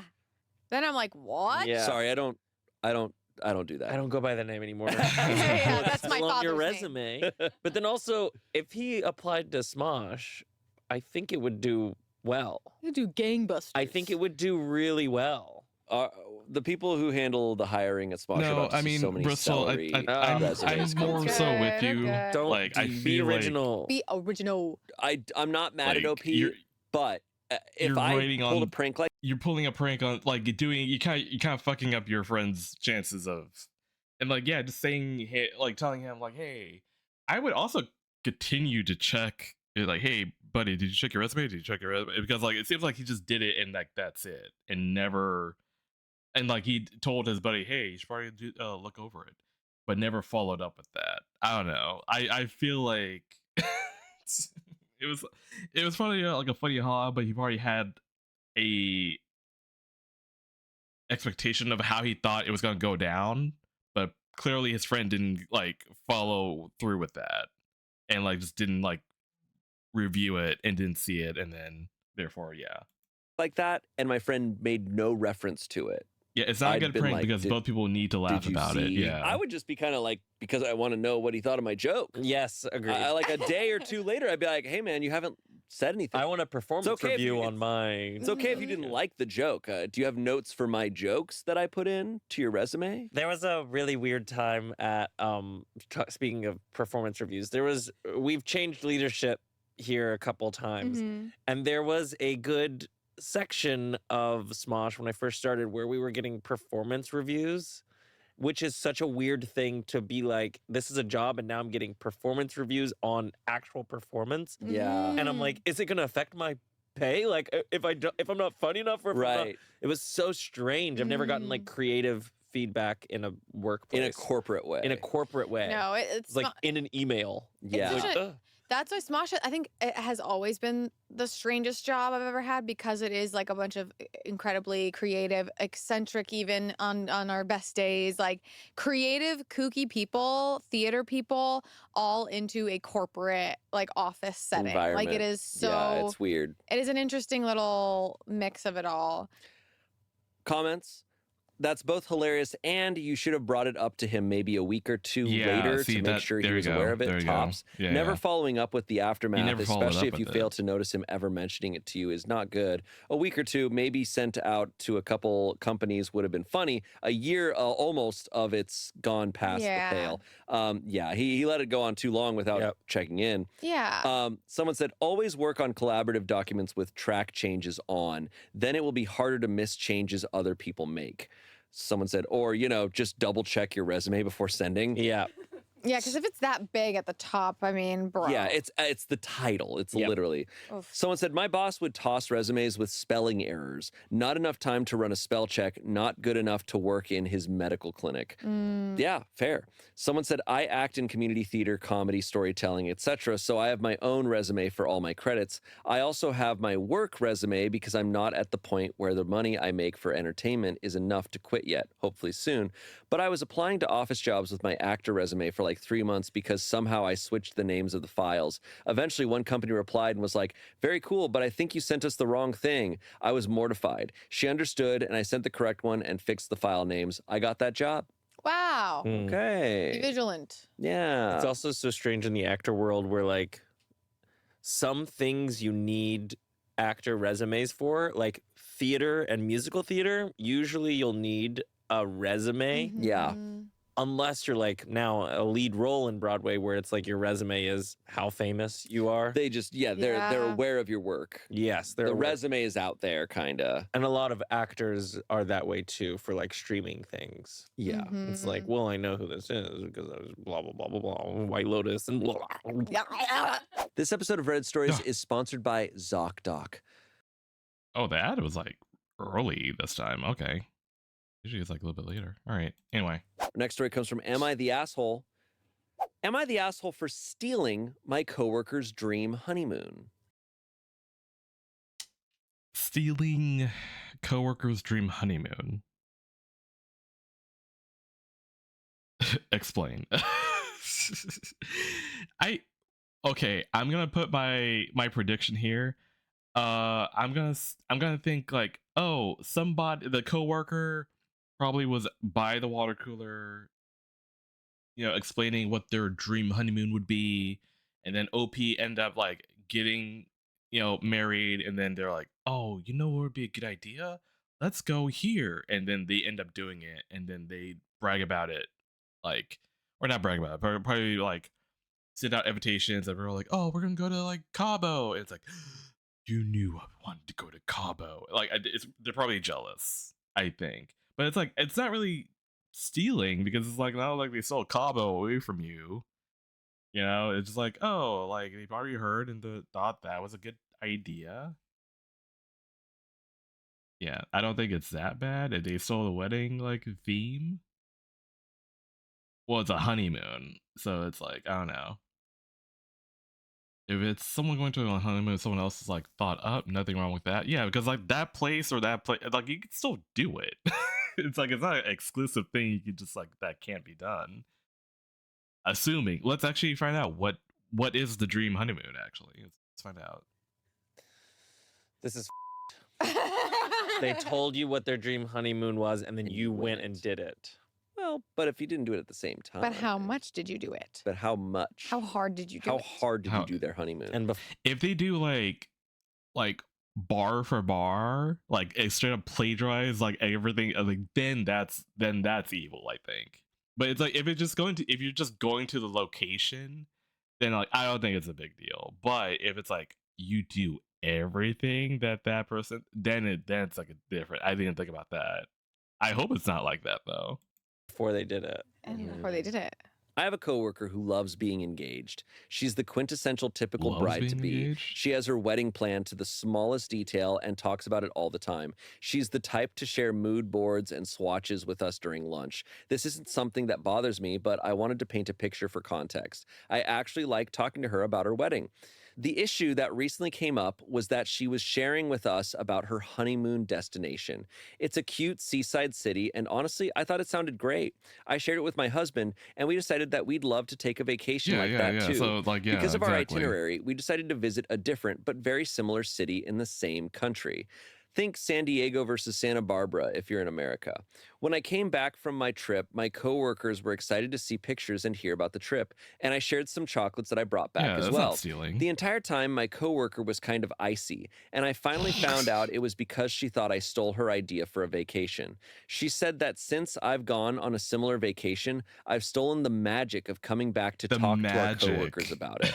Even though it's a different place, she says it was similar enough and that it was kind of shitty for me to take the attention when she's been planning on her trip for a long time. I personally don't feel like I did anything wrong since we went to a different city and did different activities than what my coworker talked about. She likes sporty things like hiking, whereas I visited museums and dined out more. But she's so upset she's talking about changing the destination of her honeymoon entirely. So I feel like I'm missing something. Please let me know if I'm the asshole in case I need to apologize. You know what this reminds me of? Oy. I will never forget.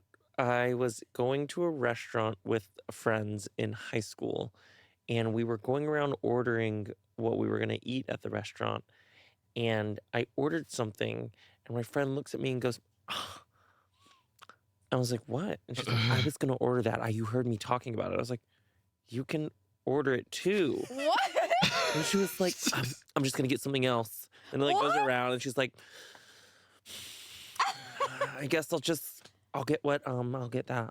And she ordered the same thing. And I was like, what is going on? Oh there was like she views food like the Highlander. She's like, no. Yeah, like I don't know any of it. Okay, so the only time like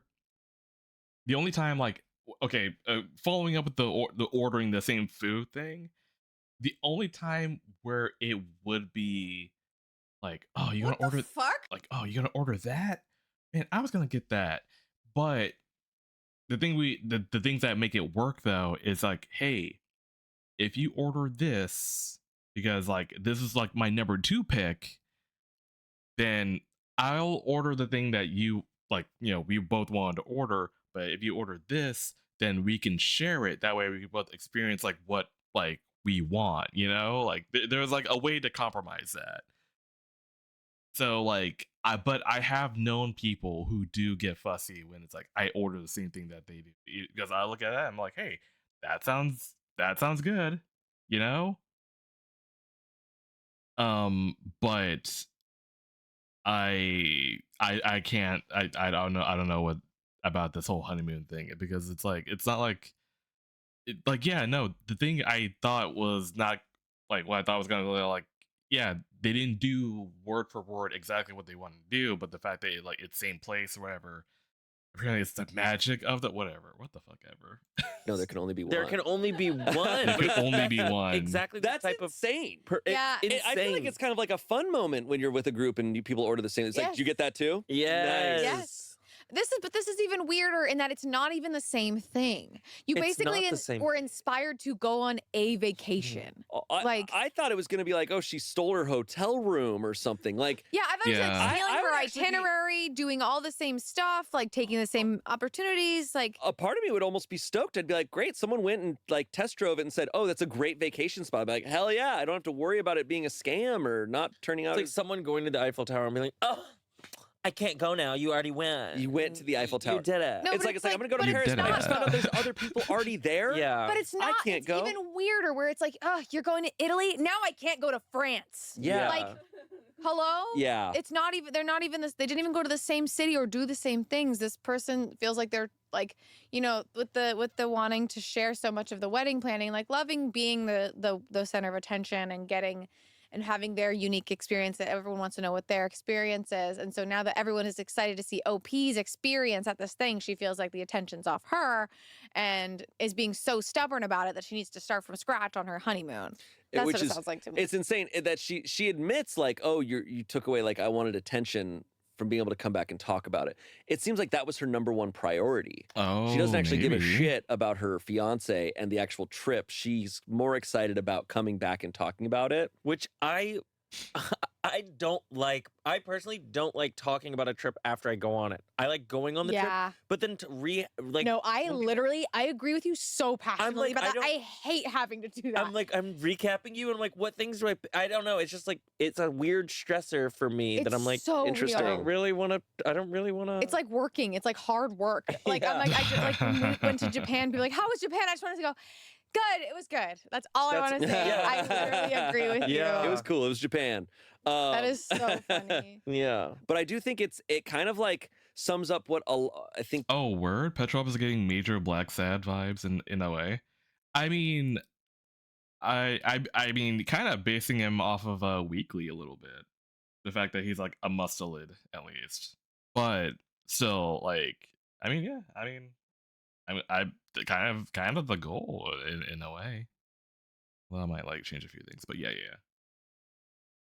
Things are for a lot of people now is people are not excited about the actual thing anymore. They're excited to tell people or show people the thing. Which is, it's attention is okay. It's okay to want Totally. attention. Like Yeah. everyone deserves attention. But you're getting engaged. You're getting married. You're going on a honeymoon. Like eye on the prize of what's actually fun here. What's like the number one most exciting thing. And she does not see. She's gonna change her honeymoon so that she can tell her coworkers about it. Like, how lame is that? If I'm her fiance and she comes home and she goes, we have to change our entire honeymoon. It's like, why? It's like, well, because Nancy in finances went to a similar close city. I'd be like, we're not getting married. I'd be like, There's something so similar too in that, like, when I go on trips, I am very much like not on my phone a lot. I'm not taking a lot of pictures. I'm not taking a lot of videos. It's like I'm like in the moment kinda same doing the way. things that I'm doing. Sure. And then I sometimes I'll regret it where I'm like getting back and I'm like, oh, I want to post, and I'm like, I have I'm really bad about two this. pictures. Yeah, but that's not what that's not what I did the trip for. I didn't do the trip to work. I did the trip, or didn't do the trip to share it with people. I did the trip to experience it myself. Courtney can attest. I'm horrendous. Dorsal, about why are you taking waving photos. red flags? I'll be like, that's the coolest thing I've ever seen.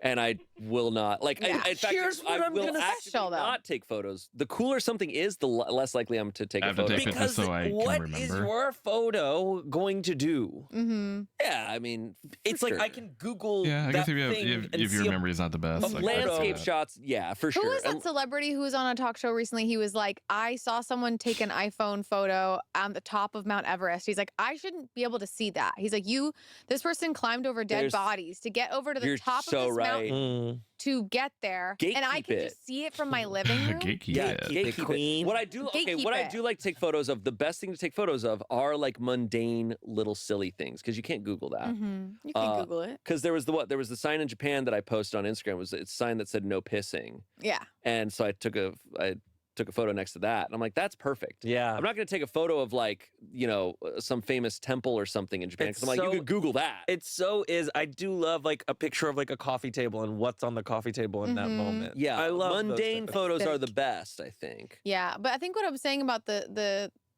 coworker and attention is like this OP doing this thing doesn't take away from her attention. I think everybody deserves attention. It's okay to want attention. Just know that there is unlimited attention eventually. Yeah. And not worrying about someone doing something similar to you. Like, I wonder what would have happened if she did do the same thing as this honeymoon plan. Like, I'm like, Yeah. I just feel like the reaction was very big. Yeah. Oh, absolutely. It's Icy. Definitely I like a that lot. word.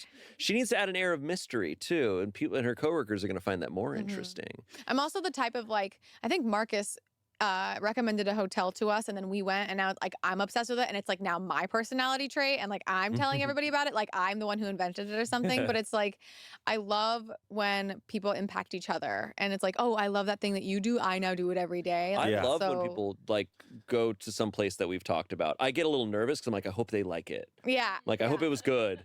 Because I'll be sad if they go and they're like, that sucked. I'll be like, oh yeah, for sure. Okay, you guys can drop places right now. You can drop one place, one thing. Well, we know. I've got one. Orinoco in Mexico City. Ooh. It's like, I'll describe it as the in and out of tacos in Mexico City. Oh. It's I amazing. got chills. Whoa. Yeah. Hell yeah. Go try it. Yum. I'm not gatekeeping it. Okay. Go. When you're Wow. Mexico City. Solid. Oh, yum, yum, yum. Yeah, I'm excited. I'm driving there now. What? Getting in my car. I'm leaving this. I'm driving. No, to no, Mexico. Shane. Okay. Verdict, not the asshole. Comments. I forgot. Is it just Right. me We're or reading Reddit your first. stream Someone said, not the buffering asshole. Your very coworker just has every now severe and main then? character syndrome. it Someone responded stuttering? to that saying this. Anyone else like it's fine for me? Sound off. Are y'all anyone stuttering? Not for me. Okay. Roadhog, it might be just you. give your tab a little refresh, and maybe it might smooth out. I don't know. Oh wait, I have it too. Okay, so we got Bristol also experiencing it on my end. So only like a select few. I don't know. Well, let me check my restart. Yeah, bitrate's good. Everything's good all across the board. I don't know what to close the porn tab. Oh yeah, I should probably close the one where the guys are tanning their buttholes, right? I probably should close that one. But still, like I don't know. Everything is in the green for me, so I don't know.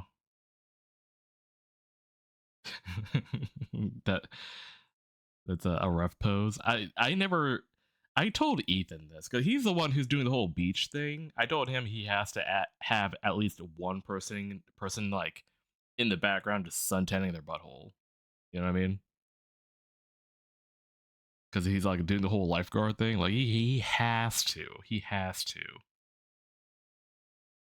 I refreshed 3 times. Is not working. I don't know, dude.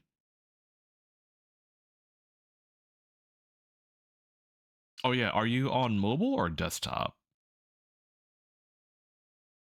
Because like I said, I'm in the green on my bitrate and all that. So I mean, yeah, I know my stream can have like weird like glitches here and there, but computer, yeah, I don't know. It's just like only just like you and Bristol. It seems like everyone else seems to be running pretty smoothly though. You didn't even go to the same town. Even if you did, that's like trying to call dibs on Bali or Fiji. Whoa. Someone said, my wife and I recently traveled to Japan. Did you write this? Upon my return to the office, I spoke about the trip. At least 4 people said Japan was at the top of their bucket list, their dream destination. None of them got upset I had visited there. No one owns a destination when it comes to travel. Right. Literally, at Smosh, someone is always in Japan. That's true. Someone is At always any there. given time, someone is in We Japan. got boots on the ground. I think Selena's in Japan right now. I think Arash is in Japan She's right back. now. She's back. Ian might still be there. Ian tagged back. Selena went in. We always have someone in Japan. One pair of boots on the ground. At any given time, someone from Smosh is in Japan. Just wait for Smosh Japan. I want to go back to Japan. Smosh Yeah. Japan. Nobody recognized me in Japan. They were not watching. Anybody who did recognize you was a tourist from Australia, and there was a Yes. lot of those. Yeah. Yeah, a lot of There's Australian fans. I love our fans in Australia. Someone said, wait, she is choosing her honeymoon destination based on how she can talk about it later instead of how it would feel with her fiance in the moment? That's messed up. She's planning a wedding, but not a marriage. Ooh. Ooh. Actually. Death to all of them. And and a oop. Not the asshole. A well-adjusted person would be happy to have been an inspiration. Yeah. I mean, yeah, weird. Yeah. Weird. Our next story. This was posted in 2020. This comes from Tales from the Front Desk. Tails. OP writes, I invented a coworker. What? I usually work the afternoon shift, 3 to 11, so I get a lot of calls asking about reservations and check-ins. One night, I got a call from a man asking about our availability.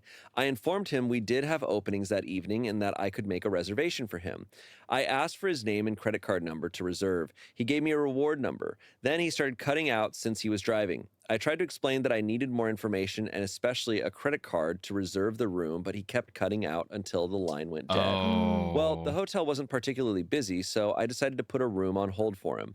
I thought that since he was driving, he would arrive in about Did you have 30 to, like, minutes. He doesn't show up, so I release the room and go back to work. Create like when a I have about 20 placeholder, minutes left in my like, shift, person, guess who I shows think. up? He says that a woman over the phone reserved his room. Now, I have to point out that I'm a man. Oh. I have a higher pitched voice and it is exacerbated over the phone.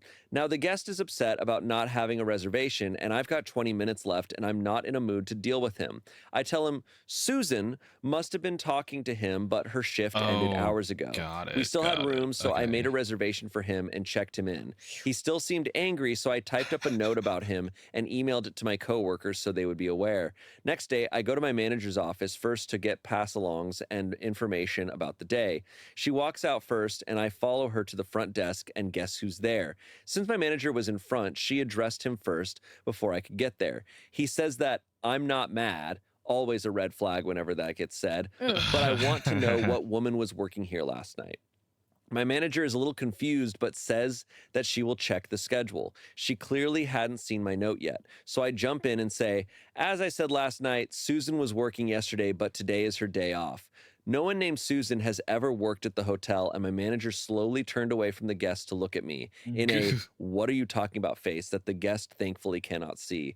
My coworkers behind me, who did read my notes, had to contain their laughter. The guest accepted this and left. I then had to gather everyone and have them stick to the story. To this day, that guest thinks Susan was responsible. You got a room anyway. Yeah, he got the room. Yeah, what are you I even don't at the know front for? why he You was- already spent the night. Like, what do you want? I need to talk to Susan. I don't get people who like just can't let shit like that go. Like, I'll be mad about something, but I'm like, yeah, well, there's nothing that's gonna be done now. And it's also like, you got a room. You got a room. It was fine. You just came out of the room that we gave you a room and you just came down to say, I'm not mad, but I'm not like, mad. What? I love the barrier of information. Do you know what I mean? Like, I love that they could make up a coworker to avoid conflict. Yeah. And everything was okay. And nobody He was did. harmed in the making of this information coworker. No. I think every place should make up a coworker. He let Susan like live rent free in his head all night. Because we don't have fake coworkers. We have Sadie, who like people just kind of don't remember a lot of times. Yeah. Just it's laying in hard to bed forget going, Sadie. It's hard to forget Sadie. Like Susan. Sadie's Just, the like, best. just so angry. Republican, but But hey. Listen. She's actually really nice. She's really nice. And I'm surprised. She's surprisingly nice to me. She's Republican. She's Scientologist. Guys, Oh, please both. delete everything you just said. She's both. A rare Somehow. combo. Somehow a combo. I don't understand what this guy would have said if he did learn of Susan. Like, What do you want? what did he want? What do you want with Susan? Leave Susan what alone. Does he want? He just Does he wants want to. He just compensation? wants to hurt someone. Wanted to be superior. Comments. I read something similar a while back, I think at a pharmacy. Basically, when any customer was mad about something, especially unjustified, but didn't have a name, the employee would ask if it was Anastasia. The customer usually agreed and was then informed that Anastasia had been let go for cause, pulled their fangs. Someone said, I invented a whole planning department for clients that wouldn't agree with the news that their project couldn't be finished earlier. I really did my best with my colleagues at the planning department, but unfortunately it cannot be done. A lot of people are lying out there. But hey, for shitty customers, To protect themselves. do it. Especially, I worked at a pharmacy, and there's so many bits of information and complicated things about pharmaceuticals and getting your medicine that like they just get mad at you, whoever's in front of them. Yeah. And it's just such a nightmare. It's interesting to see like when controlling people meet like a wall that they can't control Mhm. and they just cannot handle it. Yeah. At the airport, every time you're at the airport, you're going to see Oh, someone no. Losing it, airport yeah. is I think I worse. talked about this, but I saw on, I think it was Facebook at the time, but I saw on Facebook how someone like was the manager on the shift, and so did the turnaround. I'm the manager on the shift when they want to talk to the. And I worked at a restaurant in college, and I tried it, and it did not go well. Really? Yeah, they like the manager. I was like, can we talk to the manager? And I was like, yeah, 1 second. And then you turn back around and you're like, hey, how can I help you? It did not go well. They like looked up the owners. They like called them. And they were like, that was not funny. It was like bad so joke. rude. Yeah, bad. I think my Oh my god. my view on these things is like no matter how even unless I'm being robbed of money from this business or something, I'm like you're just wasting your time. Mhm. Like people will spend hours, days. Like I'm like do you not want your life back? Do you not want to go do something fun instead? It is My God. so trivial. Mm-hmm. And it's like, move on, put your energy elsewhere. Yeah. You're going to lose, like, how many years of your life are you going to lose throughout your entire life from just following all this petty bullshit? One more comment. About a week after Chris was fired, I was wearing his shirt with his name patch and got a little jerky with a customer. Customer came back the next day to complain, and I hid in the office laughing while the manager told them that Chris had been fired. Someone replied, but why were you wearing Chris's clothes? The original commenter replied to that, I ran out of shirts and there was a whole pile of his. They were rented from a uniform company. Yeah. Right. Pretty smart move. Wear one of your coworkers' name tags and You're in then a bad commit mood. crimes. That's why sometimes on podcast episodes, if I feel like I'm not being very funny, I'm just like, by the way, I'm Amanda. That's for our audio listeners, I'm Amanda. And then they think Amanda's the one who's not funny. Yeah. Got him. Got him. Our next story comes from Am I the Asshole? Oh boy. Am I the asshole for refusing to help my coworker paint his new house in work clothes? The fuck? Huh? Okay. Refusing to help my coworker paint his new house in work clothes. Are y'all like? Well, no. Are y'all like that? Are y'all that tight? Like, unless y'all are that. But why in work clothes though? Why? Coworker paint his new house in work clothes. Huh? Okay. So I, a Unless he's 27-year-old into man, that. have a friend Unless he has a fetish for someone in uniform. I don't know. from work, a 31-year-old man. We've known each other only about 2 years, but have gotten fairly close. When I moved to a condo a few months ago, he helped me paint, and I've been meaning to help repay him the favor on a house that he just bought. Okay. Things keep popping up, and we're in a busy season at work. We're both teachers, and it's middle of the year testing period, so I have admittedly been pushing it off. Anyway, last Friday, he asked me if I wanted to stop by after work and see the house. He doesn't live there yet, so it would be mostly empty, but I could finally get a look at it, and then we could grab dinner and drinks in the area. I say that's great. He drives, and I'm immediately taken aback that the house is further than I thought. He had said about an hour away, but it ended up being close to a 2-hour drive with traffic. Oh, fuck. I'm trying to enjoy seeing the Oh, house, but I'm fuck. immediately stressed because I'm realizing that this is going to be a massive out-of-the-way inconvenience to do after work. Oh, no. He can't do weekends, as that's when he has custody of his kid. I see that the paint is already brought, and I say, since I'm already out here, why don't we do it now? He had already prepped the place to be painted, and he seemed into the idea. That way, I wouldn't have to do a whole other trip. The issue was I was wearing fairly nice work clothes that I didn't want to mess up, so I asked if it was cool if I just wore my undershirt and boxers. He looked at me like I was crazy. He said if I didn't want to do it, just don't do it, but please don't make dumb excuses. I felt taken aback because I didn't think it was unreasonable to not want my clothes to get dirty. I ended up not painting because he wasn't into the idea, and I just went home. Edit, since everyone's asking, he had no stuff at his house. He was also planning on traveling back that night. He hadn't moved yet. It's like, hey man, can I just get naked?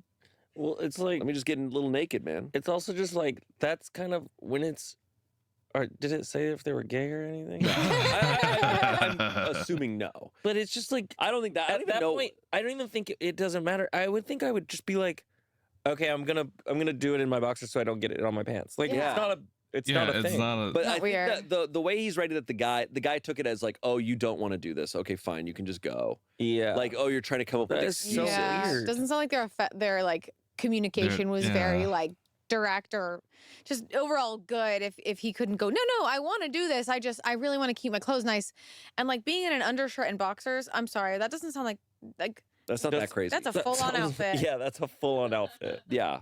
Like I see girls wearing that to Coachella. Like, right.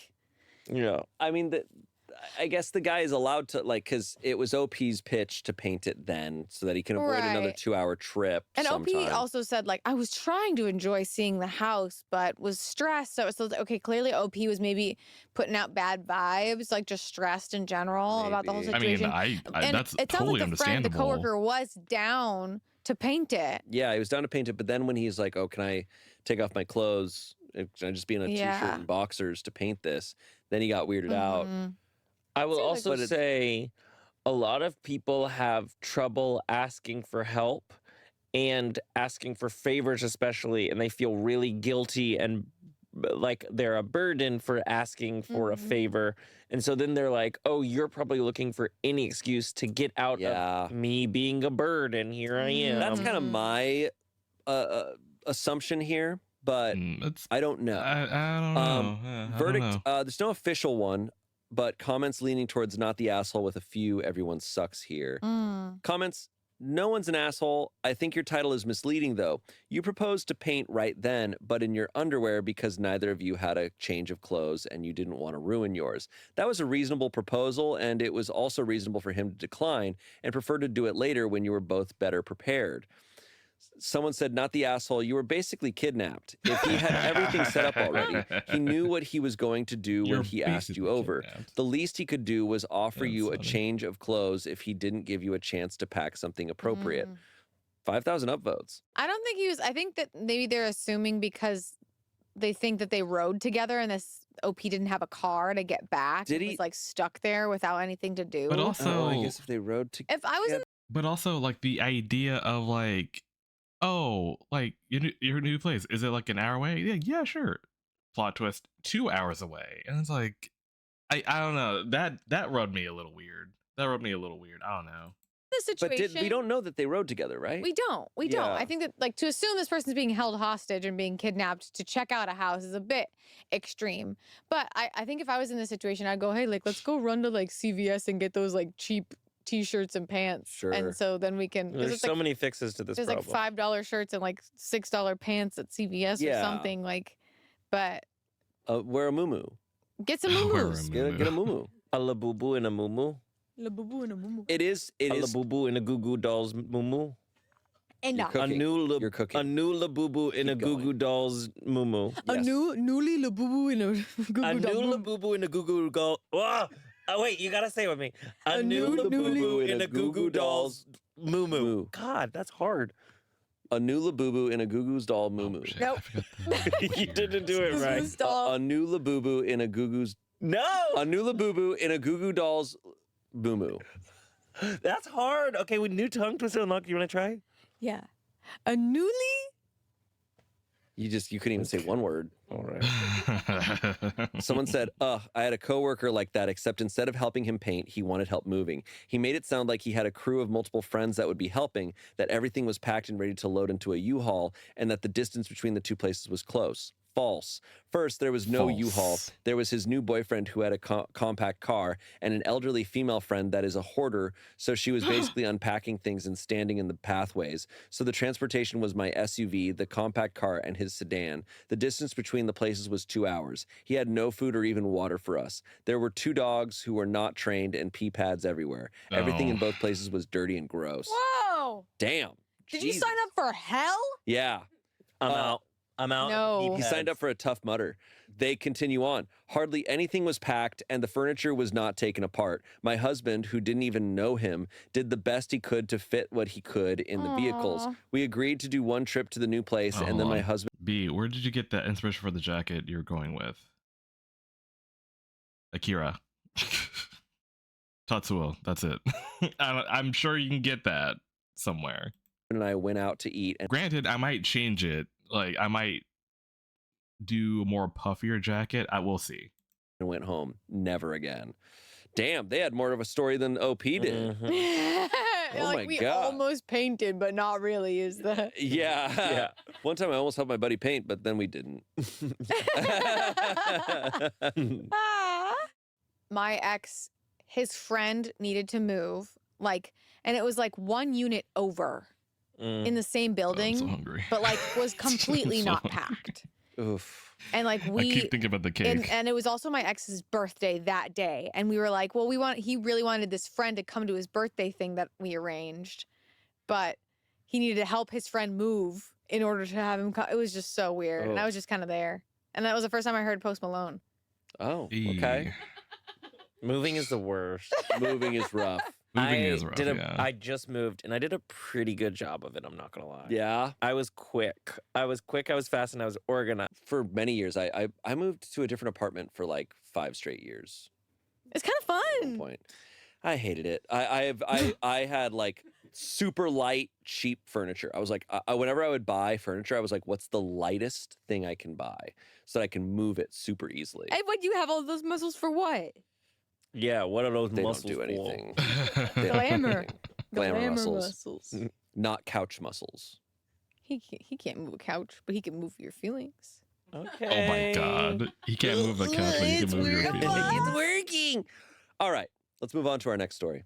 This was posted in what is this, May of 2020?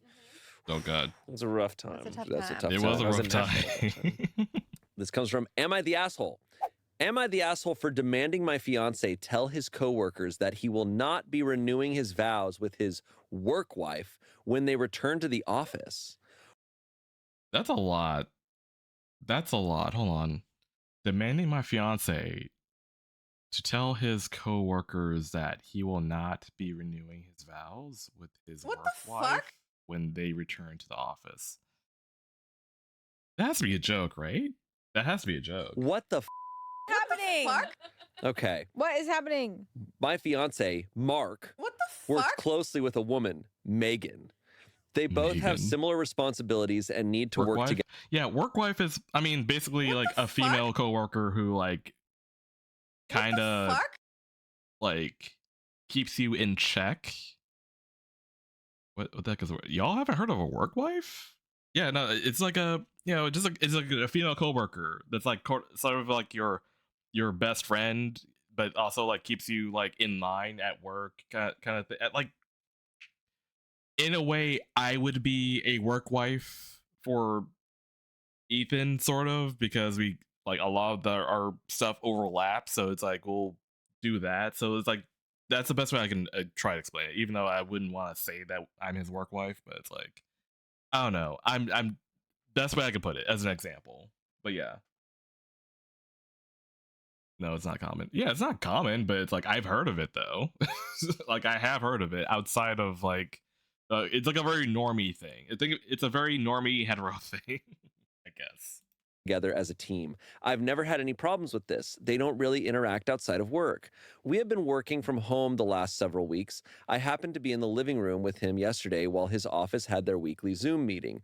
During that meeting, people began talking about what they wanted to do when everyone returned to the office. I could hear someone say that my fiance and Megan must really miss each other. Several other people began referring to them as work wife and work husband. Okay. Then someone suggested that my fiance and Megan should renew their vows when everyone is back so in the she office. Mark just played along and joked that they would be registered at Office Depot. I left the living room in tears while he continued, oblivious to how I was feeling. I confronted him after the call and said I felt humiliated. Our wedding was supposed to be in September, but we've had to postpone it, and it's not clear when it will be safe to reschedule. And here he is talking about renewing his vows with someone from work. Mark explained that it was just a joke and not a big deal. He tried to show me some joke article his office had been passing around about how teleworking is ruining work-wife relationships. I said the term work-wife itself is offensive and humiliating because I'm supposed to be his wife. I demanded that at his next meeting, he needed to publicly apologize to his office and tell them that he will not be renewing his vows with Megan because he is engaged to marry someone else. I said he also needs to tell his office that they need to stop calling him and Megan work spouses. He says he can't do that because it will be embarrassing and hurt his reputation at work with his colleagues. I said, oh, is it hard to feel embarrassed? I would never know what that's like. He called me an asshole. Now that I've cooled down a little, I need to figure out if I overreacted. Yes. Okay. Well, yes. It's a bit much. It's a bit much. This is one where our job being so silly goofy, it's hard for me to relate and like understand because the concept of like that gets thrown around by our fans and stuff so much of like obviously talking about us that I'm like whatever, we don't think anything of it. But if you're working like a very different type of job, like an office, like corporate job, and someone's referring to someone as a work wife, it's like I understand why people probably feel really weird about it. Yeah. Especially this woman is so insecure because they've had to postpone their wedding. Yeah. So she's in her feelings about a lot of stuff. So that gets brought up. Now it wasn't her fiance himself saying like, oh, we got to renew our vows and stuff. It was someone else saying it that she overheard. Yeah. But it was as a joke. It's weird. I also think he's not reacting like she's really messed up from this, and he's being like, oh, it's not a big deal. I think the work wife thing, I feel like when we joke about it, it's very like ironic, you know, because I feel like work wife ties into the same terminologies of like when a workplace goes like, we're like a family here. Totally. And it's a little bit too like nesty, a little bit too unhealthy of a workplace. So like, but it sounds like if an article was going around and a group of people who are going through a pandemic together are working together and are making jokes about the work wife, because sometimes a bit just keeps running to the point where it would not make sense to a newer person. Right. Like, I'm sad that this fiance, the OP, feels just the right amount of insecure about their relationship that this is affecting her so much. Yeah. I think the demand of you need to publicly apologize to your entire office and say this, I'm like, that's a lot. Yeah. That's a lot when what she needs is just assurance from him that they are secure in their relationship and that this is nothing like.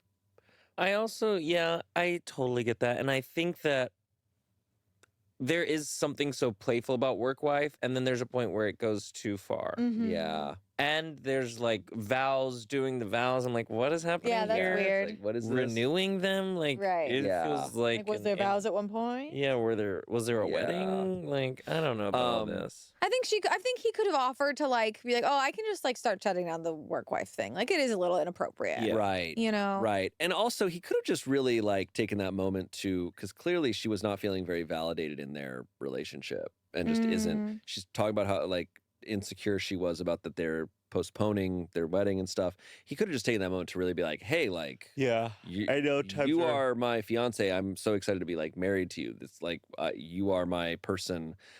But he's just kind of playing it off like casually. And in playing off the work wife thing, he's also kind of playing off her emotions. Yeah. And so she's probably feeling dismissed. I think it's not one of those situations where I'm like, oh, you guys, one of you is an asshole. It's more where I'm like, you guys are not on the same page. With each other, clearly there's insecurity and like something going on here that you need to talk through. The verdict was everyone sucks, which is maybe, I guess, like the closest the most fair to thing what I would you can agree do, with, because it's not that I think like no one's the asshole. There's nothing going on here. I'm like, there's a problem What's going on? but they are in the middle of lockdown. It's May, so it's been those couple months. So they're at the peak of like it's the worst, really spiraling. Nobody's in a good place. A lot of make or break relationships. I think like given that, but I also think clearly there's just a lot going on in this relationship. Yeah, like she deserves more validation if she's feeling this way sure. or something like this. Comments. Someone said, everyone sucks here. I think the whole work wife thing is disrespectful and silly, but you did overreact to what was obviously a joke. He's not literally going to be renewing his vows with anyone or registering at Office Depot. And forcing him to tell everyone that they need to stop calling him and Megan work spouses is going to make a mountain out of a molehill and give everyone the impression that you're a difficult person. Just ask him to stop joking about it. OP said, no, they were actually... Saber just cheered 100 bits. What? Straight people communicating challenge impossible. Talk about your insecurities and boundaries and what kind of relationship you have. What is okay and what isn't okay. How you interact with other people and what you will be comfortable with. Holy fuck. This is like the first couple of months steps. Not right before marriage. Yeah, that's true. Yeah. I'm surprised she's just now learning about the whole like work life thing. I mean, yeah. Or maybe they weren't together long enough. I don't know. Planning out how to do it, like where in the office to hold the ceremony and reception, etc. My fiance was fully on board planning. Meanwhile, I have to nag him constantly to help me reschedule our actual wedding plans. Someone said, in that case, not an asshole for asking that he don't go through with it, but it would be embarrassing for him to publicly apologize and say he wouldn't go through with it in front of everyone.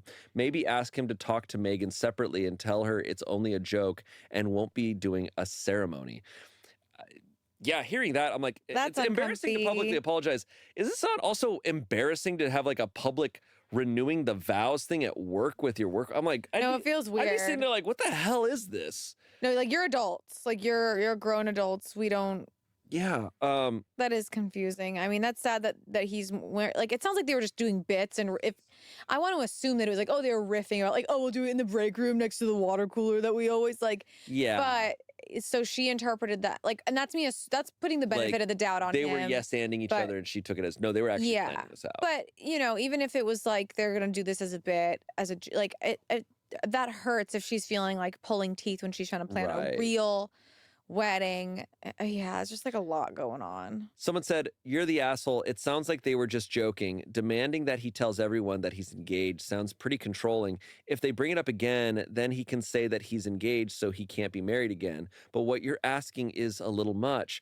Someone else said, "It sounds like you have more issues than this. You say you have to nag him about planning the wedding, and you clearly have some insecurity around his faithfulness if the joke upsets you so much. Getting married will not solve these issues. Perhaps it might be wise to try couples counseling before your wedding." Eye patch. I'm sorry, I'm consensual. still blaming this on Let me COVID. Like you smash. were, It's I was it's definitely- unwell. Yeah. So many people. Oh, it's prime time. It is You can prime smash. unwell time. Yes. Like I am questioning everything. smash. No, There you the go. world is in There you go. shit. want It is to smash. Truly, it was an apocalypse. So I'm like, want I to can't even take smash. this like It's story. I'm like, It's really true. You're so focused on this thing. I'm Yeah. like, the world is ending Okay. at this point. We've kind of forgotten like the places. we were I- all. Yeah, Yes. I think if you're like I scale want it, to like if you were to like really smash. tear down all the like the chaos of it all, like I think it would have been so reasonable for her to just express that it made her uncomfortable. Yeah. And like and see what he would have done with that. And she you seems know? really upset. Like she was probably so excited for their wedding.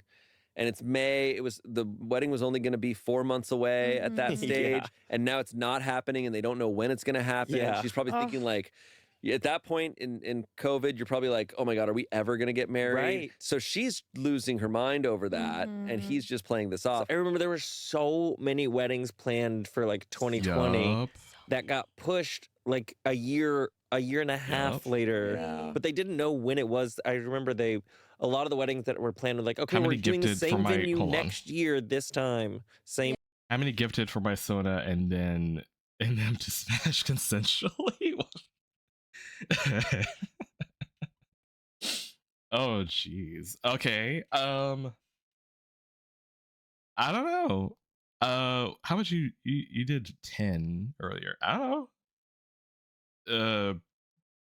Oh, let's do it by character. So like, okay, maybe like just name a number.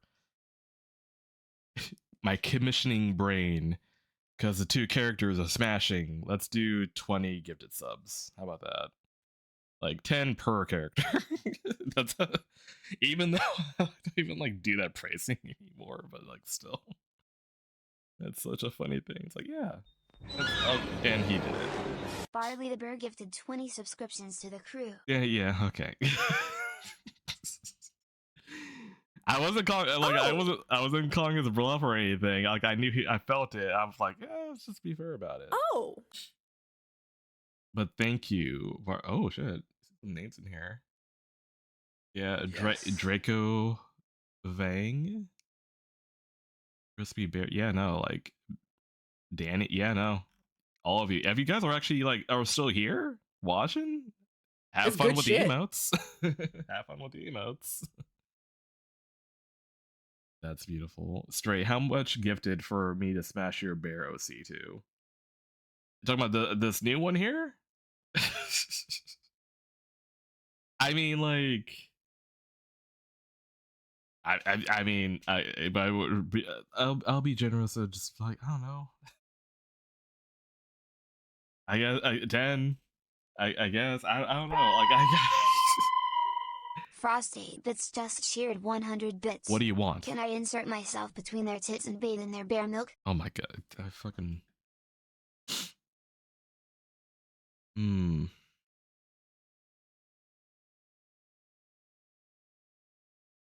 He got some big old titties. Is this possible? Can I do this? Do be quiet, you do hurt my head. Oh wait, I can time out mods? I didn't know I could time out mods. I didn't know you could time out mods. I thought they were immune. Bam! Dick and balls! I thought mods were like immune. You can. Oh wait. I thought you couldn't. Wait. Does he lose? I don't know. I didn't think that was a thing that can actually happen. I was gonna be like, oh, let me click it. That way it'll like a little display, but like you can see that I tried to. That's what I thought is how it'll go. Well, they're not all powerful after all. Now let me take his play speed. No, because I would just time you out as well, just for saying that. Well, we had to wait for him to come back. That way we could figure out if his mod status has changed or not. Because, like, obviously you have to fix that. I didn't know. I thought it would be like you can't. I feel like I've tried that before. Where it's like I tried to like time out someone, and or that was a mod, and like it didn't work. Maybe because like it was like a different. It was on like Ethan's stream, maybe.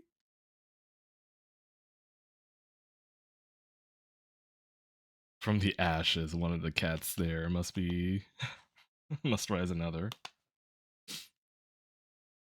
That's why Ethan always has to remod me when he timed me out. Oh, so okay, so I'll have to like remod him when he comes back.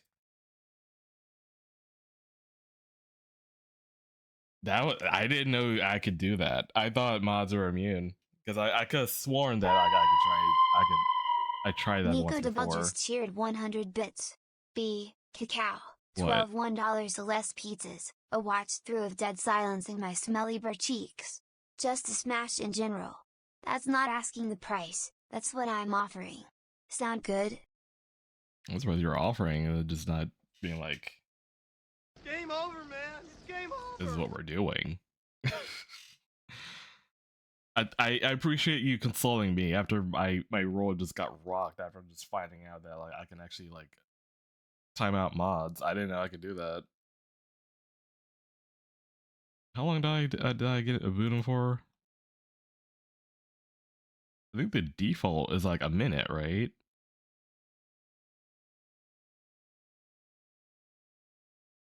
Well, I guess we'll find out.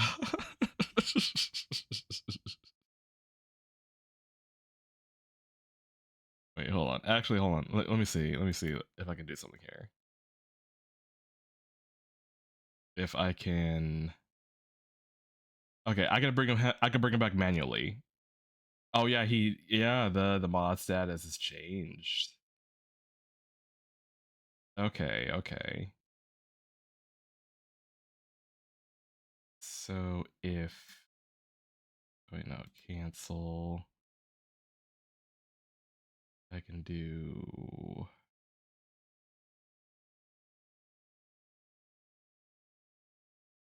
Oh wait.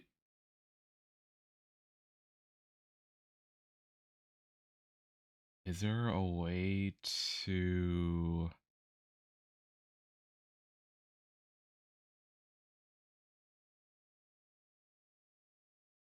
Huh.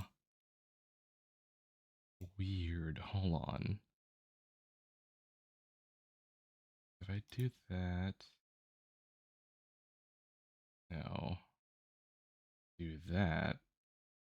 But then. Huh. Oh, wait. No. Hold on. I think he already has that, I think. From the milky ashes I rise. Oh, Nick, that's why I couldn't like figure it out. Nico already granted him like to be a mod again. Okay. Because I'm like, oh wait, I'm pretty sure I can like remod him, and I'm like looking for the button. I'm like, wait, why is it not? But then it's like, oh, here we got like patched up. Okay. See, you can make me a mod bee, and you can still time me out. Yeah, okay. It's the third day. Frost has risen. Oh yeah. It's Easter all over again. I'm on that shit, homie. Bristol Mac gifted 10 subscriptions God. to the crew. He did it. He actually did it. He got some people that I recognize. I see Cub in there. I see Eddie Rat. Koi. Paperbox. Holy shit. Well, thank you, Bristol, even though I feel like I didn't earn it. Especially on the timing on that one. After I just like executed one of my mods. Oh. Wait, Paperbox? Yeah, Paperbox. He pops in from time to time.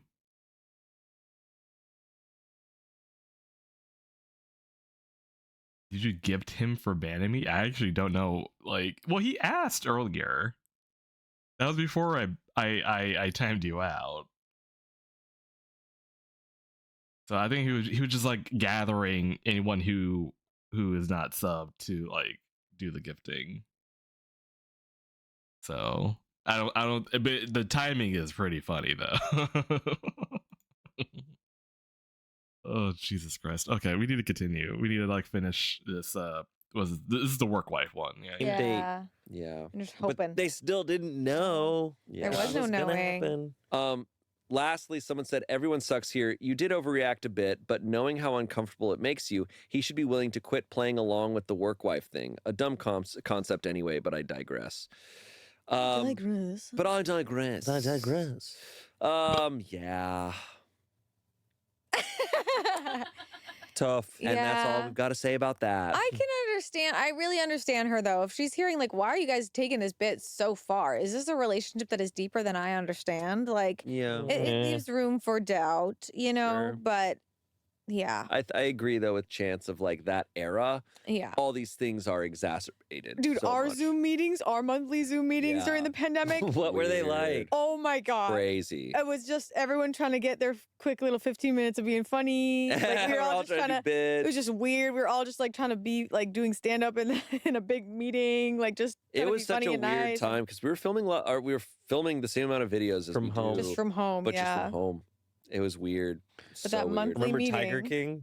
Yeah, we Oh, did a God, sketch about yeah. Tiger King No like the week way! of. I was Carol Baskin. Oh my God, play it. Yeah. I want to see it. I'm going to look it up later. No, it's really bad. It's like really It bad. was really tough because we had to change our entire design of how we made things. So And we it were was just hat on a hat. So it was Tiger King, but we couldn't do like we didn't do real Tiger King. It was Tigger King. So he was obsessed Tigger with King. Tigger. Not Tigger King. Okay. I know. Chance, I know. It was Tigger King. And there was lots of Winnie the Pooh merchandise around our apartments for a while. What? Yeah. Shane, that's tough. And in a monthly Zoom meeting. Who was the Tigger King? Ian. Yeah, I think he made his beard to look great. Does that apply? The things we Tigger killed did. somebody. Yeah. I mean, yeah. It was like my day was film a sketch, have maybe one meeting, and then Animal Crossing. I was did my some life. Animal Crossing. but and a lot of yeah, Overwatch. Barley, Nice. Bristol. That's I when I learned. appreciate. You were probably so the- good in the all the People were pandemic. so good. gifted I was ranked. subs. I was ranked. You already didn't Yes, have to. ma'am. What? Who's your main? At that time, I think it was Arissa, but it was when Arissa still had So the like thinking shield about in it, I'm front. like, Jesus Christ. Ooh. Y'all didn't have to Okay. do I any love of it. that. Wow. And then right when Moira came out, I was like, yeah, that's my girl right there.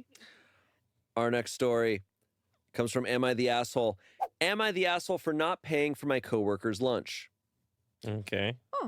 If I feel like if you and your coworker went out for lunch and you're like, you got this, right? And then just bailed, I think, and they're like, and then you immediately like just teleported out and back to the office, and it's like, yeah, I think you're the asshole, but let's hear him out. This is genuinely the dumbest Am I the Asshole I've ever made / read, but here we are. I'm a first responder and was riding along with another shift for training purposes. The first day we drove through a Chick-fil-A. I ordered a small mac and cheese. In our area, that's about $4. He ordered a whole meal. When we got to the window, they gave us 50% off, making mine $2. The guy I was riding with said, "Don't worry, I'll cover you." Cool. Thank you for Okay. covering my $2. I appreciate it. LOL. Mhm. Second day, we went to a local bistro that's decently pricey. I ordered a salad that was about $10. His meal totaled out to just over $20. When we went to the register to pay, he told them, "She's going to cover mine," while pointing at me. To say I was appalled is an understatement. The cashier looked at me and I calmly stated, "No, I'll just be covering myself." The guy I was riding with got mad and started saying he covered me for lunch yesterday, so it's only right that I cover him. I'm not confrontational, but I'm also no punk, LOL. I calmly stated $2 does not constitute $22, or whatever the total was. If you'd like me to give you $2 to cover my small side I ordered yesterday, I will absolutely do that. but I will not be paying for your meal, and handed my card to the cashier. He paid for his meal, and we went outside where he refused to let me get into the vehicle. He continued to argue and cause a scene in the parking lot. He told me I'm no longer allowed to ride with him, so I called for a supervisor. Once the supervisor arrived, he told them that he covered my lunch yesterday and that I refused to extend the same courtesy, and that I embarrassed him and caused a scene, and he no longer feels comfortable riding with me. Oh my God. I explained my side to the supervisor and apologized because this is literally so ridiculous, LOL. The supervisor essentially said I was wrong because I should have just been respectful and paid for him like he did me. What? At this point, I was pissed Is and the told them this supervisor sounds also like a dude? extortion It might and be a that I dude. wasn't going to be taken advantage of. I told them that $2 is a whole lot different than $22. We are first responders. We don't make a lot of money. I continue to say if he wanted me to buy him a drink from the gas station or give him $2, I had absolutely no problem doing so. But I was not going to be bullied into covering his meal because he covered mine. I ended up riding with someone else because obviously riding with him is no longer an option. The person I switched to also said I was wrong and should have just paid for his meal. What? I don't think I'm wrong here. Are all of Had them I dudes? known I feel the all of them previous are day dudes. that I would be expected to pay for his expensive meal after paying for my $2 mac and cheese, I would have never let him cover me. I feel like since he put me on the spot, me putting him on the spot in return was unfair. I don't feel like I caused a scene. I wasn't the one who argued and refused to unlock the doors. But now everyone's saying that I'm not a team player and I embarrassed him as well as our place of work. Am I wrong here? Am I the asshole? What in the world? Oof, she is in a tough spot. Okay. I have feelings. Please. Okay. Do tell. Fuck? There are 3,400 billionaires on the planet. There are 8 billion people. Billionaires should not exist. Right.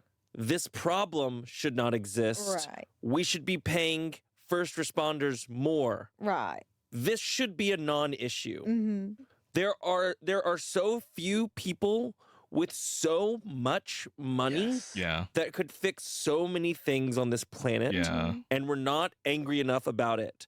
Instead, we're yelling at each other over $2 and Chick-fil-A mac and cheese.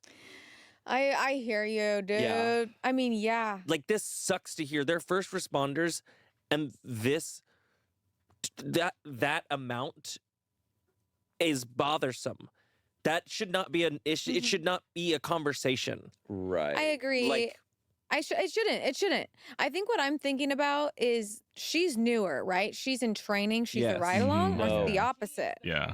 She's the trainer. He's the She's trainee. training them. Oh, he's the trainee. And so he covered her on $2. And sounds like the restaurant, because my dad was a firefighter, and sometimes a restaurant would like comp them the meal or give a big discount because it's like, thank you for everything you do.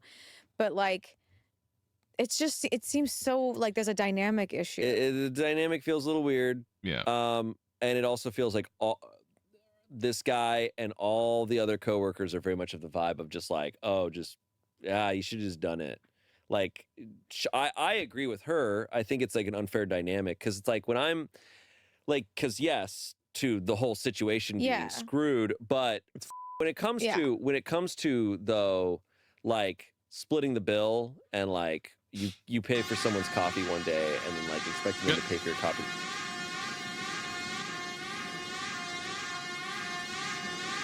Galley Hughes just boarded a cadaver with 39 passengers. Yeah.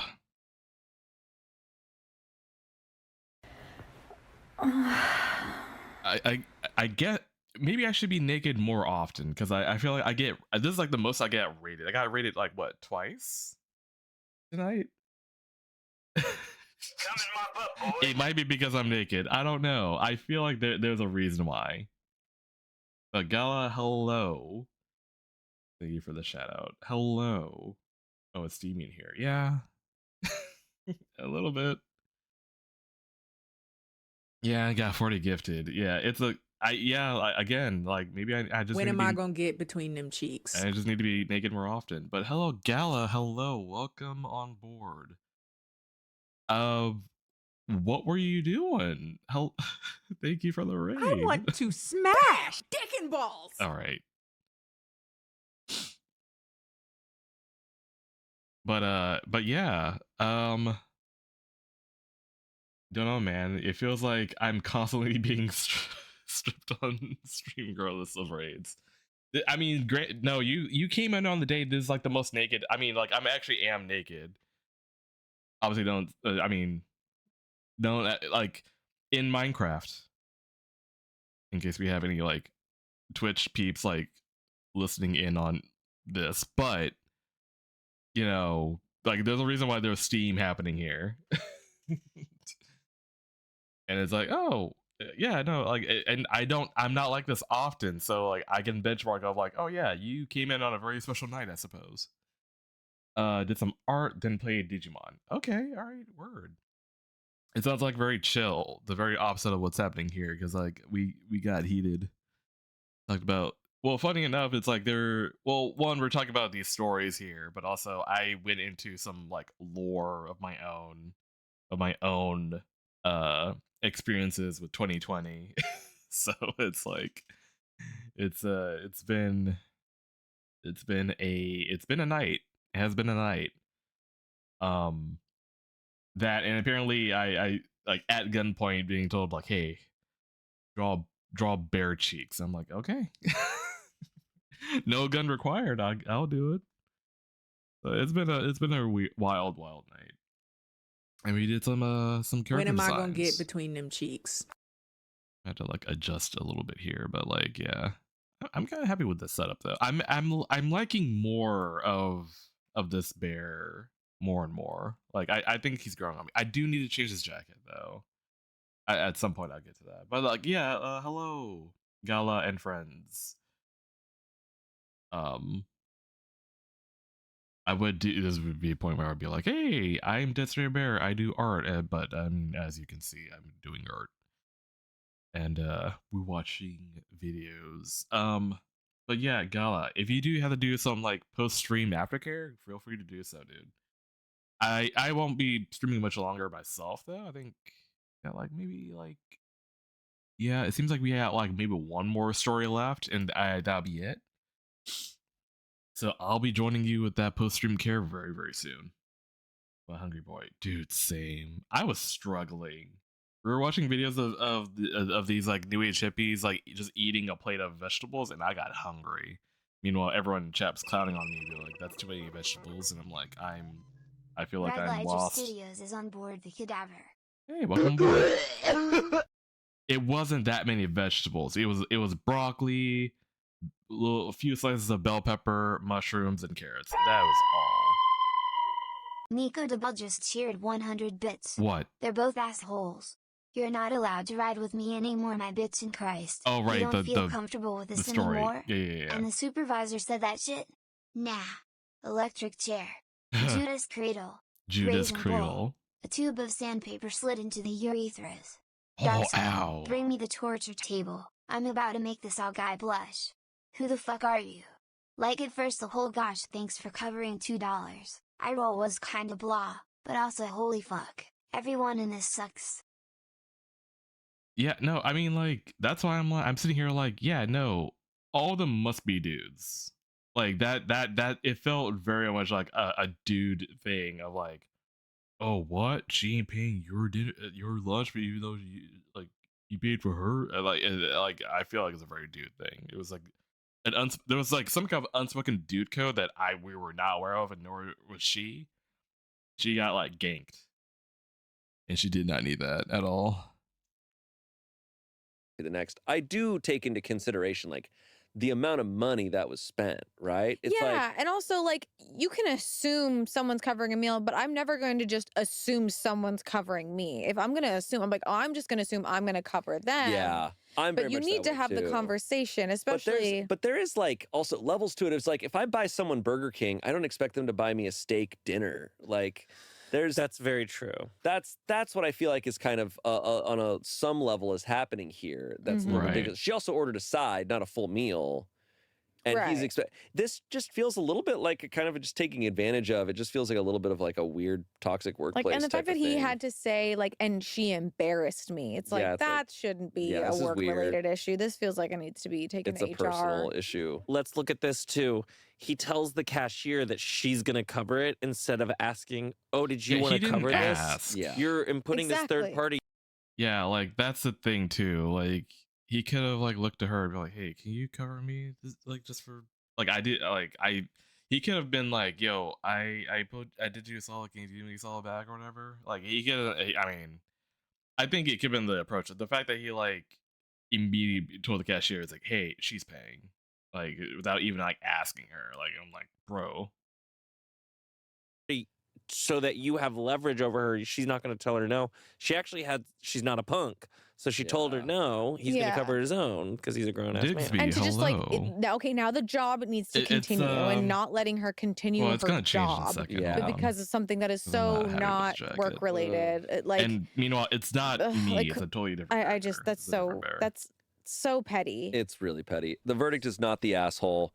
Comments, not the asshole. I bet that most everyone who is saying you are wrong are men. I bet you have violated some unspoken bro code that you as the trainee need to pay for the person with more experience. What the dude did was a form of theft. The $2 snack meaning you need to pay for a $20 lunch that was double the price of your lunch. Then he locked you out of this vehicle. This is a toxic work environment. 5,000 upvotes. OP said, funny enough, I technically wasn't the trainee, but instead the trainer. It was definitely not a fun situation, and I've requested not to work on this shift again. I told my supervisors if they want me to train that shift, I will not be working under that supervision again. Someone said to that, not the asshole. I cover lots of people's meals, but it's because I decided to, not because they demanded it. You're better off avoiding these assholes. If you have HR or a union rep, I would lodge a formal complaint to get it on the record. Someone else said, not the asshole. My husband works EMS, and I wish I could say I was surprised. These guys are bullying you. I don't know why, but that's what they're doing.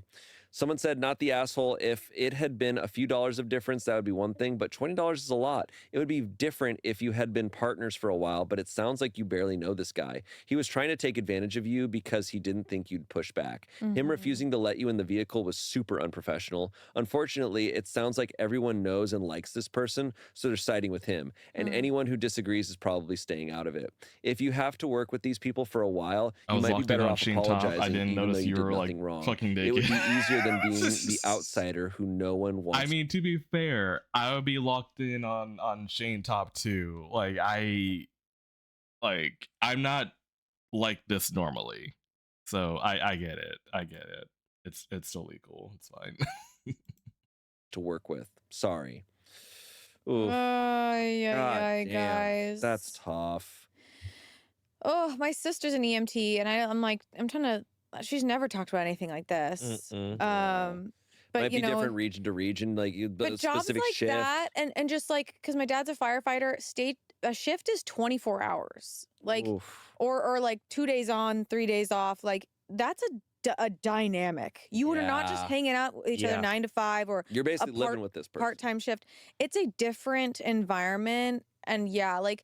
Part of me was thinking about like, oh, well, if this is going to be a long-standing work relationship, they're just like, yeah, this because over time we are going to hopefully, it's going to be equal over time. But this person doesn't know that. It's just tough. That's really tough. Oof. Our final story comes from Petty Revenge, and it's probably one of my favorite titles of a Reddit story I've ever seen. What? is that? Farted on my stupid coworker. Okay. Angela, written by Angela. Farted on my stupid coworker? That's awesome. Coworker. That's awesome. Sorry, I didn't mean to kick you down. You kicked me. Are you okay? I'm going to fart on you. No! Guys, stop farting and fighting.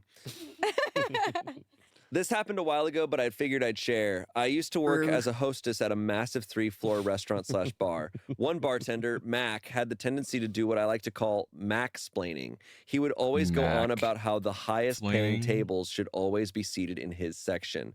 Before my shift, he'd always give me the same lame speech about how his section of the restaurant was the most prime seating with the best service, so of course I should only be seating people who look like they're going to spend a lot of money there, whatever that means. Typically, I'd just be like, sure, whatever, Mac and then seat people without profiling them because obviously this place was also always jam-packed with a massive line, so it's not like there was much room for me to shuffle people around based on how much they looked like they might ball out. Also, how the hell am I supposed to gauge who is going to ball out? Yeah, Anyways, you don't Mac know. took this personally, apparently. One time I sat a group of older women celebrating a birthday in his section, and they ended up ordering some food with no drinks and then left. Mac went on this massive tirade about how I was incompetent at my job and how I should clearly have known those women weren't going to spend much money and should clearly have sat them in another section, another server's section that wasn't Mac's. One shift, I felt a particularly I love how she's like now barking. It's like it's a very Nico thing. It's just like "Arf," or whatever. Just barking now. This fart brewing and got a sinister It is idea. giving dog. For context, about the fart. I forgot about the fart. but here comes the fart. For context, I'm not a regular farter. I'm not a regular farter. So I'm really getting I'm an into, irregular farter. I'm getting into farting recently. For context, I'm not a That's good, regular Shane. guy who's learned about farting.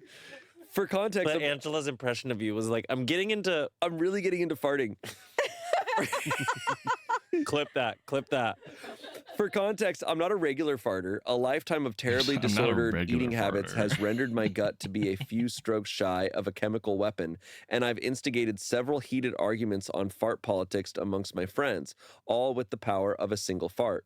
So there Mac is, behind the bar, washing glasses fast as hell during a rush, and I thought, wow, how helpful would it be if I go put them away behind the bar for him while he makes wait, hold on, orders hold for on. customers. So of course I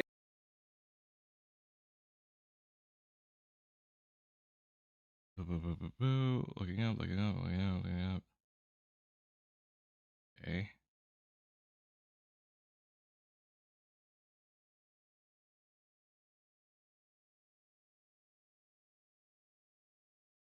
I'm like looking when you're, but apparently it's Digby's birthday. Well, I guess now once it like, or is it currently? Hold on, because right now you're in like, no, because it's like 10 o'clock. Okay, so it's still your birthday right now. Okay.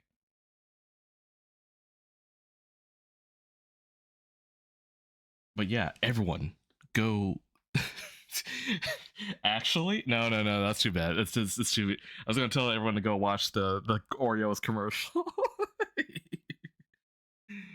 Or you know what? Actually, no. Everyone go eat an Oreo in Dixby's Got milk. for his birthday. Got milk. Dang, I mean, I say that, but I don't think I have Got any. milk. Shit, I think they're all gone. Oreo commercial explain. Dixby was in an Oreo commercial when he was like a little kid. We discovered that was like a pinnacle moment in our stream, like back in the early days when I started out.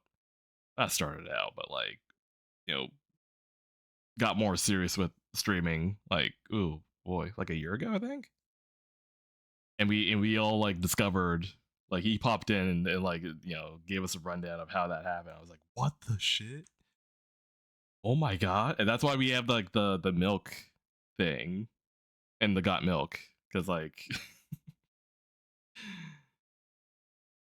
am old. I mean, but you look good though.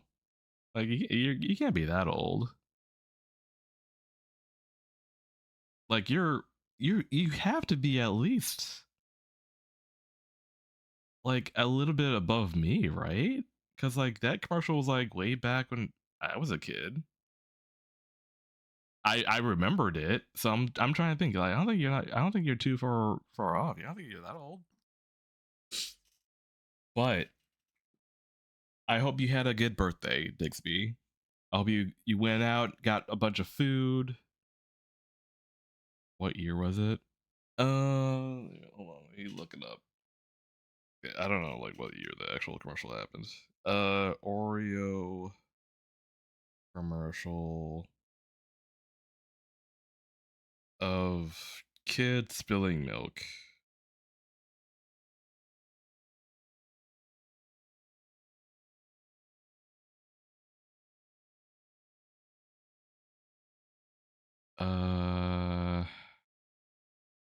Right. It was in a comp. Oh, that's how we. It was like in a compilation of uh of Oreo, or because like that's how we like got on that. We were watching a bunch of like old commercials, and that one popped up. 1996. Okay, 1996. I would have been 3 years old when yeah, like when that came out. Yeah, so but you're already like walking and all and doing all that for the like dialing back maybe actually I don't know where we're trying to like figure out your age. But it's like point is I don't think you're that old because you're like yeah, there we go. Yeah, that's not old. I mean, sure, you're past gay death, but like that's still pretty good. Like I'm about to say, like you look really like hella young. I would have guessed you were in your like late 20s, if anything. Like you have like a young like complexion. So I'm like I would have guessed like at least like late 20s. I would not have guessed 30 34. I remember when I was 34.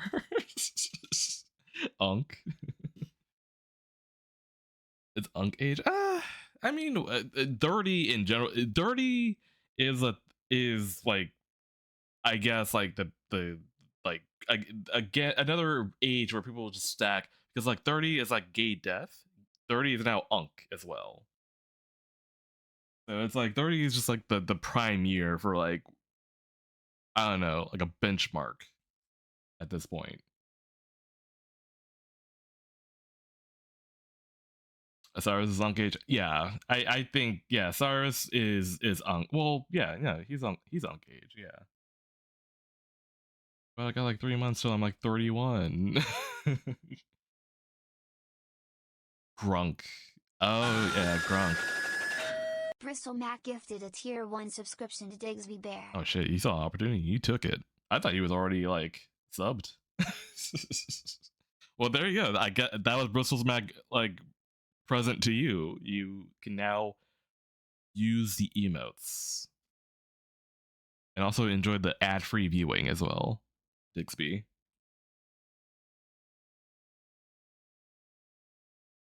But yeah. What did you do for your birthday, Dixby? I'm curious. Did you go out and like do bear stuff, or did you keep it chill? Oh wait, I think you answered. Much sushi. Standish took me to a good burger. Got it. Okay.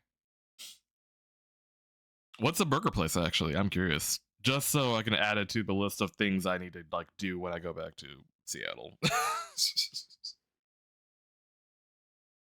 Sushi places, I mean, there is like, you know, you can pick one. You can walk down the street and find a sushi place, but a good burger place though, I don't recall.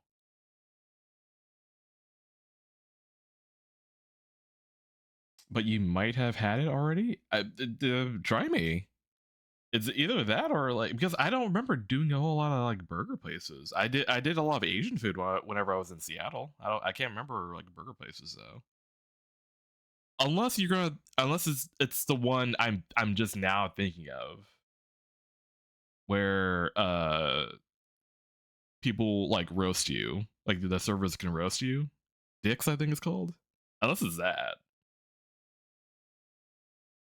The brewery called Per Hellion was good bear ciders. Oh jeez, wait, hold on. Have I? Oh no, I don't know. I don't think I've been there.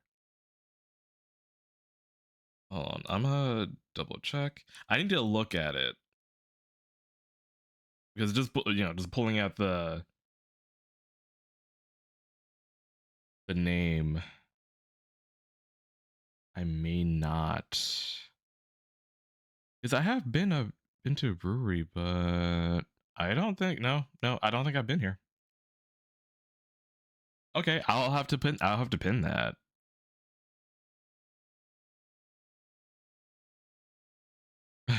There. Oh no. I went to a winery. That's what it was. I went to a winery, not a brewery. Oh, the winery one was pretty funny because again, um, it's a environment where I kind of stood out like a sore thumb because, well, first of all, it wasn't just me, but it was like the friends I had with me because obviously we were pretty young and we were not dressed for the occasion. We looked like we just like climbed out of out of Spencer's and like just showed up at this winery. But everyone else is like, you know, 60s or 70s white people like just like eating charcuterie, and I are like, oh wow, we gotta stand out. It doesn't help that I was the only person of color. Again, I noted that because the people I came with were white. But now we go to an environment where like most of everyone here is also white.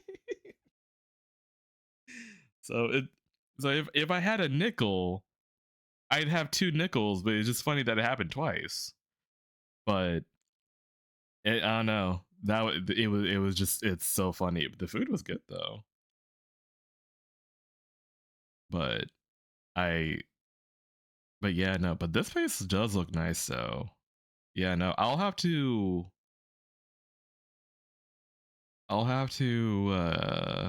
yeah, bookmark this and make sure we do it. Ooh, they got chicken pot pie. Oh fuck yeah. Chicken pot pie, easy meal for me to like as a go-to. Chicken pot pie, instant. It do be white in Pacific Northwest, but I was in Maryland and it was also hella white. You should definitely go. It's really nice. So also chill. Okay. Say less. I mean, literally say less. I was already bought in by the chicken pot pie. So I'll definitely like check that place out though. Ugh. I need time. I do want to go back there so bad though, but I don't know when the timing is good. Visit. I know I want to, but like I just gotta figure out when would be a good time to do it. Ugh. Maybe October. I don't know. Or I could come. Or I can fly over for my birthday. But that's like I hate my birthday because it lands on the most like inefficient like because it's like right after Thanksgiving, so it's already like hectic, and then people are gonna be flying in for like Christmas because it's like December's gonna be starting soon. And also, it's like it's so late in the year, is it'd probably be hella cold up there. I don't know. That's why I said like maybe October. October seems like it to be like a balanced um time of year. I think for Pacific Northwest. I feel like it's always cold. I mean, let's give it the summer. I feel like it gets pretty steamy up there nowadays because thank you climate change. But you know, I'm sad I missed a big Starbucks there. Oh yeah, the mothership of Starbucks. Yeah, that place is always like packed, but it's so cool though. October is the best month in my opinion. Oh yeah, I go visit the bears for October. That's a good. You know, they closed it. Wait, what the fuck? Hold on. No way. There's no way they closed down like that Starbucks. Hold on.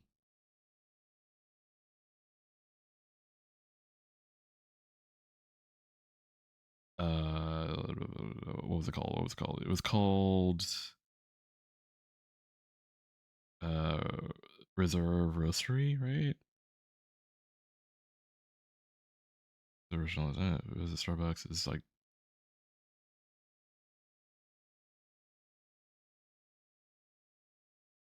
the Starbucks Reserve Roastery goes on. Okay, maybe this isn't up to date. Seattle Reserve. How about that? Oh, what? Oh, it was last year it closed in September. What the fuck? As part of a massive $1 billion restructuring plan by CEO Brian Nicole to close. Oh, fuck. That's sad. Oh, no.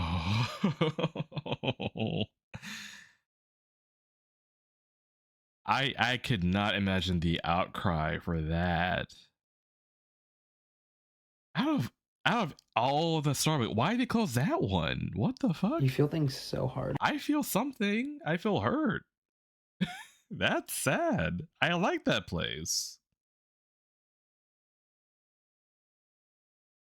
So what are they gonna do with it? Are they gonna like change the building into something else? It'd be crazy if another cafe like, you know, picked it up, but I don't know.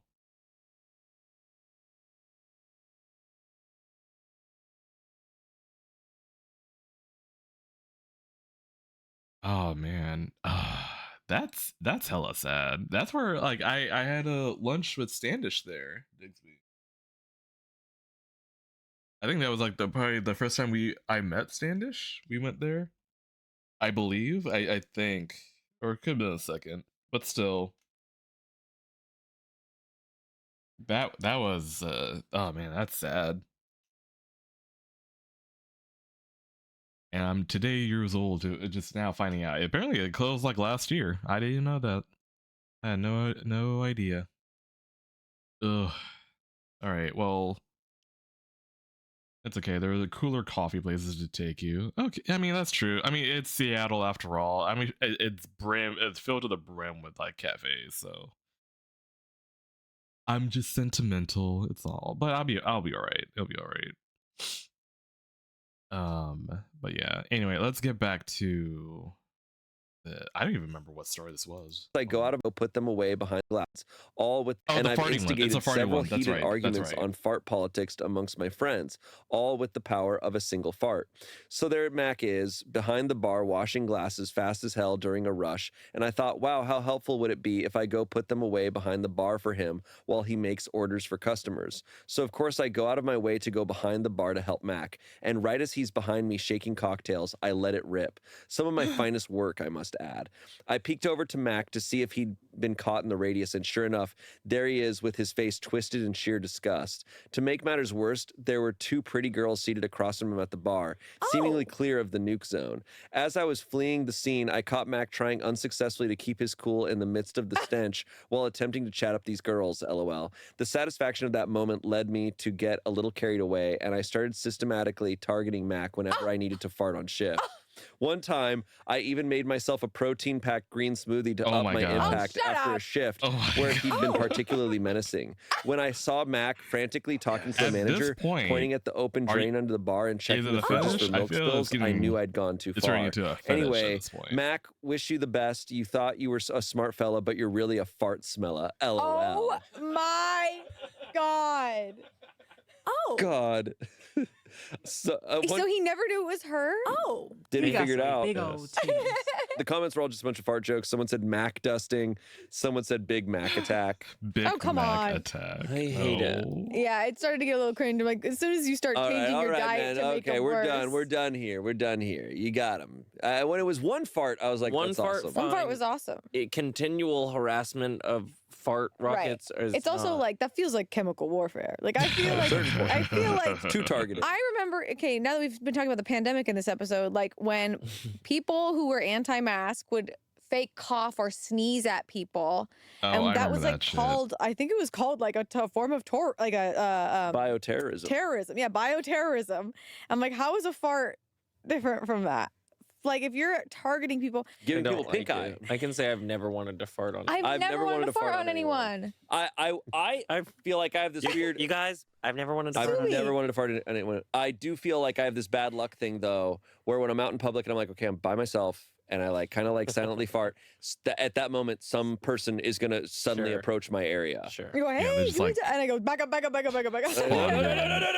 Get away from them. Like I'll be at a grocery store. I'm alone in this aisle, and then as soon as I fart, it's like everybody comes there. They're like, oh, we're gonna go to aisle 6 now. I have, and then I feel like on They're multiple telling their occasions, friends. They're like, come, they're to like, this- come here, and then multiple occasions I'll be in an elevator, and like the second I'm like, okay, like I'm gonna do this, and then it stops, opens up, and like people get in, and I'm just like,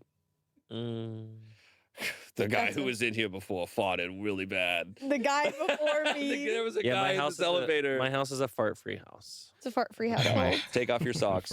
Please don't fart. Socks. Take off your socks. No Keep your shirt, no shoes, on. no sharting. No sharting. No shoes, no shirt, no sharting. No shirt, no shoes, no sharting. No shoes, no shirt, no sharting, but all the Chardonnay. Oh. Can we go back to how shitty Mac is? Oh yeah. Yak sucks. Because He he's sucks, wanting yeah. to discriminate and send the rich people to his section. Don't you love the feeling when it's like I remember being really not having a lot of money in my pocket, you know, like really, really struggling, and then you get seated at a restaurant and you're like, wow, we got a really nice table. Isn't this so nice? Well, he's saying his area is the best service because it's him. Yeah. Well, and he has the prime seating, so it's like best looking. Like maybe his side of the restaurant has a view of the city, and he thinks his service is the best, and he's like, the view of the city is me. I am the good city. I am the service. I am the good city. I am the good city. But like, that's so sad. Like he wants to, like, you know, the whole like rich getting richer. Like, oh, so the rich people get to have the nicest experience in the restaurant. Like, even though it's like, come on, it's some bullshit. It's a bullshit. And Mac maybe should, and maybe I'm glad he got farted on. Oh, I'm glad he got farted on. I am indifferent to him getting farted on. Unfortunately, there's collateral damage here. She's out there farting all over the place. Other people are getting hit by that. But he's too. not connecting those things. He's not going, I'm getting so stinky smells around me. Maybe it's because I'm discriminating. The against hope is that when- people think that Mac is the one farting. That's the hope. But I don't know if that's occurring. That's not my hope. What's your hope? Stop farting. Peace on earth. Yeah. Yeah. Don't be fart. Don't Peace on use earth, don't that. piss on earth. Nice. I don't want piss on earth. Hell. I've been quoting a lot of things that nobody knows the reference from in this episode, and I'm curious if people in the comments will know. You're gonna piss and cum? I don't want anybody to is. fart on me, and I don't want you guys to fart on anybody. No, I would. Okay, I won't. I promise I won't. Thank you both for being here. Welcome. I'm Ooh, glad boy. that our coworker situation is not like these. No, we're good. Mhm. I would paint your house. And I would work Oh, your wife. the house painting Wait, thing. No. Forgot about that. Nope. I will work your wife. You would work her wife? Work wife. I will work your wife. Anyways, thank you both for joining me. Thank you all for watching and listening. And hey, we have a lot of live shows this year. A lot of Smosh Reads Reddit Stories live. They're gonna be all over the place, so keep an eye out for them. And maybe we'll see you at one of them. But we will see you next Saturday, right Always. here. Bye. All right. Oh well. I had the Meat Canyon, the new Meat Canyon like video saved, but it's like it's sort of like a work of art though. Like the production is insane.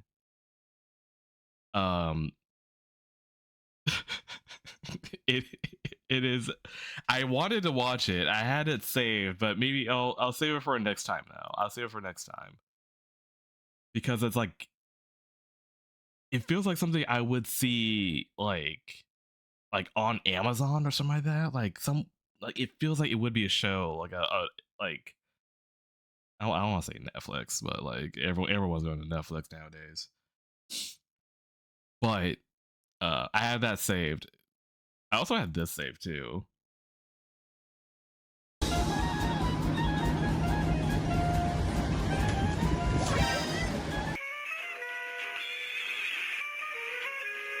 Red pandas are the paralysis demon of depression. I had that saved, so we'll save that for I don't know next. Well, I say next stream. We'll see, because next Tuesday it probably will be a short game stream, because like we'll finally finish up Life is Strange Reunion, hopefully, if my GPU allows it. So it'd probably be like an hour or two of gameplay. Then after that, I might switch over to like can I finish B? I don't know why you asked that. So we might switch over to like doing something art wise, maybe. But I don't know. Because I have a bunch of more videos that I wanted to show, especially this one. But I don't know. We'll have to wait. But it's fine though. It's fine. But I think we've made pretty good progress on here. I'm pretty happy with the new bear. I think it works a little bit better. I think it works a little bit better than B, weirdly enough. Like, it definitely does give like retro like the headband also, like the fact that he looks so like depressed, but it has like a little like pin on the headband that has like a little happy face on it. Like I don't know, like I think that works so much better. Bro has everyone is so mean to me. it is giving that, yeah. And I'm really happy with Petrov. Like, he actually looks more like an engineer now, and not just like a, you know, an engineer in space. I mean, like he actually like looks the part, which I'm happy about.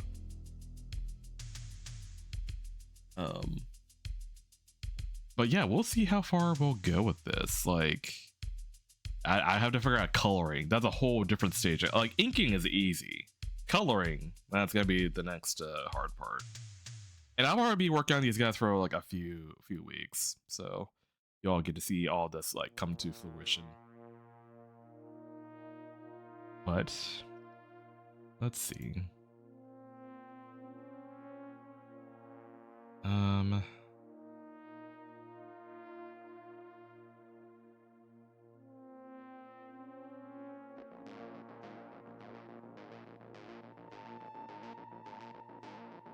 This operates for an hour, and let's see who we can raid. Apparently, Burley they were gifting me a sub to your stream, but I wasn't in stream. Yeah, that can happen. That can happen. It's all for a good cause, though. It's all for a good cause. His nickname Sunny. Sunny is actually not a bad name. Sunny and Petrov. Yeah, no, I think that works. But I could see. I'll probably check out to see if like I could explore different names. But Sunny is a good one though, as a launch, as a starter name. Jan is streaming. Oh, Jan is streaming. Okay, so he's actually streaming now. Okay, cool. Well, I mean, I guess we know what to do though, right? What would the raid message be? Should it be like EEE or whatever it was that Nico mentioned? God is daddy, or God is a gooner, or a very sad deflated bee. We don't do normal here. We don't do normal here is pretty good too. I do like that one.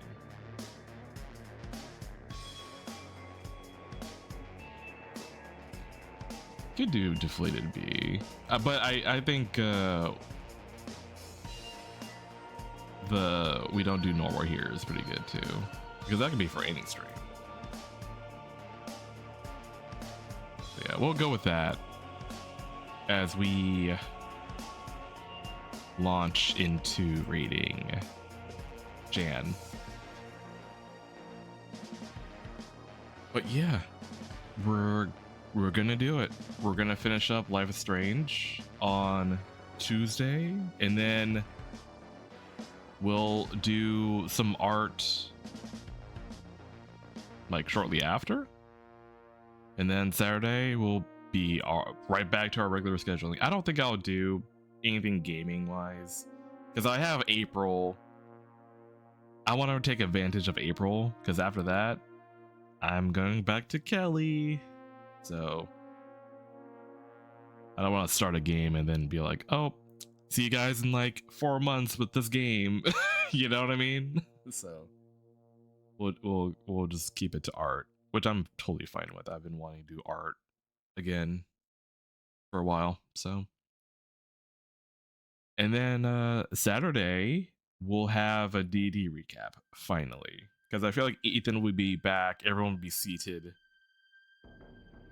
and everything be normal. But yeah.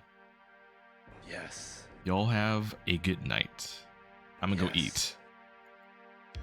Got milk?